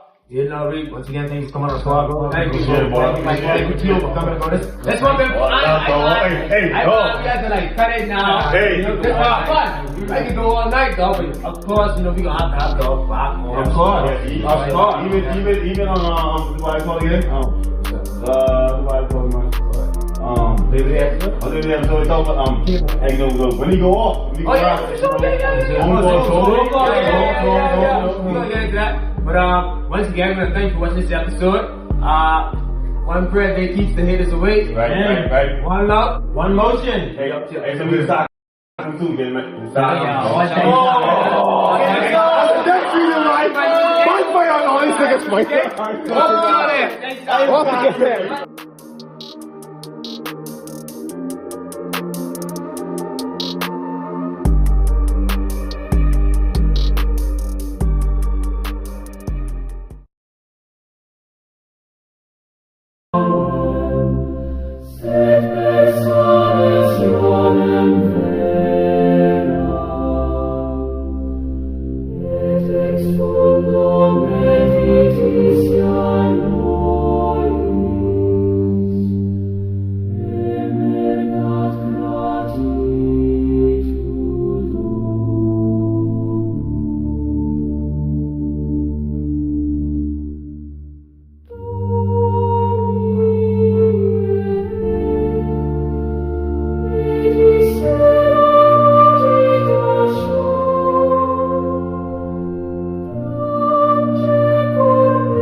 Miss Ginny is a child slave. The monster trio are back in action, and it is finally time to free Loki and have both sun gods head up to the sun world to bring about a double dawn to the ever-darkening Elbaf. Although the very first character that we see in this chapter is actually Kashi of all people, who is one of the two giants who was guarding any Slubby. And he is a bit of a heartbreaking character to have pleading with his captains to break free of this madness. Because remember, this dude was willing to give 100 years of his life, about a third of a giant's expected lifespan, just to secure the freedom of Dory and Brogy. Remembering that the world government had told Oimo and Kashi that they had captured Dory and Brogy, which was a lie. But it still gets me because Kashi was willing to pay such a high price for the freedom of his captains, and now they've just been enslaved. And Oda could have used any giant at all to deliver this dialogue, but he gave it to Kashi, and that hurt so much more. It was a very good little micro decision. And I have to say, I'm quite conflicted with Mr. Dory and Mr. Brogy at the moment, because the part of me that reads One Piece for the spectacle really loves what's happening here. They both look insanely cool and intimidating as demons, and I really want to see them go and smash some stuff, but also it does hurt me on the inside to see them abandoning the core principles of their culture. It's those principles that initially enamored us to the giants all of the way back in the Little Garden, where for one thing, pride and honor were concepts prioritized over everything. Strength without honor was not true strength, and if you did attain strength without honor, then that was nothing to be proud about. And so seeing our boys abandon all of that for just a little power boost, it feels wrong. I don't like it, especially with the idea that after gaining all of this strength, the first thing they're gonna do is use it on a withered old man, and that they are more than happy to do it. With the giants, gaining strength is meant to be for fighting stronger foes, not weaker foes. There is no honor in battle against a weaker foe. And that is exactly what Imu wants later on in this chapter. Imu states that the plan is to shatter the spirit of Elbaf, to crush the heart of its culture, and I really like that sort of ambition from an antagonist. It's the sort of thing that really gripped me with Archie of all people, because sure, he was never a physical threat, but what he represented was so much worse. Archie was a slow-acting poison gradually decaying the spirit of Wano, and that arc was about overcoming the relentless assault on that spirit. And so what's exciting about Imu is that we've got all of the best qualities of Archie, which is not that many, but with Imu we've got none of the garbage. And in the space of a chapter and a bit, Imu has constructed a threat to the very soul of Elbaf, and that level of threat took Archie over 20 years to build. But Imu's just gone and done it by taking out a board game to play. And this chapter does appear to confirm that Domi Reversi is indeed a game played by the rules of Reversi or Othello. So my joke last week about Elbaf turning into one big board game actually kinda seems to be coming true. But this is good, very good, because board games have rules. And so with said rules, we should be able to flip our giants back. And someone recently commented on one of my videos that if we need 2 white pieces to start flipping the black giants back, then we do have Luffy and Bonnie who can both access their Nika forms. So if we can plonk an affected giant between the two of them, I wonder if we could even start to create an army of Nika giants. Demonic Dory says a couple of interesting things before we move on though. The first is that he rather boldly claims that they no longer have a need for gods anymore, and I can't help but feel that Imu might eventually have a little something to say about that. Our giants are probably a little bit too high on their hit of demon powers right now, but realistically, one way or another, gods control their fate from here on out, either through the self-proclaimed god that is Imu or the destined sun god that is Luffy. But either way, Imu's powers continue to be absolutely fascinating. At this point, what can't Imu do? Imu can teleport, Imu can regenerate, Imu can transform, Imu can make demons, and you know what? Imu can probably also make lemons. In fact, it would appear that the only power that Imu does not possess is to conjure award-winning flavor, and that is why you need the sponsor of today's video, Fume. Fume is one of these things that is beyond satisfying to fidget with, and that is only a secondary function. Fume is a no smoke, no vapor, no nicotine, no battery, no significant damage to your wallet, and a non-toxic, brilliant burst of natural flavored air for your oral pleasures, very much akin to herbal teas, that are also specifically designed to break your bad habits. And unlike the One Piece power system, this is not all about raw willpower, as Fume gives you a strong ally in the battle against bad habits by giving you something else to reach out for instead. And very excitingly, Fume have launched a brand new summer flavor, being this here delicious mango, to give you a bold tropical experience like taking a relaxing vacation to an island full of women obsessed with mushrooms. You know the kind I mean. Don't pretend you don't.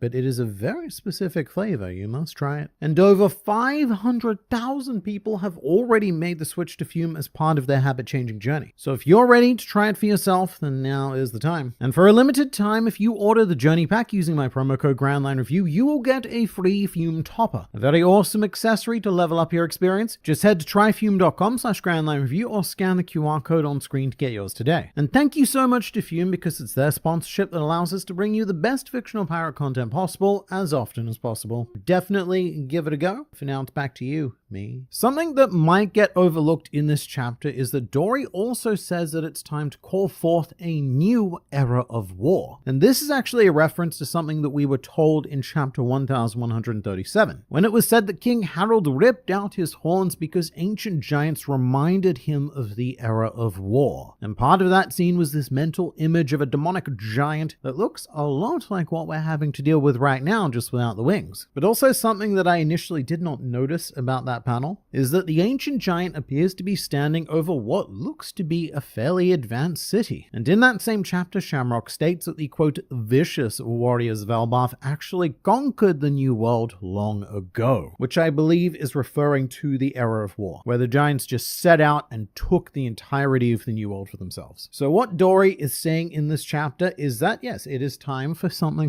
world domination.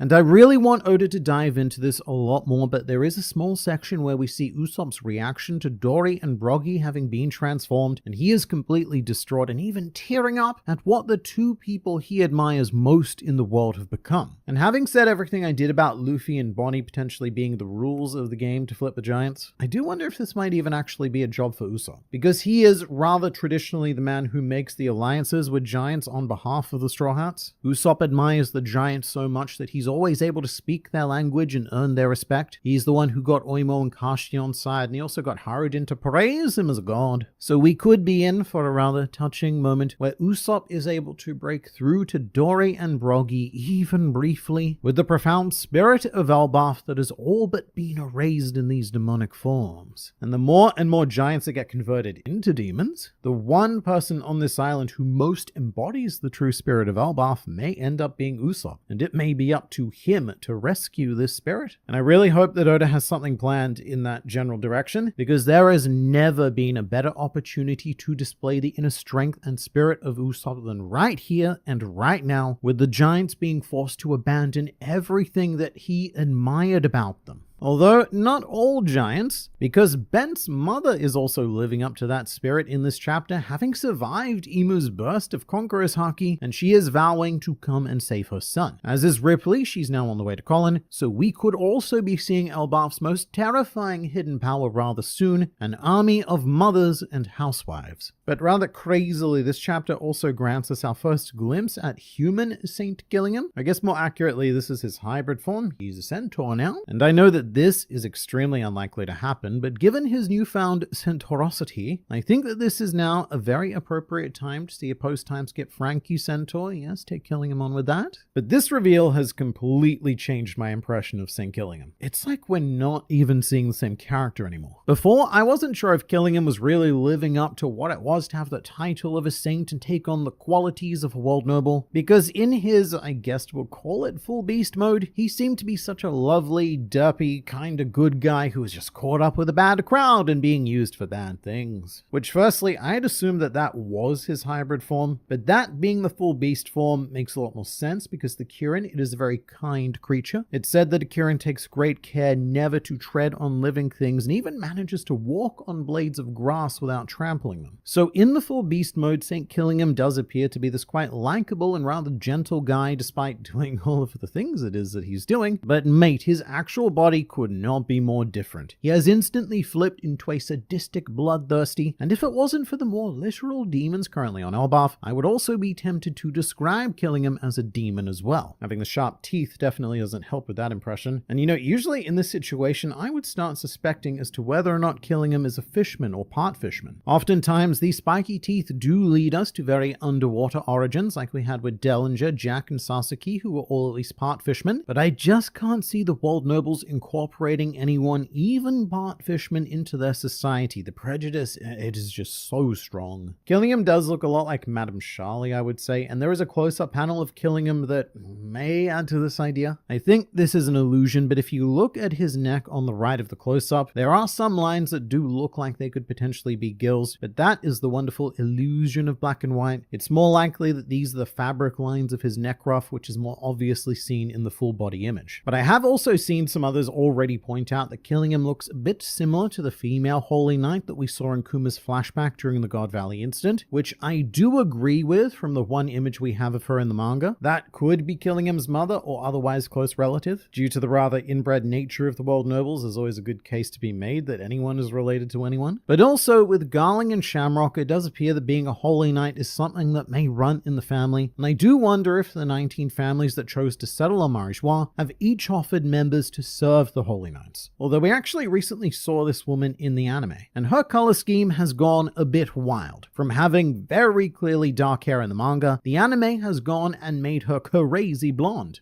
Garling level of blonde, which is to me the one hair color a character can't have if their hair was originally drawn as pitch black by the author. Although the anime have been making a lot of crazy choices with colors lately. I'm not a big fan of Garling's outfit either. The hair, however, well, that has given us quite the gift, as he shall now be known as Vigeland Bananaling. But with Killingham, it is pretty insane just how immediately he became more threatening than St. Summers. And he does have that vibe of, overconfident youth about him, so I don't think he should be all that difficult to defeat on his own. He seems too confident. And especially if we are getting Loki involved, which it looks like we finally are as we get an update on what's happening in the underworld. And this event has given us something that I was afraid we might never get, which is a legitimately good reason to free Loki. Throughout this whole arc, I have been ever so skeptical about how Oda was going to get him out of those chains, and I've never really been completely satisfied by Luffy's assertion that, nah mate, this Loki is a pretty decent guy, and if not, I'm gonna kick him in the nuts and it'll all be good. It just seemed like a real good way to turn the entirety of Elbaf against us, and to have Loki go on to cause destruction that might have been prevented by just not being an idiot, and in which case, Luffy's now directly responsible for that destruction. I mean, I do trust Luffy's intuition, but I'm also very glad that we now have a much more amazing reason to let him loose. Kind of like when the citizens of Fishman Island were begging for Luffy to come and save them, even though they thought that salvation came in the form of destroying the entire island. I think it is definitely much better to let Loki loose, even knowing that Ragnarok could result from it, rather than leave everything in the hands of Imu. And Scopogaban actually plays a very important part in all of this. The burst of Haki, yes, it is rather fierce, but without seeing the injured Scopogaban, I'm not sure if Luffy or Harudin would have taken this situation seriously enough to consider freeing Loki. But with the very allegedly second strongest member of the Pirate King's crew taken out of action, and him not being able to actually say how he was taken out of action, there is definitely a much stronger case to be made for freeing Loki. I also do have to love the absolute pettiness of Scopogaban to insist that he was the second strongest member of Roger's crew, after being accused of probably third. It's very Zoro and Sanji coded, which means that Rayleigh and Gaban very likely had that same rivalry together, and that is something that I would love to see in a future flashback. I feel like Oda has been very, very guarded about showing anything to do with Scopogaban, even in flashbacks that he's involved in, and that's probably because he didn't want to give away anything about the character. But now that we know exactly who this guy is, I need to see some early adventures of the more dysfunctional Roger pirates. I also love that Loki is the only one smiling after feeling Imu's throbbing haki. Harudin, he's shitting himself, he's completely out of his depth and he knows it. But even Luffy, he's sweating here and he's all like, alright, I understand, this is a bad situation, guys. And so the only one in this group currently acting like the sun god it is that he claims to be is Loki. He's the guy bringing the laughter and the joy to this situation. And I know that's probably because Loki sees this as his ticket to freedom, but it is still very interesting to see someone thematically challenge Luffy's series status like this. Because remember, what's coming up won't just be a struggle against Imu. This is going to be about deciding who gets to take on the role of the sun god. Not that Luffy cares at all about any of that, but Loki does, and we as readers know that it's important. As does Oda. He knows that it's important. In fact, he's the one telling us and consistently drawing all of these comparisons. Like the very short flashback in chapter 1136, where Oda drew Loki in the trademark Luffy Gear 5th pose and also made his silhouette particularly cartoonish. So I am really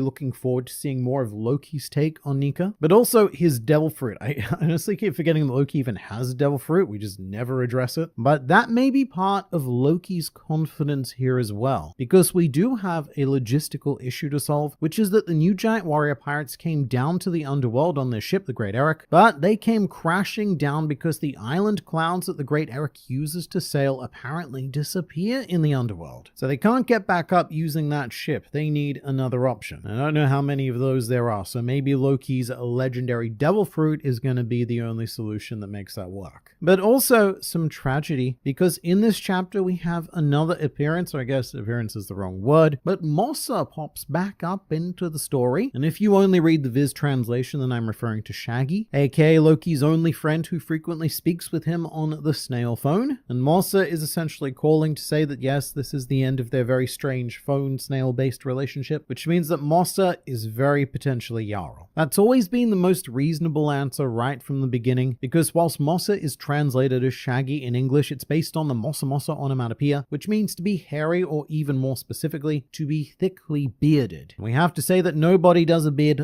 thicker than Jarl, and also Mossa speaking through the Denden Mushi even looks like Jarl. And so I guess the logic from here is that Jarl is calling Loki knowing that he's about to die and just wanting to say goodbye, as Dory and Broggy have been domi-reversied and ordered to cut off Jarl's head and quote, hold it aloft, and Jarl, being the great warrior he is, has refused to run from battle combat. However, there is a pretty big however here. This chapter is very interesting because it actually goes back in time, and the conversation between Loki and Mossa actually happens before Dory and Broggy are ordered to kill Jarl, because we see that burst of Conqueror's Haki that Emu used at the beginning of the last chapter. So at this point in the timeline, Jarl doesn't necessarily know that he's being targeted, so you could argue that there's no reason to call up Loki and say goodbye. And also the conversation that happens itself is just a bit weird. It's all very ambiguous and it'll make sense in retrospect. But Loki thinks something about, oh, some nasty business coming up in a certain place. There are definitely other theories for this, but I think that Jarl is still currently the most likely candidate, and maybe he could just feel when Emu appeared and didn't need to hear that his death was ordered to know that he would be leaving this world today. But again, Mossa being Jarl has always made the most sense. Might not be true, it might be. But again, Mossa being Jarl also has the fact that it's only Loki and Jarl who know the truth about what happened to Harold. So they have this little secret between each other. So of course they're playing their sneaky little phone games. But also something very cool and rather subtle in this chapter is that it looks like Luffy's gotten an upgrade, or he's starting the process to get an upgrade. As when Chopper Gaban fall from the Sun World, Luffy instinctually knows that it's Chopper and some other dude, which no one else picks up on. In fact, they don't even realize that living things fell at all. They just hear a noise. And no one questions why Luffy seems to know so much, but something is definitely being unlocked here. Like how towards the end of pre-time skip One Piece, Luffy started using increasingly powerful bursts of Conqueror's Haki unintentionally. And whilst this supernatural sense of perception does seem to fit into the realm of observation Haki, I would be much more excited if this was Luffy starting to ramp up his voice of all things ability. That would explain why no one else even came close to perceiving this, because Zoro and Sanji are both pretty phenomenal observation users, but they do not have the special voice powers. And if the seed is being planted here, then this may turn into an integral ability in the ensuing fight against Emu. For example, let's say something like Luffy meeting Emu, coming face to face with the god of the planet, but instead of addressing Emu, Luffy is hearing the voice of Gunko yelling out to be saved. Now that is a realm that we could potentially be diving into, but you let me know what you think about all of the madness of this chapter in the comments below.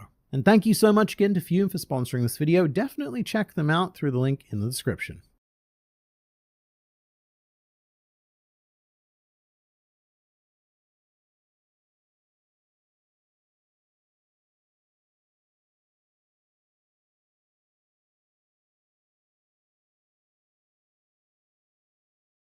When Monkey D. Sun God defeated Doflamingo on Dressrosa, the final attack he had to face was the very curiously named 16 Holy Bullets, and it consisted of Doflamingo firing off exactly 16 strings at Luffy, who went all Neo in the Matrix, stopping them with a single hand, and then smacked Doflamingo to the cold ground below. When I was reading this weekly at the time, I remember vividly thinking that this was a bit of an underwhelming final attack from Mr. Sir Flamingo. Usually the last thing we see from a major antagonist villain man is their big old ultimate super attack of doom, but these 16 string things felt more like an opening attack than it did a big finisher. And it would take 170 chapters and 7 years of real world publishing time for us, or maybe just for me, as readers, to understand the true significance of Doflamingo's attack. As in chapter 1060, the Lucia Kingdom was bombarded by the ancient weapon Uranus, which consisted of exactly 16 pillars of purging light. 16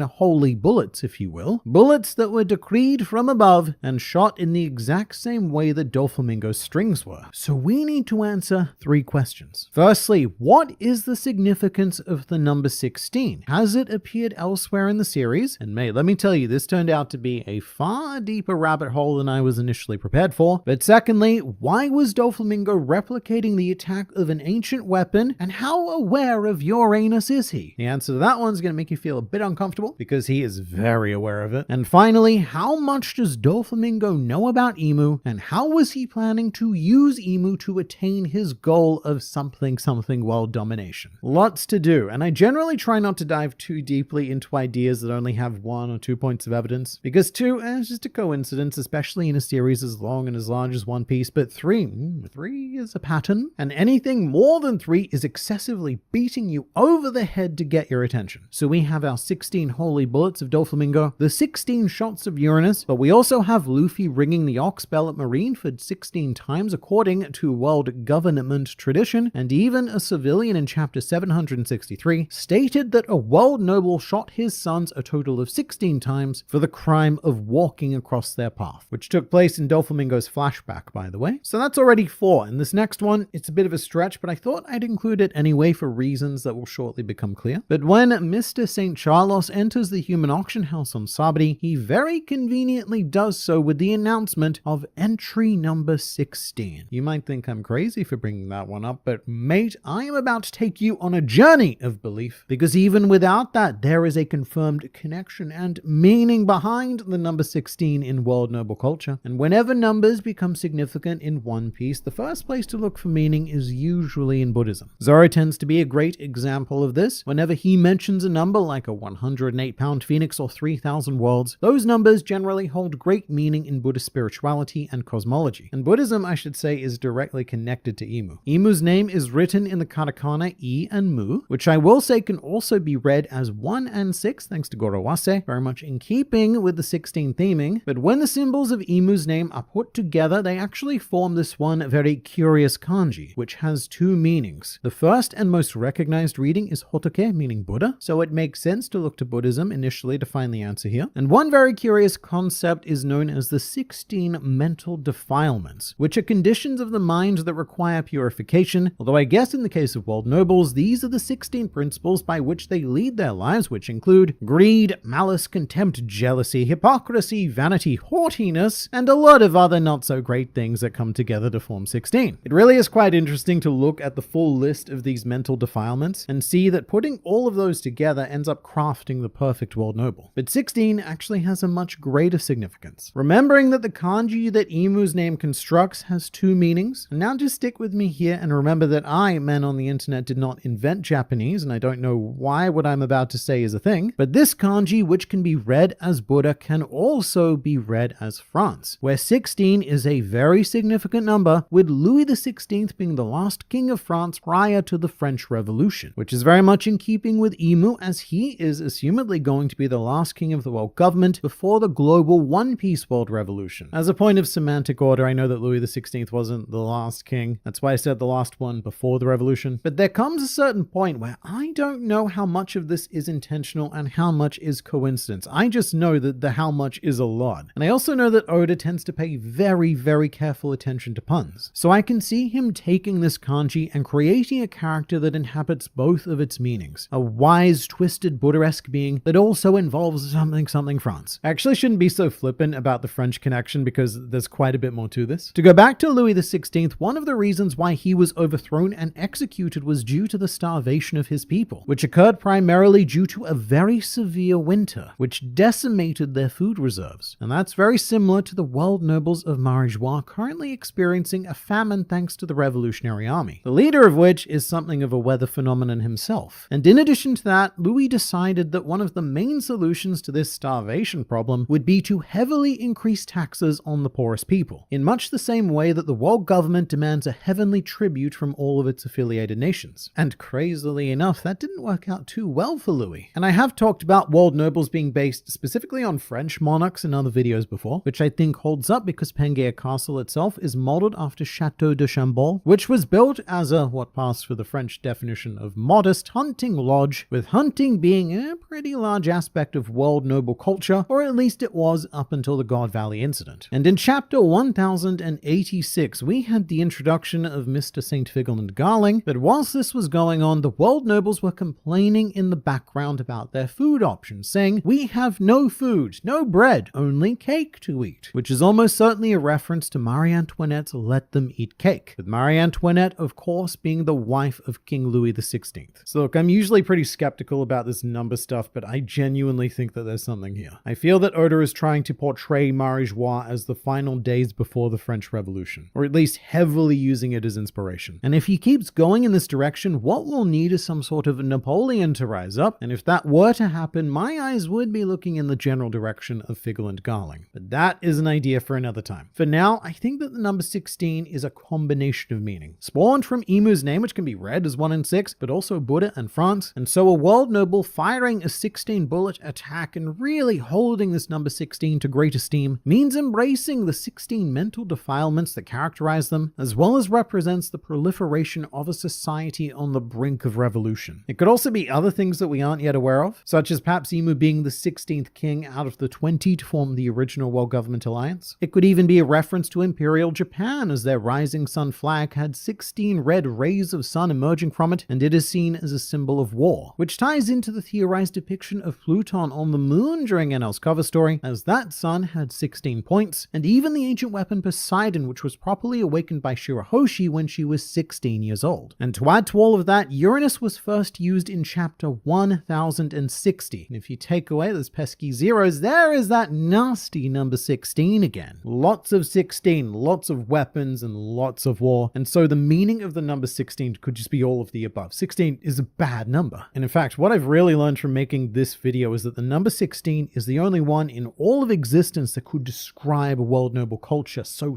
well. So when stuff happens like Charlos entering the auction house with the announcement of number 16, it really would not surprise me if that was extremely intentional and almost like the announcer of fate heralding the arrival of a world noble. And when it comes to Uranus specifically, we have a very curious case, because the ancient weapons, at least as far as we know, were not created by the world government. We know for a fact that Pluton wasn't, that was built on Water 7, and Poseidon is more of an inherited ability, but Uranus was powered by the Mother Flame, which was not a technology that the world government had access to. And given that fact, it feels more likely that Emu elected to have it fire exactly 16 times as part of their symbology. The weapon itself is probably capable of firing more or less than that. In fact, I would say that 16 shots is probably overkill, like shooting 16 bullets into that dude's kid. It can be seen as complete and unambiguous eradication. And one question that we've had to grapple with ever since the introduction of Emu is, do the world nobles themselves know about him? Do they know that when they put the number 16 on a pedestal, they've literally placed some dude with the number 16 on a big chair? And I'd have to say the answer to that is almost certainly not, because that would mean recognizing a god above themselves, and I just don't think they're mentally capable of it. And I think that if they did, Emu would have become common knowledge since long before now, if only due to the more moral world nobles like St. Homing and St. Mosgard, who could have spread the word. But they had no idea. However, Doflamingo is a different case entirely. If you were to ask the world's greatest gateway to knowledge,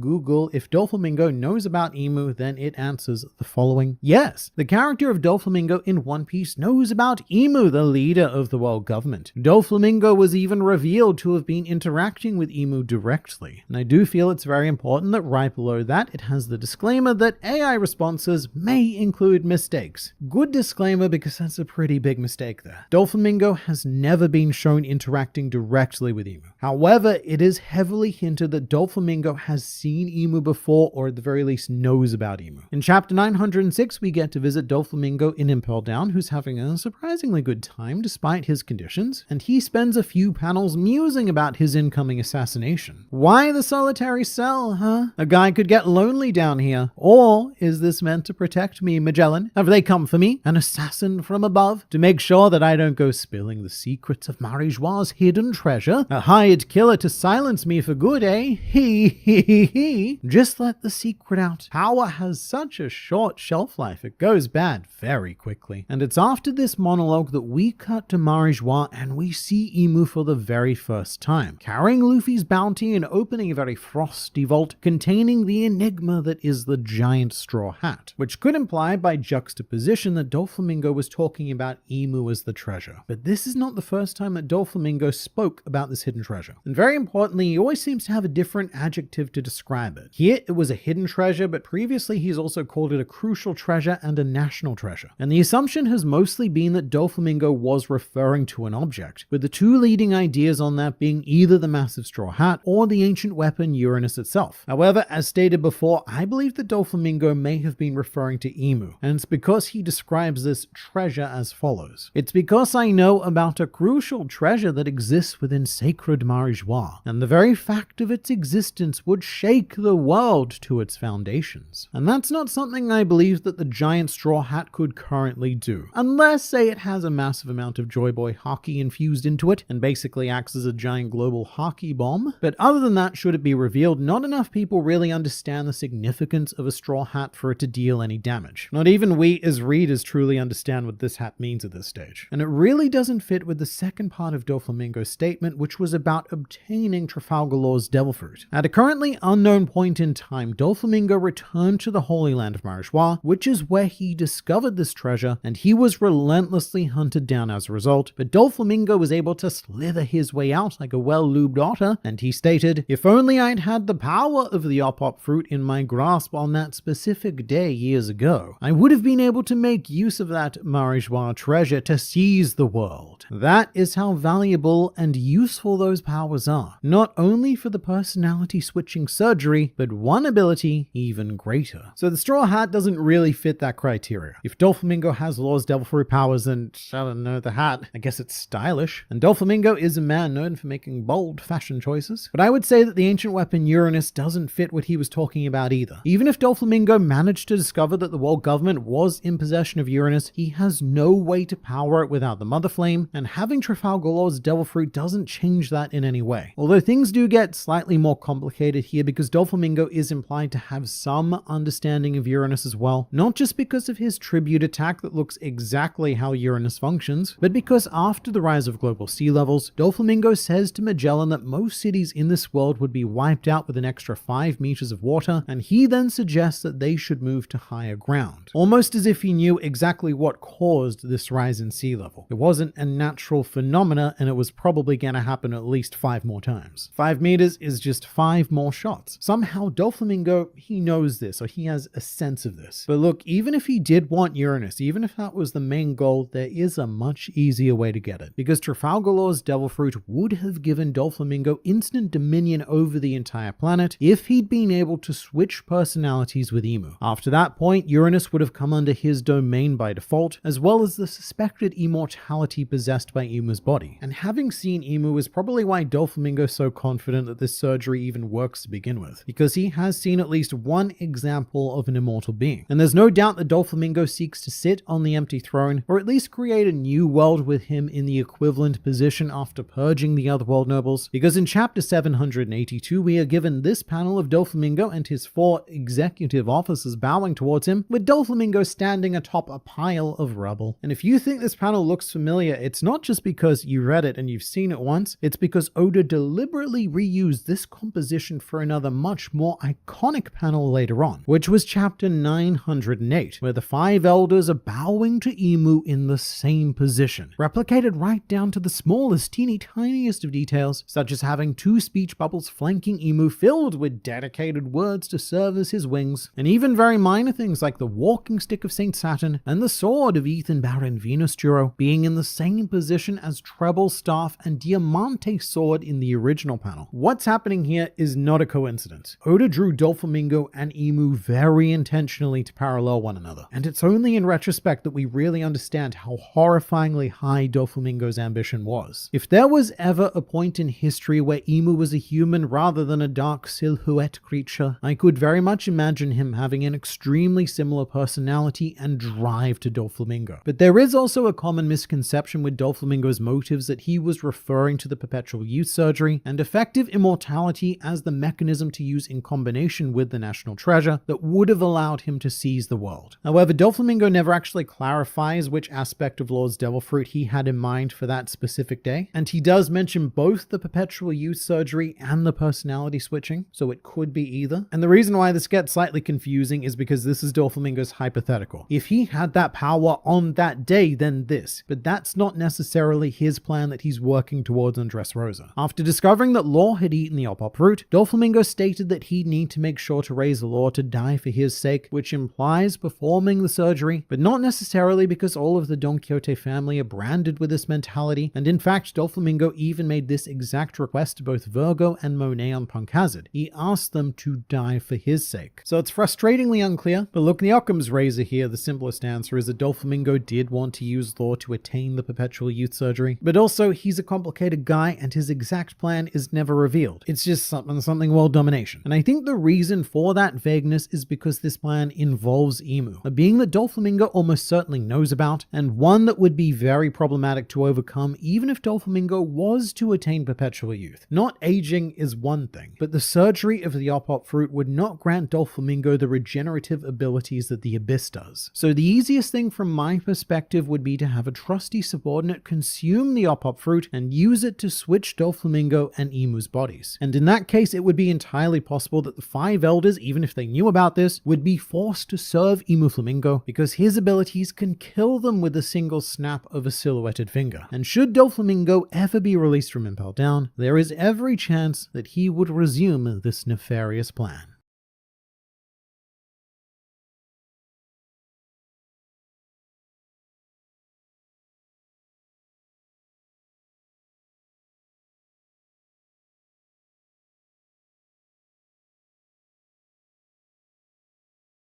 Did you know that in One Piece there are 18 different races and that 3 of them can actually control elements like water and fire? Or that we have confirmed proof of a 1,000-year-long war that began well before the Void Century? Or that there are 3 ancient magical trees that are all thousands of years old and that one of them might even grow inside of the Red Line? Well, today we're going to dive down the One Piece lore iceberg, going from the most surface level lore that even the most casual One Piece fans should know about, down to the absolute deepest and darkest secrets of tier number 6, where the most secret and wild lore facts about One Piece are hidden, like the crucial role that the whales play in protecting the One Piece. But for now, we're starting off with tier level 1, or the tip of the iceberg still above the surface. And why not kick things off with the lore that is so important, it is literally the title of the story, and that is of course the actual One Piece treasure,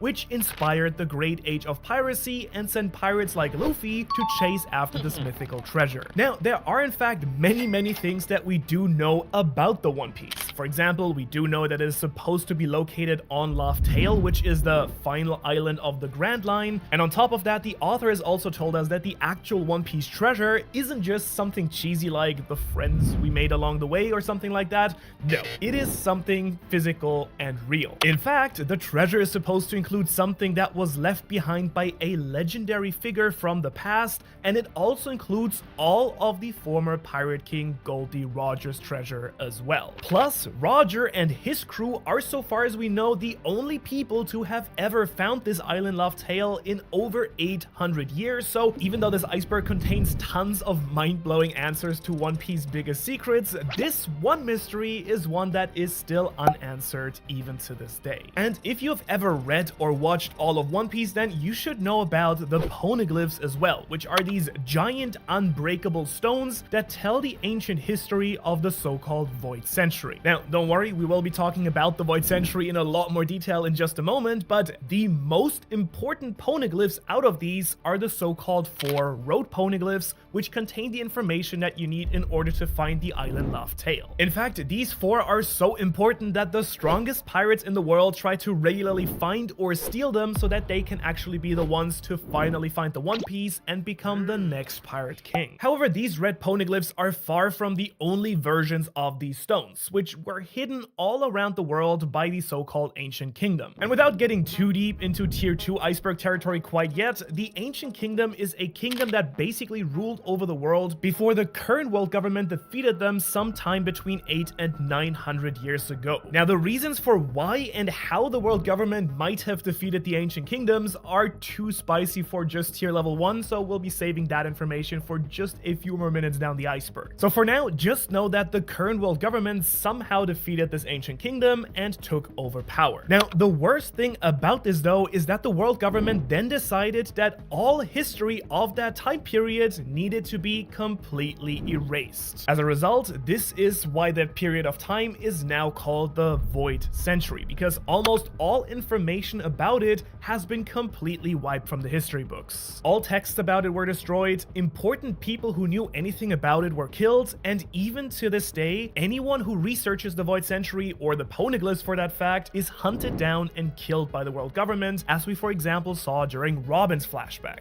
Now, I've already mentioned the Grand Line, which is the stretch of water right here where all the strongest pirates and marines are located, but did you know that it also has some important lore regarding the world as a whole? Because during the Baratie arc, we actually learned that Sanji's dream is to find the mythical All Blue. In case you forgot, the All Blue is rumored to be a place in the world where the water from all 4 blues, the South Blue, East Blue, West Blue, and North Blue, meet. And what makes it so special to Sanji is that this place is said to contain fish that can't be found anywhere else in the world. And while we're all always excited to see Sanji whip up some brand new dishes here or there, the important thing for the lore of the world is that this place currently doesn't seem to exist because the world is separated by the Red Line, which is this massive stone barrier continent that goes all the way around the world, and the Calm Belts, which are these parallel stretches of water that border the Grand Line. And while you might now say that the All Blue does exist right here, I think we can safely say that this isn't the All Blue, since Sanji already passed this way and didn't think that it was the All Blue. Which might mean that later on something will happen to the Red Line and the 4 blues will be reunited after all once again. However, you might be surprised to hear that this wasn't the only important world lore that was dropped early on in the story. Because when we were introduced to the Warlord system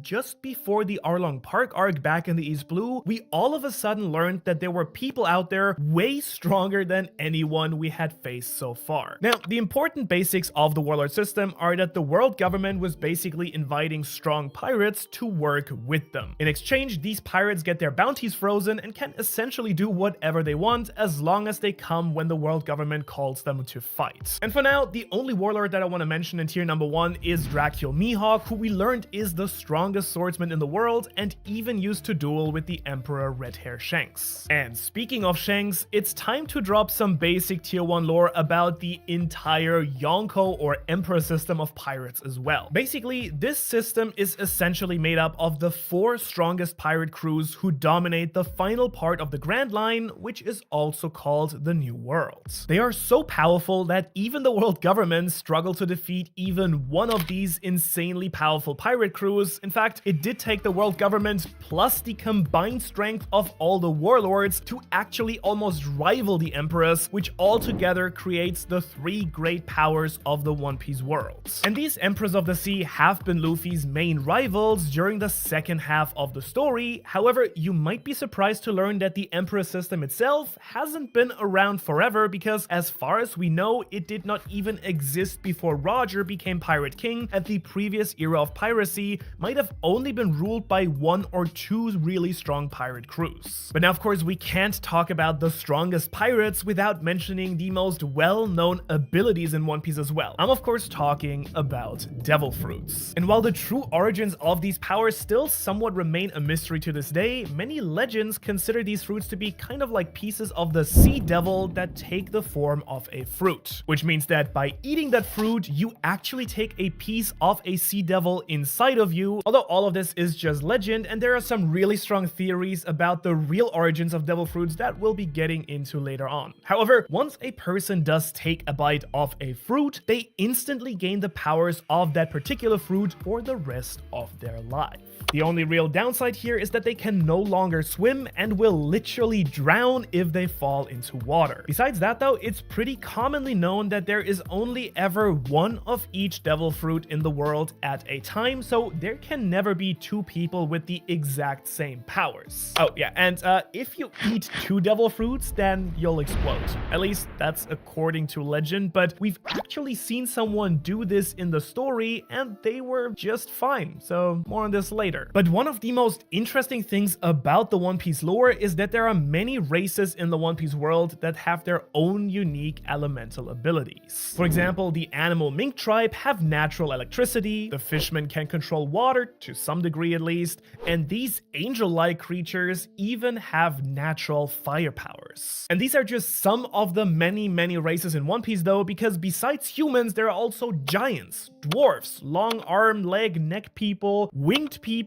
and much more that we'll discuss later. And what's most incredible here though is that all of these races have very detailed histories that connect together back to the Void Century. In fact, many of these races were even friends of the Ancient Kingdom and still protect the poneglyphs from the world government to this day. And now, before we get deeper into this iceberg below the surface, here's a fact that you've probably heard even if you haven't watched or read One Piece at all, and that is that Luffy's childhood friend Ace is actually the son of the former Pirate King Goldie Roger. Oh yeah, and he also died at the climax of the Marineford War, which as far as we know ended the bloodline of the former Pirate King for good. However, in one way, both Ace and Roger are actually still alive. Shocking, right? I know. But that's because we're going to start tier level 2 below the surface with the idea of inherited will. Now, this is kind of the part of the iceberg slightly below the surface which represents lore that you most likely must have picked up if you've watched or read One Piece more than once, and inherited will is one of those super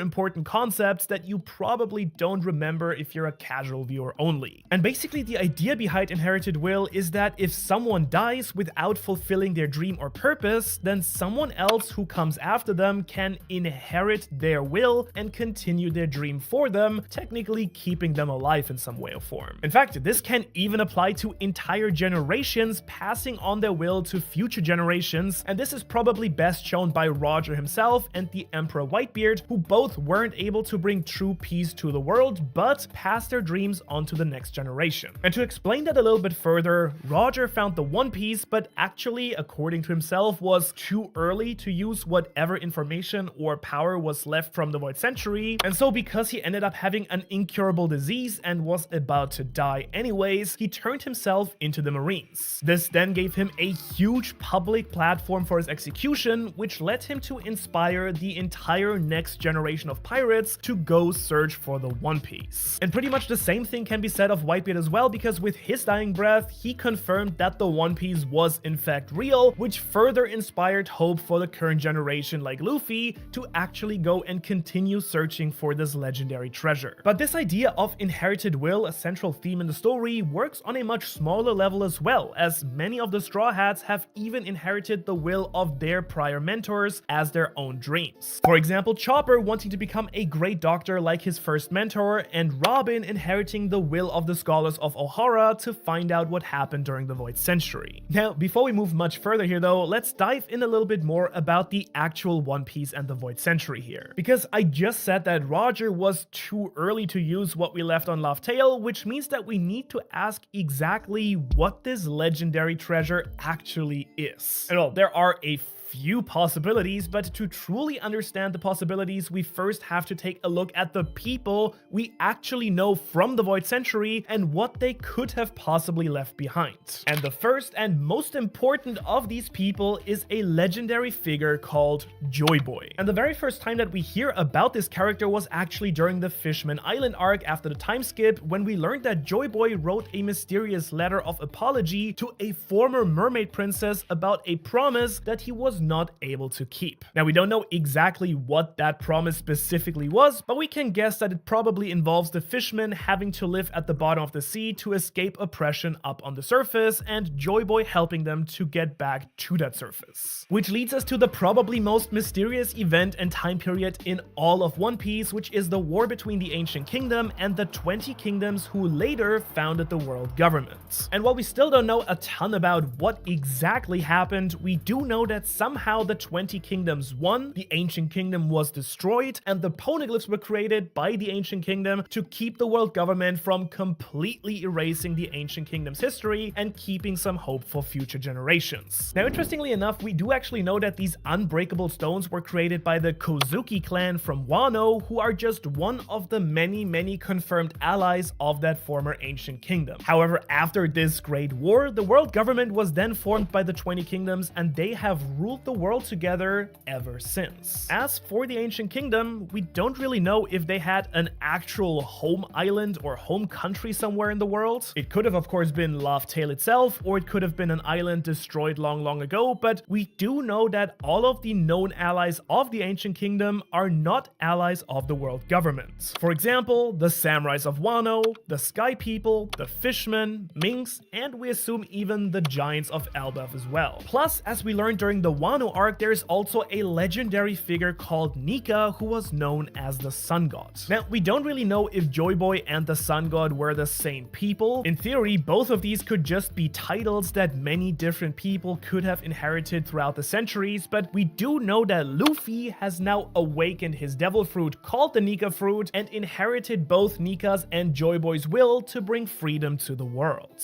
And now, while much of the lore of the Ancient Kingdom is still very much hidden, there are some absolute facts that we do know for sure about that time period as well. First of all is that this giant ship here was created in order to carry all of the fishmen and merfolk from the bottom of the ocean up to the surface. We kind of assumed that this was part of Joy Boy's promise to that mermaid princess back when he was not able to keep it. And with all of this that we've been reviewing about the Ancient Kingdom, I think we can get a pretty good idea about what the One Piece actually might be. Because it does seem like the main idea that is usually associated with Joy Boy and Nika is the idea of freedom for the many races of oppressed people around the world. And so the One Piece has to be at least somehow related to freeing the world, right? If that's true, the One Piece could be some sort of powerful weapon, or maybe even some sort of information that will help defeat the world government. However, while Joy Boy is the ancient figure we are most excited to learn about, there is one other legendary ancient hero that we have actually met in the story. And that's because the sword god Ryuma from Wano was turned into a zombie that Zoro then fought during the Thriller Bark arc. And while this was the very first time that we met him, we then later learned that Ryuma is actually considered a national hero in Wano who once defended the country during its own golden era. What we don't know is exactly how long ago Ryuma actually lived, but it would make a lot of sense to me if he actually lived sometime around the White Century, since it would his timeline line up pretty nicely with some other important people from that same time period.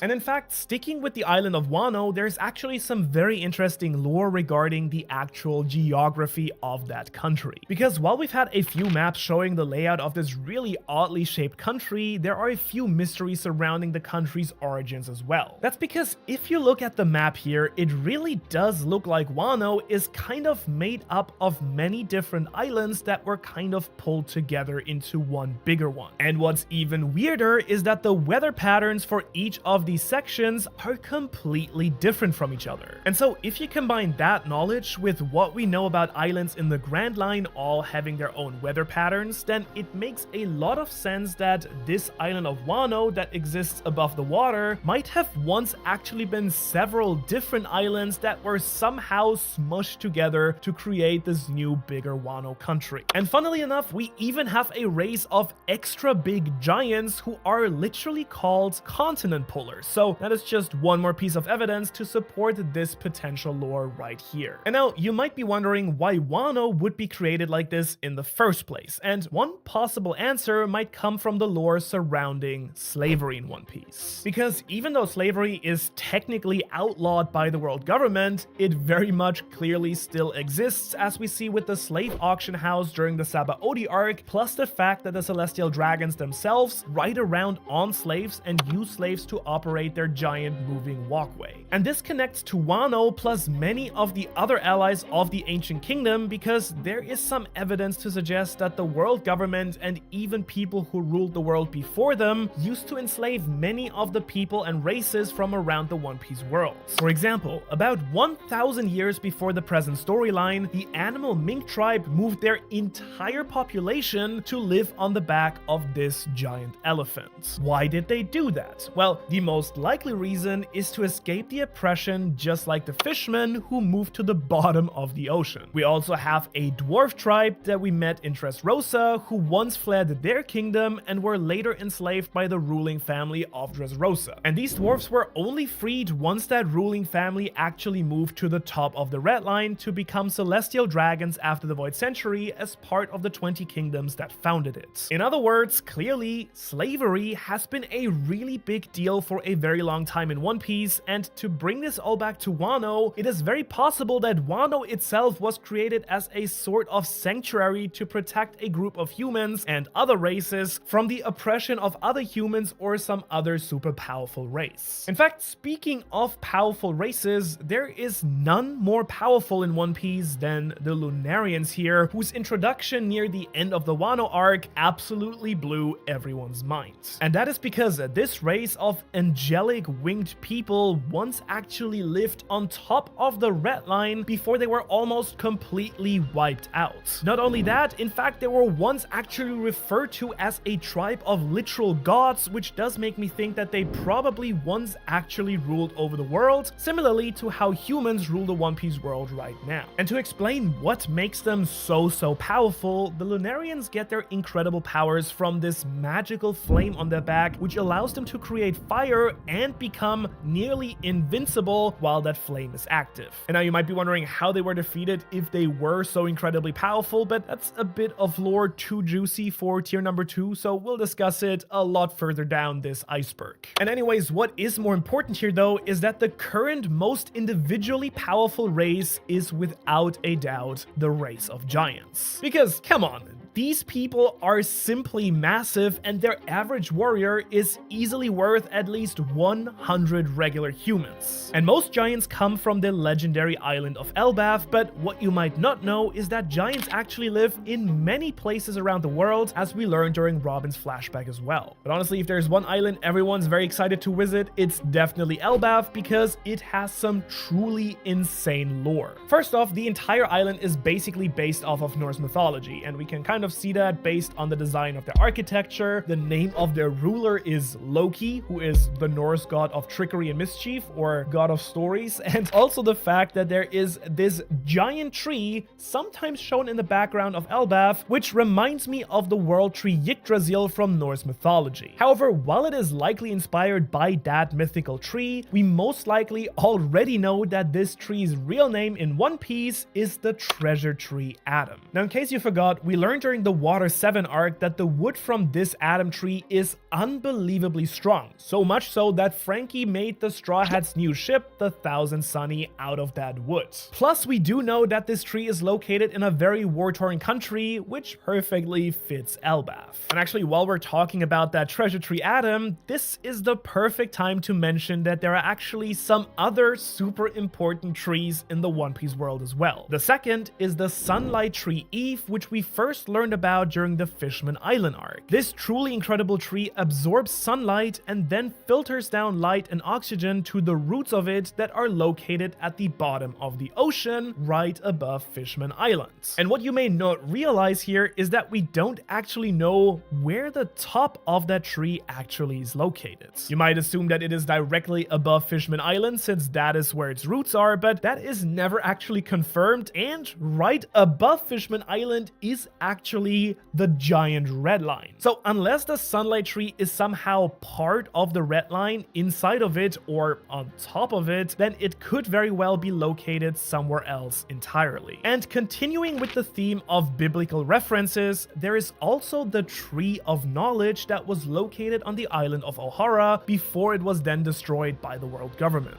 This also massive tree served as the home base for the scholars of O'Hara, who were a group that were dedicated to researching the poneglyphs and the history. This of course ended up leading to their destruction when the world government finally came and destroyed the island with a so-called Buster Call, which tragically also burned down this truly magnificent Tree of Knowledge. And while we don't know if this tree actually had any sort of special characteristics like the Adam or the Eve tree, the planting of the Tree of Knowledge itself is actually the oldest confirmed event in all of One Piece lore, which took place about 5,000 years before the current storyline. Now, that's of course not to say that the two other trees can't be older though, we just don't know for sure at this point. And in fact, one thing that may hint at the treasure tree Adam being way older than that is its sheer size. I mean, we haven't ever seen a full clear picture of it yet, but there have been hints that this tree is truly massive, like this image right here. In fact, it is so massive that we know it might even reach up to the Sky Island level itself. And this was actually hinted at during the Skypiea arc when we learned that there is something called the Path of the High West, which is the regular official way that usually people reach the Sky Islands from. And from this we can speculate that it must somehow be some sort of massive safe way for people to actually reach the Sky Islands, which just makes a lot of sense for that then to be this incredibly huge tree. Plus, we do have these giant vines such as the giant jack that could even be branches that spread out from this massive tree. And actually, now that we are on top of the Sky People, we simply have to mention the fascinating lore behind these winged races that you actually might have missed if you've only watched the anime. And that's because during Enel's cover story in the manga, we learned that the Sky People once lived up on the moon. Now, it is a bit of a mystery when they lived there or for how long, but one thing that is certain is that they were once up on the moon and later had to descend down to Earth, which is actually how two of the sky races at least ended up on the clouds, while the third race found themselves down on the island of Jaya. And it was actually very important that this Shandian tribe came down to the Blue Sea because they eventually also became an ally of the Ancient Kingdom. We know this because they have long guarded a poneglyph that contains the secret location of an ancient weapon, which we will be discussing more about in just a moment. But for now, the Shandians used to be an incredibly wealthy society, even making an entire city out of gold, but their downfall started when they became involved in some sort of major war, most likely during the battle against the 20 kingdoms during the Void Century. And we actually learn all of this during the flashback during the Skypiea arc, which told us the story of Nolan the Liar. Now, the important lore to know from this flashback is that ever since the Void Century, the Shandian people were protecting the golden city of Shandora and the poneglyphs until a super powerful water burst shot part of their island up into the sky around 400 years ago. This actually put the Shandian people back into conflict with the other winged races, and they continued their conflict until Luffy and the Straw Hats brought them together during the Skypiea arc. And continuing with epic events from the past, 100 years ago, the legendary captains of the giant pirate crew started their never-ending duel on the island of Little Garden, which is actually kind of tragic if you think about it, because two friends nearly killed each other over a simple disagreement. But honestly, nothing is probably as tragic in One Piece as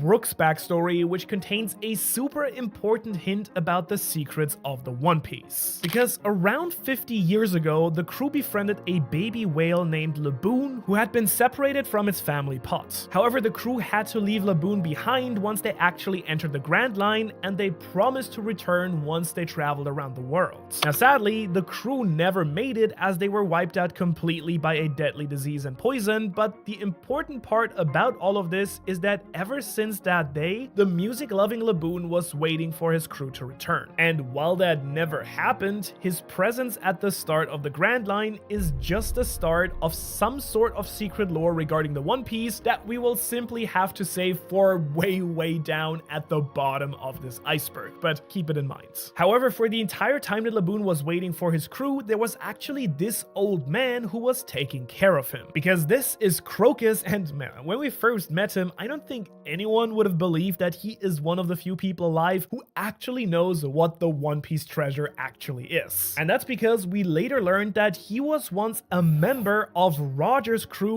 when they actually found the legendary treasure. And aside from Crocus, there's also one other man who the Straw Hats met who also knows what that treasure is, and that's of course Silvers Rayleigh here, Roger's former vice captain, and surprisingly, those are the only two people we currently know of who absolutely 100% for sure know what that treasure is. Although, to be fair, there might be others like the leaders of the world government who might know as well. However, if we had to pick any other candidates to possibly know the truth, a very good choice would be the world's greatest scientist, Dr. Vegapunk. And we'll actually be discussing more of his lore and why he might know quite a lot about the One Piece in a deeper tier, but his basic backstory is that he is a genius scientist who has worked for the world government for many years. In fact, it is said that he's such a scientific genius that he is technologically 500 years more advanced than anyone else in the entire world. And his creations include things like these destructive cyborgs and even a perfectly cloned devil fruit. But now for the final piece of lore for tier number 2, we simply have to include here the legendary pirate Rox Dizabek, who nearly conquered the entire world 38 years ago. This man was considered Roger's greatest rival, and he even gathered a ridiculously powerful crew full of future Emperor of the Seas like Whitebeard, Kaido, and Big Mom. However, what you may not realize about Rox is that he most likely had some sort of secret connection to the former Pirate King Goldie Roger, and that they may have actually once been friends. But now, enough with this casual, normie level lore, because now it's time to dive deep into tier level 3, which is lore that you most likely know if you're plugged into the One Piece community and consume One Piece content outside of the main story, but that might be completely new to you if you're not. Starting with the rest of what we actually know about the Void Century. Because we've already established that during this time period, there was a war between the Ancient Kingdom and the 20 Kings who went on to form the world government, yada yada. But what you may not know is that the Ancient Kingdom was made up of allies from all over the world. Now, we've touched on a few of them so far, but to truly understand this, we need to look at the most important clues that they left behind about their history. And there, of course, I am talking again about the poneglyphs, and let's dive into exactly what different kinds there are and where we have found these ancient texts in the world.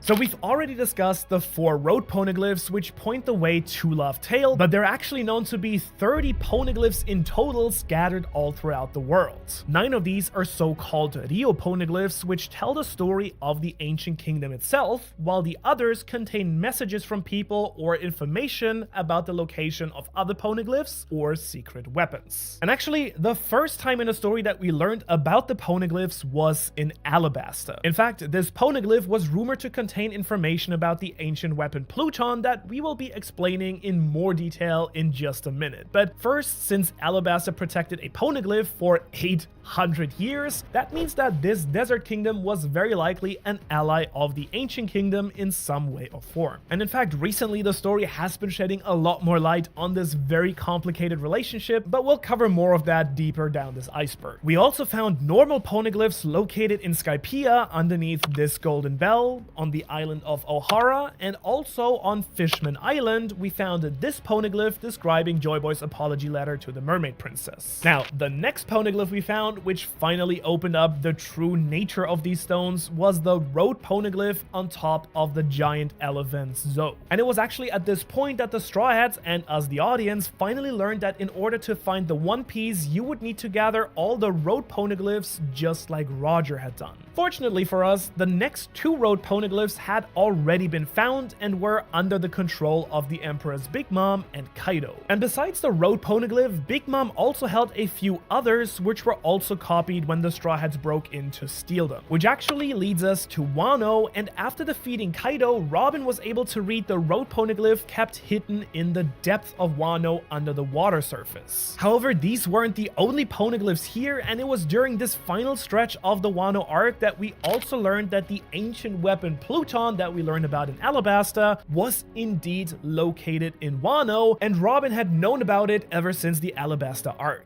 And I think for now that's all we're going to talk about the poneglyphs until still deeper in the iceberg, but let's stay on the topic of the most powerful weapons in the world, which are the ancient weapons. And just, to recap, there are 3 of these super powerful weapons, and their names are Poseidon, Pluton, and Uranus, named after Greek gods. Now at this point, we do know for sure that Poseidon is the power to control the gigantic sea kings. In fact, the current mermaid princess Shirahoshi was actually born with this power, and it is one of the most important secrets in the entire story, because if anyone evil, such as the world government or someone like the Emperor Blackbeard, were to learn about Shirahoshi's powers, they would definitely try to capture her in order to use that power. And really, just to hammer this in, this power is absolutely ridiculous. I mean, just look how massive these sea kings are. Like, these are absolutely an island destroying power, if not more. Which now brings us to Pluton, which at this point we finally know is located deep beneath Wano country. And while we still do not know what the weapon actually is, there is a rumor that it was actually some sort of ship, since Frankie once had the blueprints to a ship that could counter Pluton. However, there's actually some mystery about all of this, because apparently Pluton can only be released once the borders of Wano are actually opened.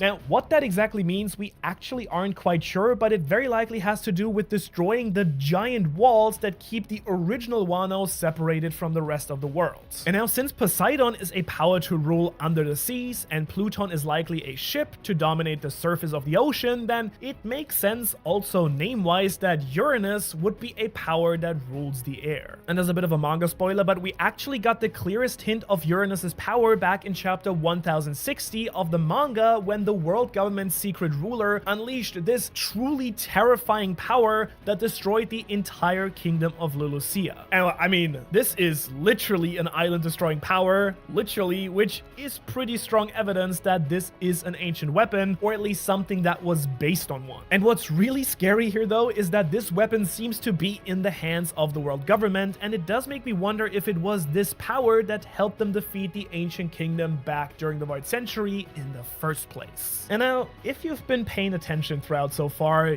you know that the world government was formed by 20 original rulers. Yes, I'm gonna say that like still 5 more times in this video. And we do actually know who many of these families were originally, including the Nefertari family and the Don Quixote family. And very recently in the manga, we also learned the names of many more of these founding families, but beside their names, what's actually even more important is what they actually chose to do after they defeated the ancient kingdom, which was of course to leave behind their original ruling islands and move on to the top of the Grand Line to become the Celestial Dragons. And there are actually theories that these new gods, as they like to think of themselves, moved up there because it was the original location of the Lunarian tribe. And if you remember, the Lunarians were actually considered the previous gods of the world, so this was like a big gigantic sign to the world that the 20 rulers were announcing themselves as the new gods of the world. And this actually brings us to another very interesting bit of history, because these rulers all originally agreed to rule together instead of appointing a single ruler, king or queen, to rule them all together. And that was actually symbolized by this very mysterious chair or throne called the Empty Throne, which officially no one is supposed to sit in. And to take it one step further, each of the founding families placed a weapon in front of that throne to show that they were actually basically laying down their weapons to all work together. Now, of course, we do know that all of this was basically one giant scam, because at one point, the secret ruler Imu took control and is now considered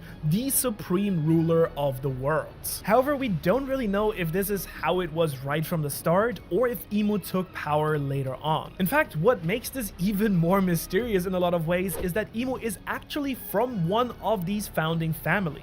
So it's pretty fair to assume that Imu was one of the original 20 rulers, or it is also possible that they are descendants of whoever took power sometime after the world government was formed. But we don't really know for sure at this point quite yet. However, I actually just lied when I said that all of the founding families went up to live on Marijoa, because one family decided to give up their right to become world nobles and stayed behind on their home islands. And that's of course the Nefertari family, and as we learned recently in the manga, their family ruler at the end of the Void Century was called Nefertari Lily. And while there is still a ton of mystery surrounding her, we have some pretty strong hints that she actually ended up betraying the world government in some sort of way, most likely something related to the poneglyphs. But all of this meant that we have some some vital questions that still need to be answered about the early years of the world government, and we'll get into more theories about this lore in just a moment. But honestly, at this point, it's probably a good thing that the Celestial Dragons mostly stayed away from the rest of the world, because as we learned from Doflamingo's flashback, when his Celestial Dragon family decided to come back and live with the common people, they were instantly rejected and nearly executed by a mob of common citizens. And even though Doflamingo survived this incident, the Celestial Dragons refused to let him back into Merijoa because his father had already renounced their status as world nobles, so yeah.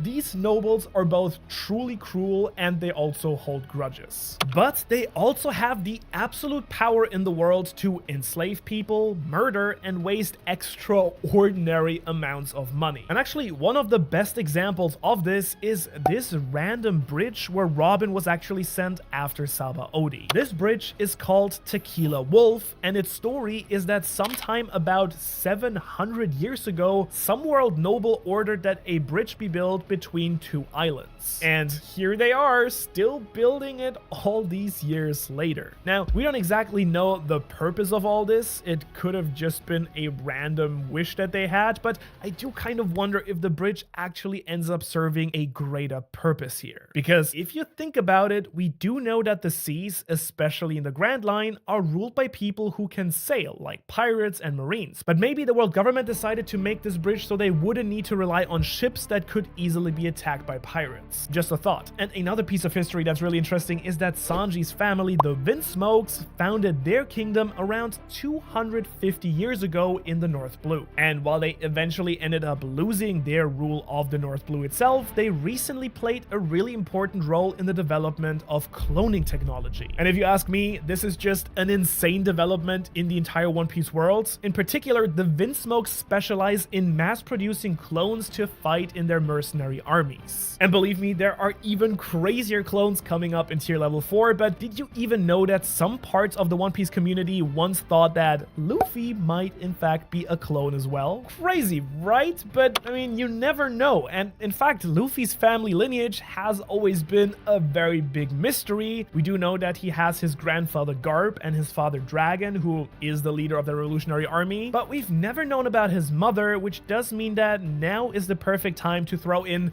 my personal favorite theory that Crocodile is actually Luffy's mother. And if you've never heard of this idea, it comes from the fact that Crocodile and Ivankov, who is a gender morphing officer of the Revolutionary Army, have some sort of secret that they won't tell anyone. And so basically the idea is that once upon a time Crocodile was a woman who gave birth to Luffy and then had Ivankov change them into a man. And as dumb as this sounds, there's actually a ton of evidence for this theory, but I'll just leave it at that for now because it is time now to dive headfirst into the chilly depths of tier level 4, which is lore that you would really only know if you are a hardcore fan of the One Piece story. And what better way to start this off than by discussing one of the rarest abilities in the entire story, the Voice of All Things. Now maybe you already know some of the basics, which is that the Voice of All Things is this mysterious power that allows its users to somehow hear and understand the voices of creatures and objects in the One Piece world. For example, when Luffy was about to destroy this giant ship, he heard the Sea Kings telling him to stop, and while he couldn't himself communicate back, he could basically understand what was being said. Other examples include when the future shogun of Wano, Momonosuke, could understand and communicate with the giant elephant Zunisha, but beyond that, the Voice of All Things can let its users understand even written text such as that on the poneglyphs, which they wouldn't normally be able to read. However, that's of course not to say that these users understand the messages perfectly. It's more like they get a vague sense of what's being communicated, if you get my drift. But what you may not know is that there appears to be levels of skill with this ability as well. For example, Roger himself used this ability to understand the meaning of many of the poneglyphs by himself, which led him to go back and find others. On top of that, people like Momo and his father Kozuki Oden could clearly understand the voice of the elephant Sonisha, whereas Luffy could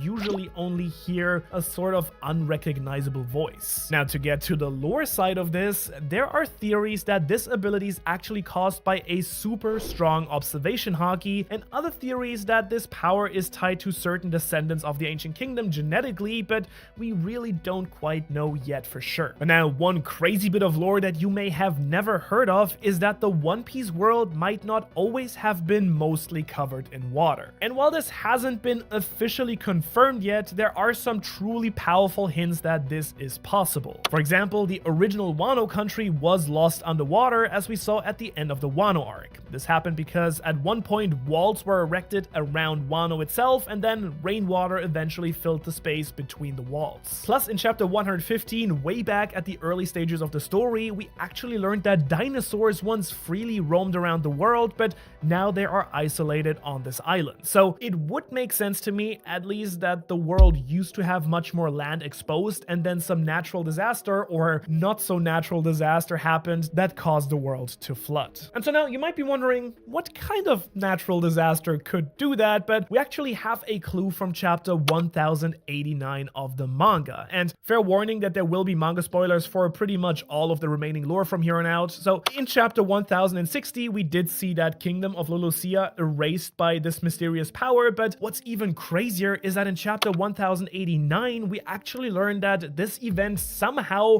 caused the sea level all around the globe to rise by 1 meter. Which at first maybe doesn't sound like a lot, but man, if you calculate how much water that actually is and what that would actually mean if that happened around our world, you get an insane amount, like 4 quadrillion liters of water. Like, what? How is that even possible from this one single event? And if it was really caused by using this deadly weapon, just imagine if this weapon was used over and over and over again. I'm just saying, it isn't too insane to think that the world might once have had a lot more land, and then steadily stuff was eradicated, sea levels rose, and now it's all islands. Now, of course, this is speculation, but if you want an absolute connection to the disaster that now wiped out Lulusia, look no further than this giant gaping hole below Enna's lobby. I mean, those holes do look strikingly similar, right? So we do have to assume that this same weapon was used at least once before and caused this giant hole underneath Enna's lobby. And so we have to ask ourselves then, what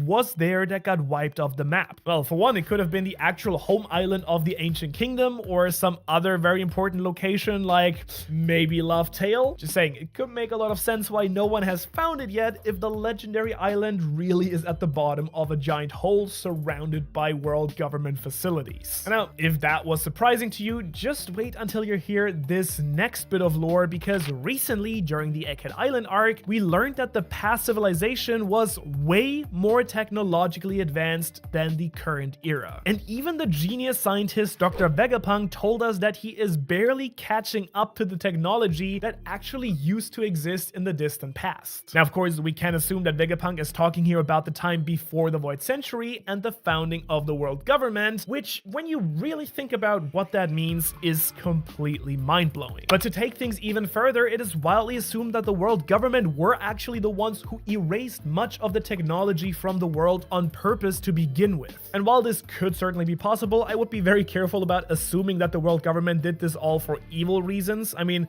we've all seen stories about advanced civilizations that eventually get wiped out or wipe themselves out because of advanced technology or evil robots. So maybe the world government did the world a favor if they truly did rid the world of most of its technology, or maybe that's just how it's easier to control people. Don't give them access to the most advanced technology. However, with this knowledge that the world used to be more advanced, we open up some truly incredible possibilities about the lore of the ancient world. For example, we already discussed that at one point, the winged people of Skypiea and Shandora once lived up on the moon, but that doesn't mean that they always lived there to begin with. In fact, you might say that they fled up there to escape oppression, just like the Minks moved up to Zunisha and the fishermen moved under the sea. And with the advanced technology of the past, this makes a lot more sense that maybe there was some sort of spaceship to take all the winged people up to the moon. After all, there are space pirates in One Piece. Although we also have confirmed that the Golden City of Shandora, which was the home of the winged Shandian tribe, was around 1,100 years ago, so clearly they came down off the moon well before the Void Century, apparently due to resource problems. But on top of that, would you believe that devil fruits might actually also be technology-based creations? Basically biotechnology? I mean, just think about it. We do know that artificial devil fruits were created using current technology, and while some were better than others, can you just imagine the possibilities of much more advanced societies and the powers that they could potentially create? After all, there is a quote even in our world that if technology is advanced enough, it's basically indistinguishable from magic. Plus, now that we're discussing it, I even wonder if this technological advancement is what allowed humans to eventually overthrow the Lunarian race in the first place, because remember that the Lunarians were considered basically untouchable gods, so something had to change in order for mere humans to basically wipe them out. And I can certainly imagine the new technology of devil fruits playing a major role in that. Now, as exciting as all of these possibilities are, let's bring this back to some factual lore that we know from the story, because one of the oldest events that we know of in the entire story of One Piece is the birth of the giant elephant Zunisha. They were born well over 1,000 years ago and were closely allied with the legendary Joy Boy. However, at some point, Zunisha committed a crime so bad that they were forced to walk the oceans forever. Now, this is the interesting part here though, because while we don't know what crime Zunisha committed, we might be able to guess based on its behavior during the Wano arc. Because if you remember, Zunisha briefly came to Wano right as Luffy awakened Gear 5. But then it left before it could do anything important. And we can guess that Zunisha left because the future Shogun Momo decided that it was way too early to open the borders of Wano. So based on this, we can guess that Zunisha's main role was to open the borders of Wano, which most likely means destroying the walls that were once built around it, which is just the perfect job for a massive island-sized elephant. But the amazing thing is that we can connect this to what we discussed earlier about Pluton. Just to recap, we were told that Pluton could not be used until the borders were open, so that might mean that Zunisha is the key to unlocking Pluton, or maybe Pluton is literally buried in the walls and they need Zunisha to break it open. Kind of like the One Piece version of the rumbling, maybe, I don't know.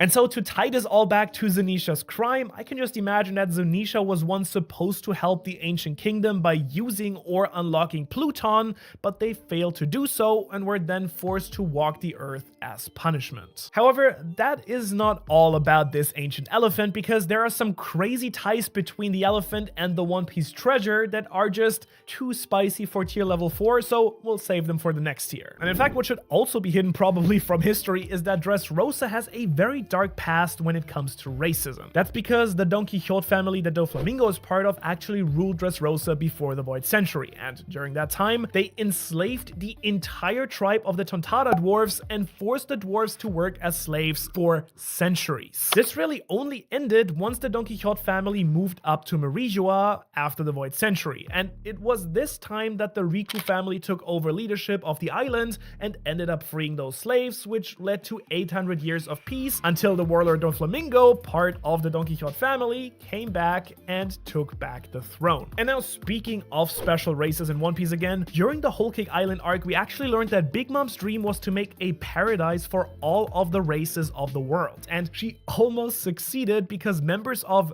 basically every race lived in Whole Cake Island except for 3 very special ones. First are the Giants, who hated Big Mom after a potential marriage between their King Loki and one of Big Mom's daughters didn't go quite as planned, so you won't find any of these large folks walking around there. The second missing race was revealed during Wano to be one of the Lunarians, which actually makes sense why there weren't any in Big Mom's territory, because Kaido's right-hand man King is technically known as the last one still alive. And the third missing race was finally revealed during Kuma's flashback, which is the race of Buccaneers. Interestingly enough, these people seem to be a sort of crossover between giants and humans due to their incredible size and strength. And just like the Lunarians, there is only one confirmed member of this tribe left, and that is the former warlord turned cyborg slave, Kuma. However, there is actually one other living creature at least still with Buccaneer blood, and that is the Seraphim S-Bear. Now, to be fair, S-Bear is a genetically modified clone, not a full-on Buccaneer, but I do wonder if somehow this Seraphim will play a massive role in restoring the Buccaneer race at some point in the story. And while we're talking about the Seraphim anyways at this point, now might as well be as good a time as ever to mention that these creatures are the only ones in the One Piece world who have devil fruit powers without ever actually eating one. Now, before we get too far away from the Buccaneers too quickly here, we also have to mention the mind-blowing possibility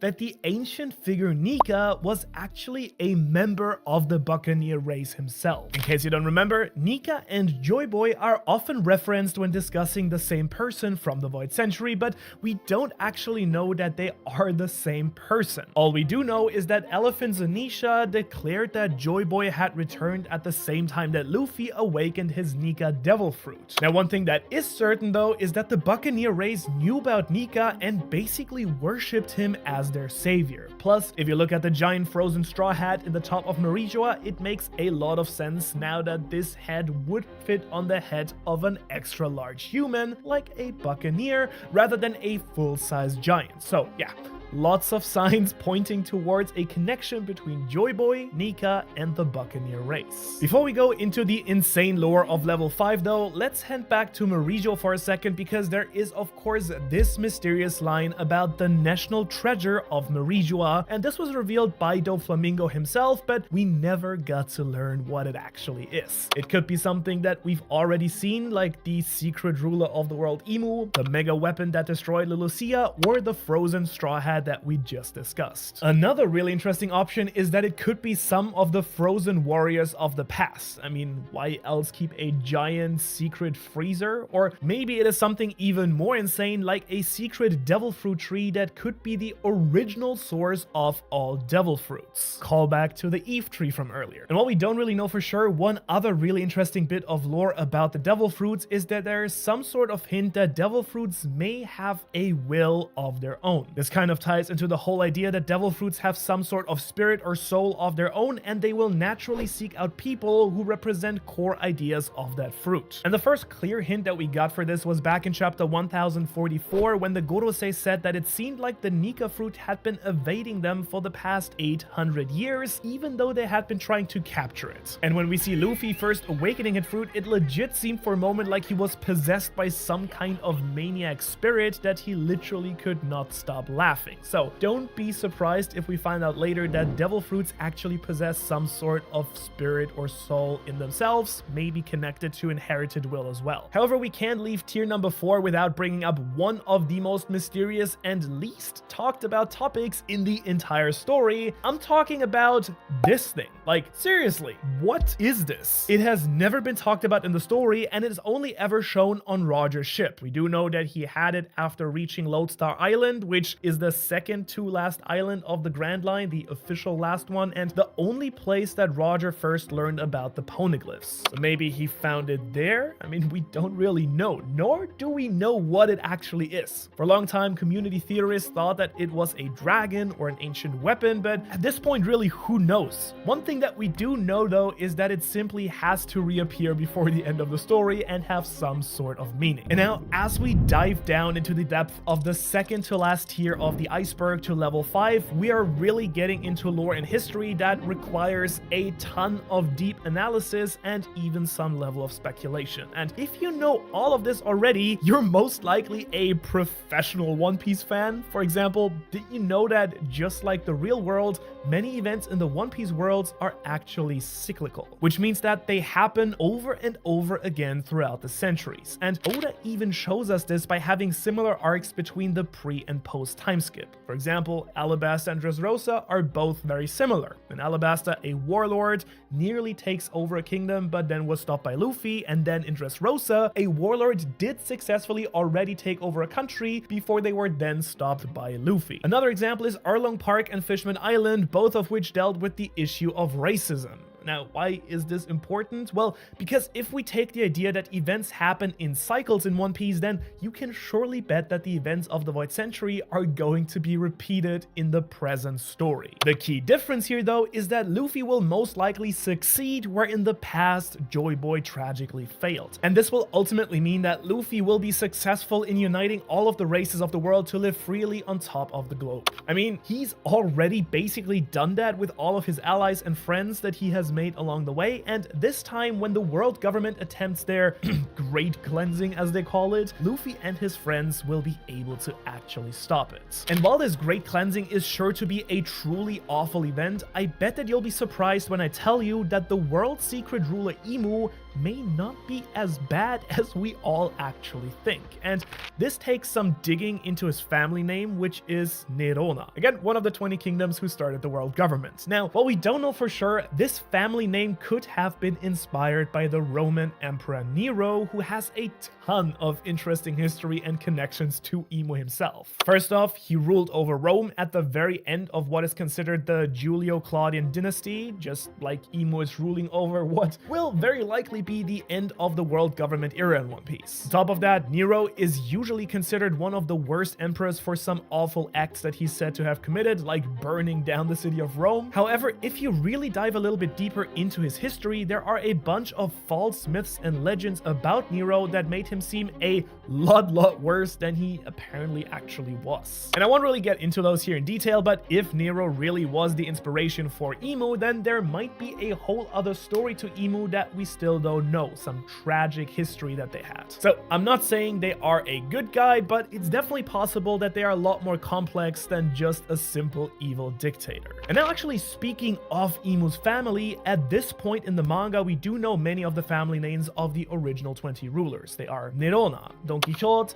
Nefertari, as well as the names of the 5 elders, which are Jay Garcia, Marcus, Topman, Ethan Baron, and Shepard. And in fact, we may have also another founding family, the Garling family, but they haven't been officially confirmed as one of the original 20 kings, though they are celestial dragons, so it would just make sense. And now, to bring this all back to Nefertari Lily, while we don't know what exactly happened to her at the end of the Void Century, we do know that she somehow ended up disappearing. So it is possible that she was just hunted down and killed by the world government. Another option is that she went on to create the Island of Women, Amazon Lily, since they share all the same name. Or who knows, maybe Lily even ended up becoming Imu in some sort of weird twist. Either way, something happened between Lily and Imu, if they're not the same person, which led Lily to reject the other nobles and side with the ancient kingdom. But before we move on from Imu, one last shocking bit of lore is that Imu might actually be some sort of child. Now, we've long thought that Imu and the Gorosei might be immortal, but there are some actual clues that Imu might have had their age frozen while they were a kid. For example, their speech style in Japanese is very similar to that of a child. Plus, if you've ever seen Imu sitting on the empty throne, they always appear extraordinarily small. Now, the throne might just be massive, but don't rule out the possibility that they are just a child or someone with a very small body. And while we don't know exactly why they are so childlike, but it likely has to do with their very mysterious power. In fact, we already have a devil fruit that freezes your age, which is the Hobi no Mi, and its user was a child who literally forced people to become toy slaves. So I'm just saying that this is the kind of ability that has already happened in the story, going in circles. Now, this next bit of lore stretches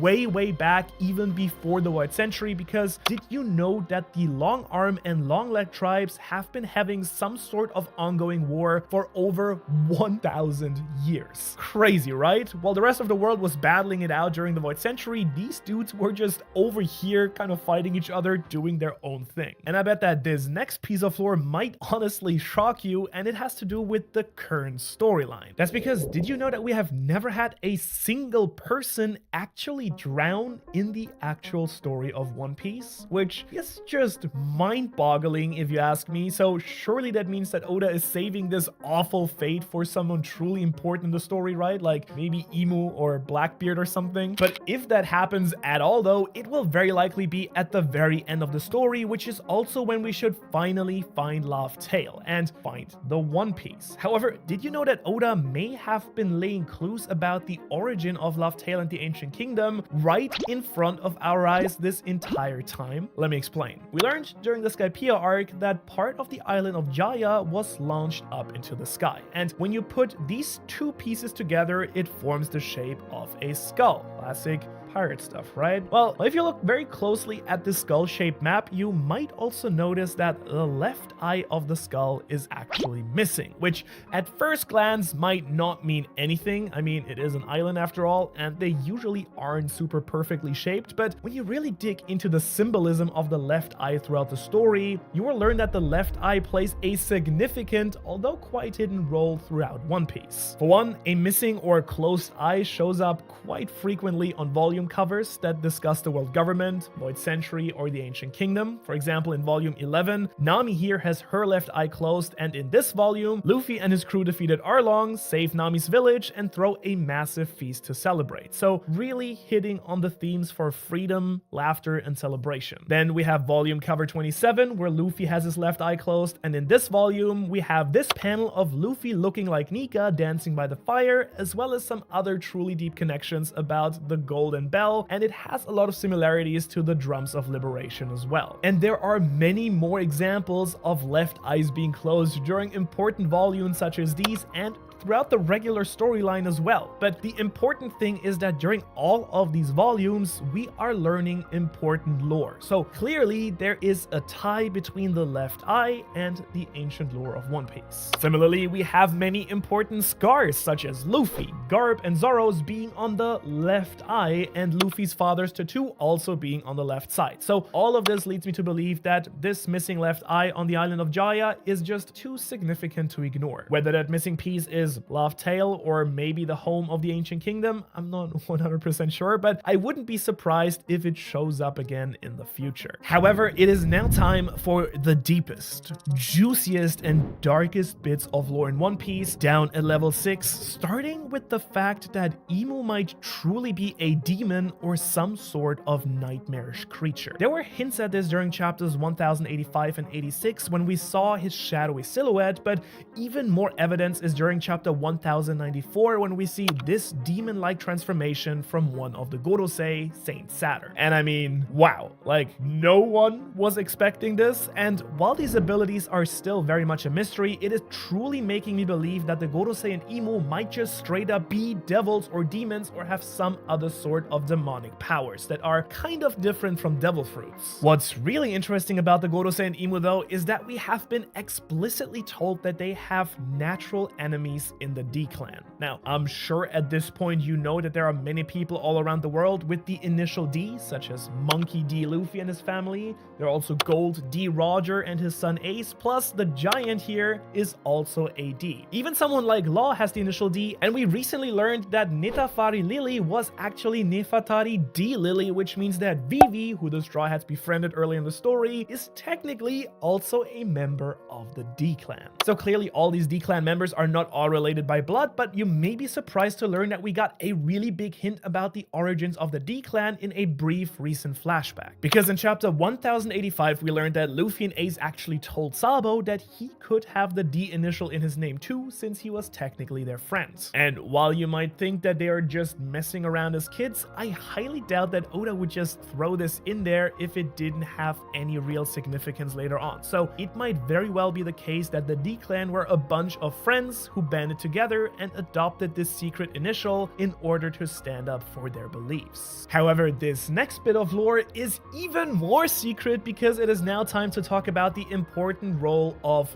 whales in the story. We already mentioned Laboon and how he was waiting at the start of the Grand Line for his friends to return, but did you know that there are many other connections between whales and Laugh Tale? For example, in chapter 8, there was a whale fountain in the same chapter that Nami is looking for a map to the Grand Grand Line. Then at the start of the Grand Line, where we first learn about Laugh Tale, Laboon is literally the first thing that the crew sees. And then what happens when they enter the second half of the Grand Line? You guessed it, a pot of whales appears as well. Then the first time we see a road poneglyph, it is literally inside a whale tree, so clearly Oda is making it a point that whales are an important piece to this whole puzzle here. And on top of that, we know that whales love music, and in particular the song Bing Sake, or as they dubbed it now in English, Bing Sprue, which I don't really like, so Bing Sake it is, which is a pirate song that is connected to the One Piece. Now, you might be wondering, what does this all have to do with the One Piece treasure? Well, let's go back to Laboon for a second, because when the crew gets trapped inside of the whale, they meet the Dr. Crocus, who's taking care of Laboon from the inside. And we do know that Crocus was part of Roger's crew when they found the One Piece, and he had his own little island inside of Laboon. So one idea is that all of this could be hints that the island Laugh Tale itself is an island inside of a giant whale. And when you combine this with the deep water currents that we learned about in chapter 604, it all adds up to a very good explanation for why only Roger and his crew have been able to find Laugh Tale